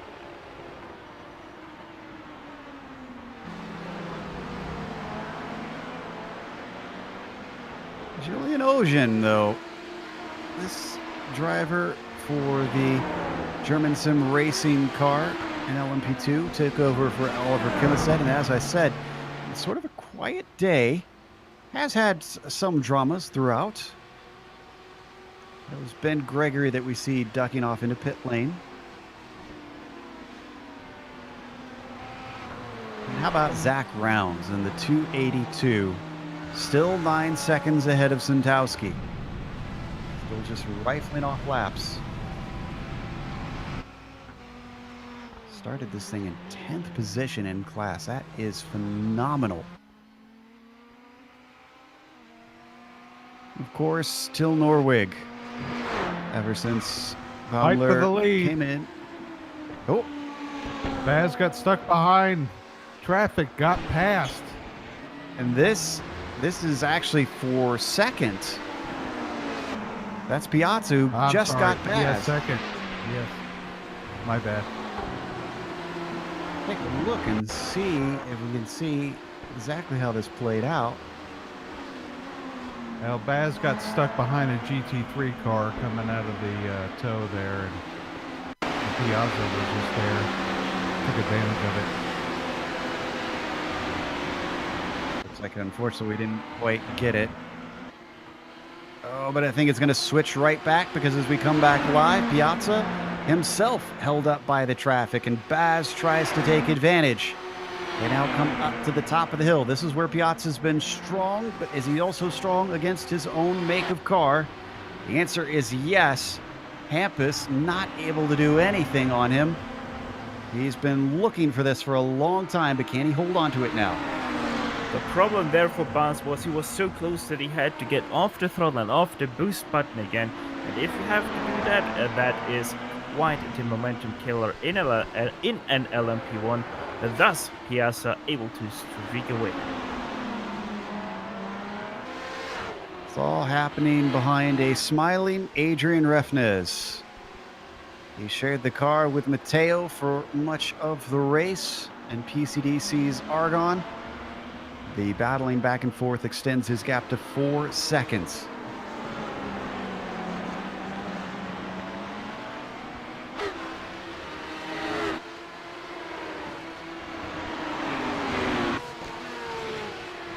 Down through order.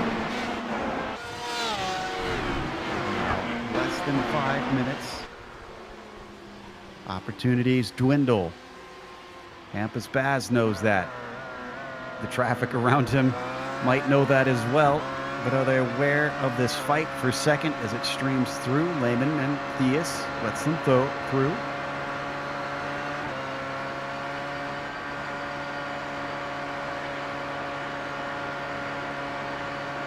The Racers Gluttony team has been trying oh so hard to try and make something of this race. But he continues to lose ground on the Leo Racing team. Oh, that's, He almost has another moment. that's one way to pass, I guess. There's Kempfer that he just went by, and Casper de Court as well.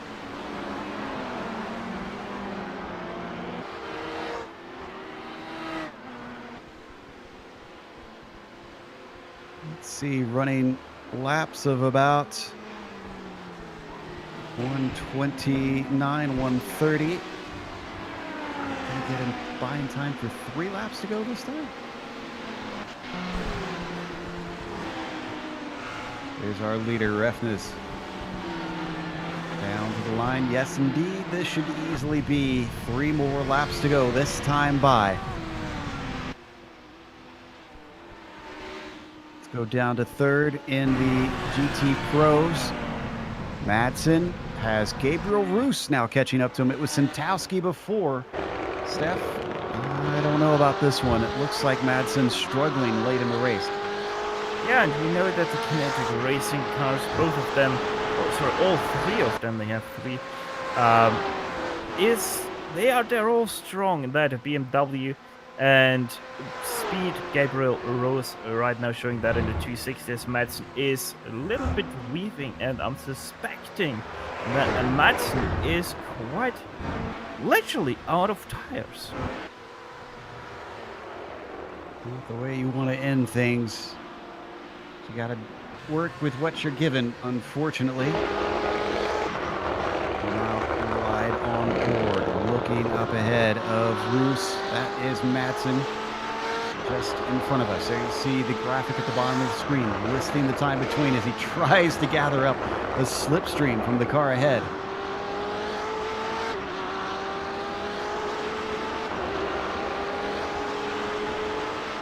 Keeping half an eye on this and half an eye on Piazza, because for a while he was gaining on Refness. Yeah, Joe, he was held up pretty heavily through the heel of the boot there. Certainly like traffic is hitting him as hard as it was Boz just a minute ago.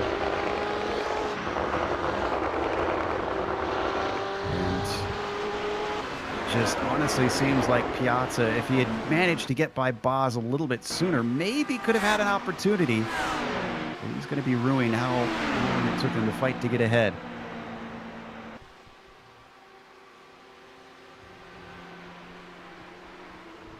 We see him being trailed by Nicholas Domino. That's 7th place in the LMP1's not for position.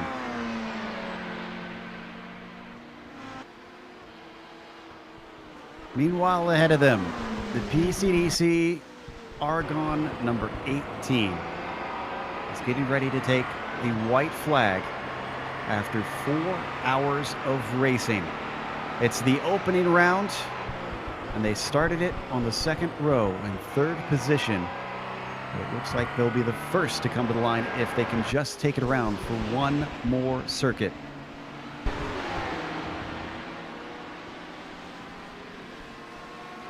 No more traffic with Jorge Lara. Taking it nice and easy. He knows he's got a gap.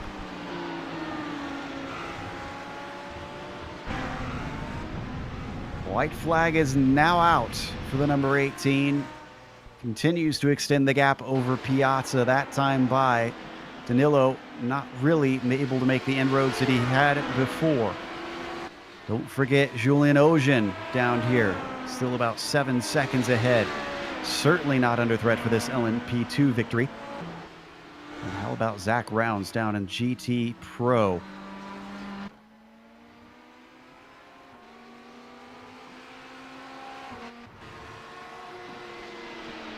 Looks like Norwig going to be our first to take the checkers after our leader. Because Norwig leading the way for the GTM class. Now, Joe, the thing that's still heating up is that battle for 3rd place in the GT Pro category. Madsen really under pressure now by Gabriel Rose, who's right under that big M8 rear wing and now goes to the outside. This is going to be a battle down into the inner loop. We'll cut away in a little bit. I'm watching Refness, so don't worry. So we go back to him anyways. It looks like he's going to be safe for now. Refness with one more corner to go. The PCDC number 18 withstood 4 hours, ran it faster than everybody else, and takes the victory here today.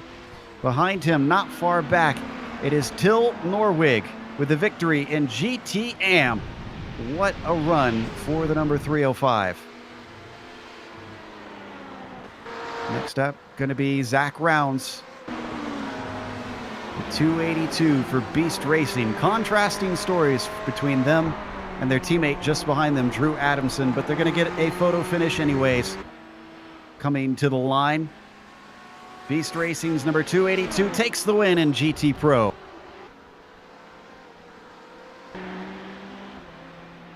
Last but not least, the number 169, Julian Ocean, coming around, really managed to pull himself a handy gap back to Estefania.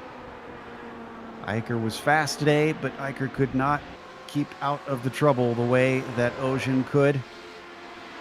So with the final corner looming ahead, the number 169, Julian Ocean, is going to take victory today here in the LMP2 class.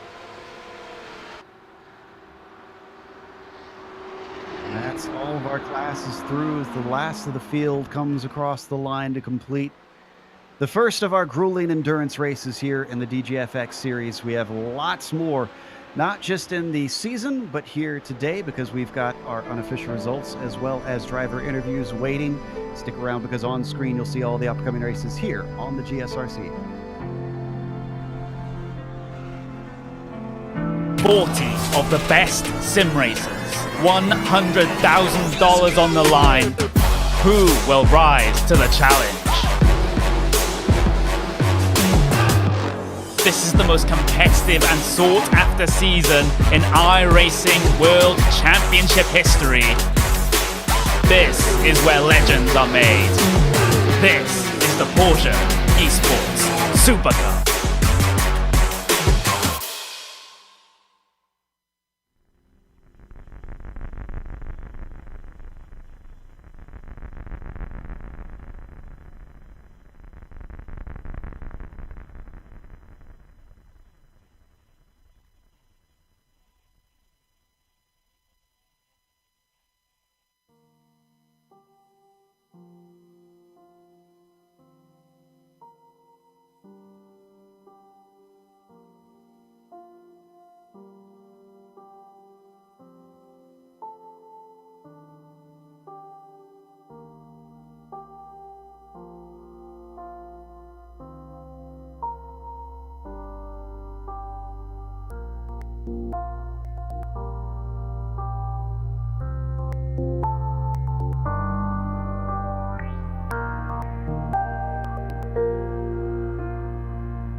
Welcome back to Watkins Glen International. The first round of DGFX's 7th season has now finished.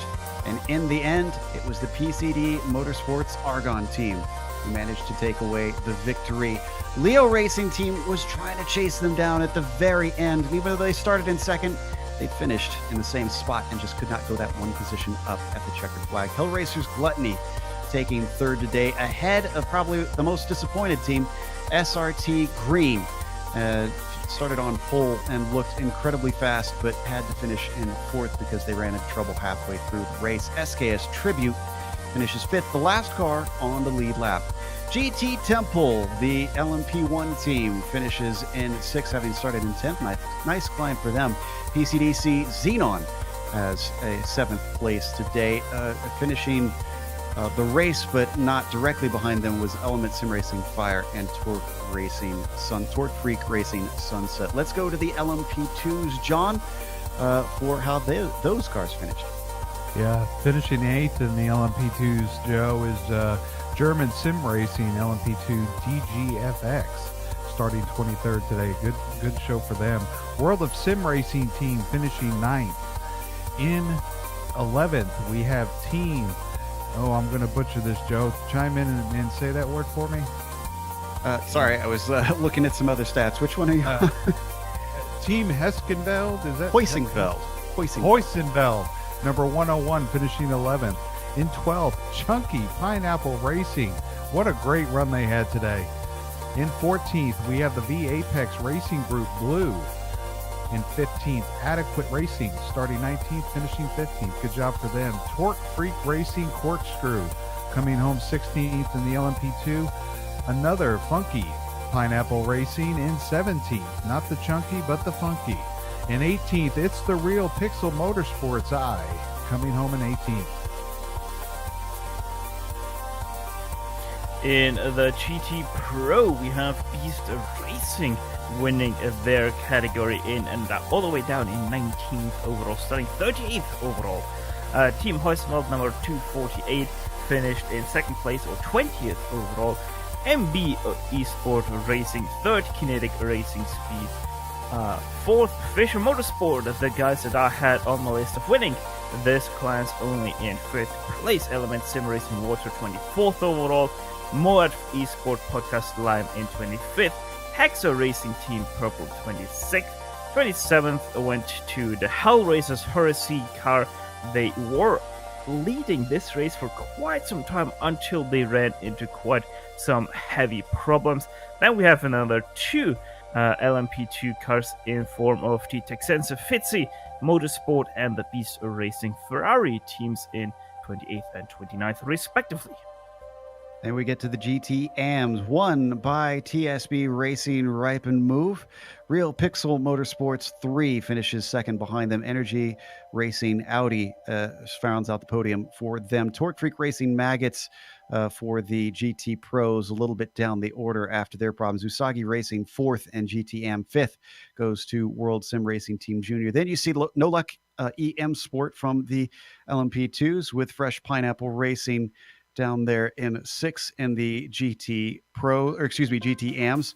Then we get to a lot of the drivers that wound up way out of order. Graphite Racing Pro, Speed Tech Sim Sport 339. Of course, Kinetic Racing, Velocity, SRT, Esport, East, Graphite Racing, AM, and Team Vikings Midgard, who were looking really strong in qualifying, but unfortunately could not make it in the race. German Sim Racing, LMP1 DGFX, 44th overall. Motif Esports Podcast Pink, 45th. Nomad Sim Racing HPD, 46th. And Satellite Racing, 47th. One of our first DNFs there. S-Rock Racing finishes 48th overall. Turbium Racing, 49th. FOC Autotech Sim Racing number 111, 50th. Wound up on their lid in the end. Kinetic Racing Surge, F4H Racing Redgate, CQR Club, SRT Esport Red, and Team Hoisingveld 78 rounds out our 58 car field.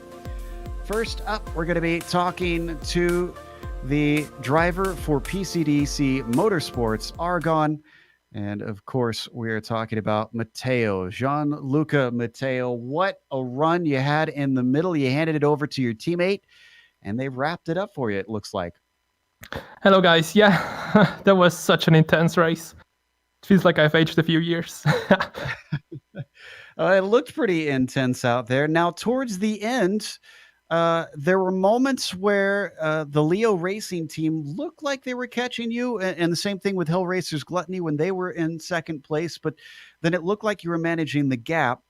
Was it a case of you just kind of being careful with the traffic, and that's why they would catch from time to time, or were you really pushing to stay ahead?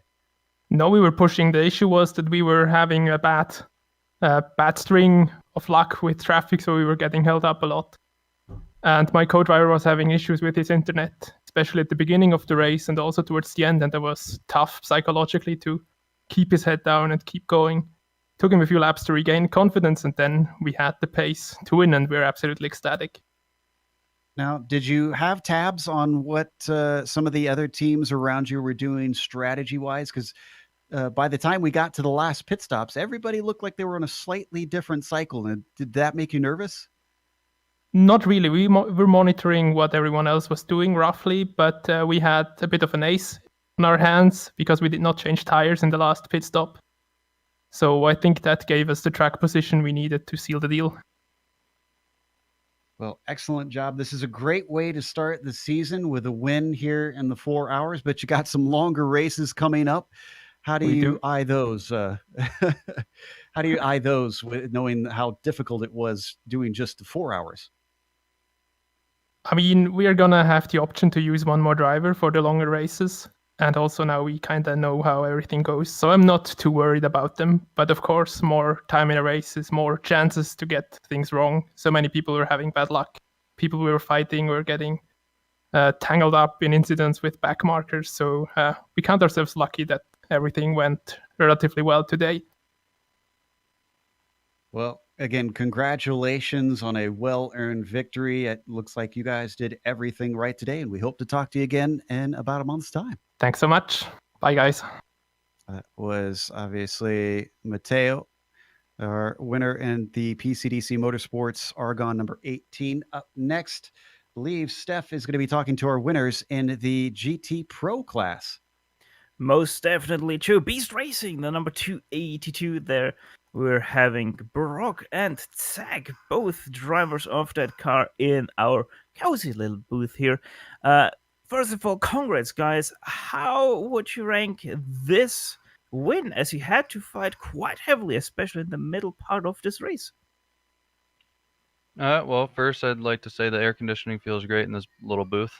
But no, it was a very challenging race. We started about mid-pack, and I think Brock did an awesome job at the beginning. And then I think there's a few cautions there in the middle of the race, and I think we made a couple pit strategy calls that helped us out a little bit. And I have no idea, but we found ourselves leading at the last caution there, and then I just try to make a good run at when the green came back out there, and I was able to pull a little gap, and it kept us safe until the end. So we were able to hold them off and take the win. Now, you already talked about the cautions that we had here. I think in total it was 7 cautions that we had. Now, Brock, you in your stints, you didn't have that many cautions, especially the first one came out right in lap 1. How did that affect your early part of the strategy that played out for you guys? Yeah, I don't know. It was kind of, we never got the green flag pit stops going, so the cautions just kept falling, and we kept coming in each caution for tires and fuel. So our strategy wasn't that nuanced, so I'm glad Zach was able to get in the car, and he had a wicked pace. And I think I told him he had a 7,000 iRater trying to catch him with 5 to go. I don't know if that turned him up another level, but we were able to get it done. Yeah, Zach, how did that make you feel then? Well, I think me and Brock came into today hoping for like a top 5. So when we found ourselves, in a podium position, I think we all got a little nervous, but at the same time, it was a good nervous, and it pushed us a little bit more. And Yeah, like I said, I pulled a good gap at the end there. I don't know if I just was able to manage traffic a little better. So yeah, when I think it was Jan was coming at the end, I was just really lucky that we were able to have enough gap there to hold off. But yeah, I don't know. I'm just surprised that we're up here with we had a couple sketchy moments there in the middle of the race. Uh, as I was mistake.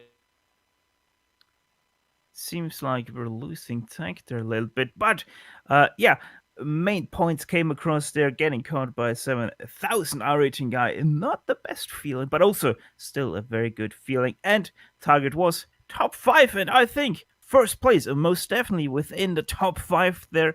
So, guys, congrats yet again on that awesome victory of yours. I think getting chased down by someone like Sentkovsky most definitely is quite a feat to be able to hold that off. So once again, congrats on that first place, and thanks for talking to us. All right, thank you guys. Thanks for broadcasting today. Next up, that will be Marius Valiokas, the SRT green driver with John Ambrose. Marius coming home fourth today. I tell you, you guys had a blistering qualifying lap. You had the fastest lap of the race. Just an unfortunate incident there outside of pit road going into turn 2. Kind of talk us through what happened and how you guys recovered so well. Yeah, it was a good race all around up to that point. I mean, I don't know who spun in front of us, but couldn't even blame them. You know, life happens. You're pushing hard, that happens. And Peter just had nowhere to run to. He tried to escape it and just got dinged up. We drove it all the way around. We came out just about to go 2 laps down, so we had to kind of really push to stay ahead of the blue flag. Then we got lucky with safety cars. And then we had our little fun in the pits where we figured out that if we pitted when we got waved by right away, we wouldn't make it with the pit lane open. So we had to do 1 fast lap to really get our lap back, and that's how we got back in it. Yeah, okay. So I was going to ask you about that because we saw you guys come in and then immediately come in again. So that obviously explains that. Tell us how this team dynamic has worked up for this event and how you guys look going into your next event. We're looking really good. We brought on over the off season. We brought on some sponsorship from Racing Sim Tools. It's helping us set up the car and understand how these complicated LMP1s work. So I think that's helping us a lot to try to take us to the next level. And we have a great bunch of guys. We have a crew chief, JR, who didn't go in the car, but helped us a lot to make calls like the one that got us back on the lead lap and stuff like that. So it's a big team effort that goes around. So how is this car on this track here with Watkins Glen International? Is it really too small of a track for this car, or did you find it okay? It's okay. It's fun. Carousel, you gotta really turn down the force feedback sometimes because your hand can start hurting trying to hold on to the car. Because yeah, I mean it's a really fun car track combo because just all the downforce makes all the turns extremely fun. You can pass almost anywhere on the outside or anything like that just because we can hold the speed if you're on fresh tires. So it's fun. Well, again, you guys did an amazing job during practice, during qualifying, the race pace. Unfortunately, that incident, but hopefully you guys can recover and we'll talk to you again soon. Anybody else you'd like to thank before we let you go? Just a quick apology, actually. We were coming out of the carousel with our GTE team and we had a little bit of a tussle there. So I haven't even seen the replay yet, but I do want to apologize because I think they took a little bit more damage out of it than I did.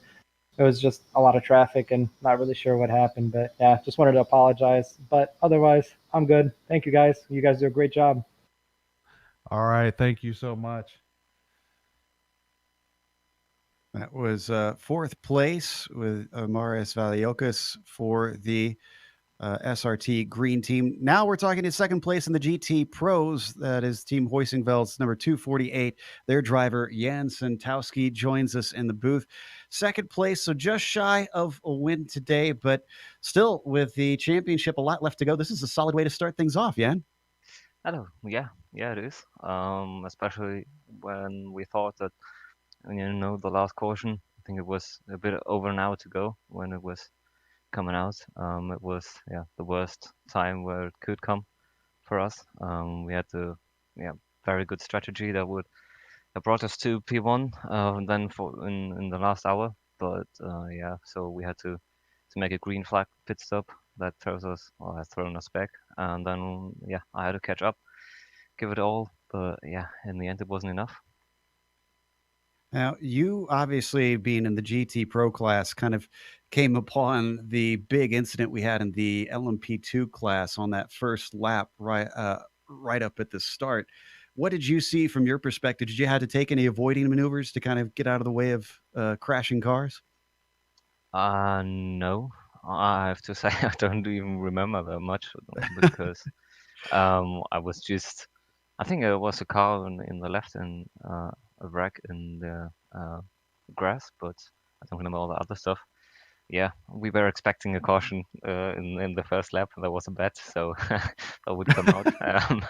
So that was, you can say, like planned.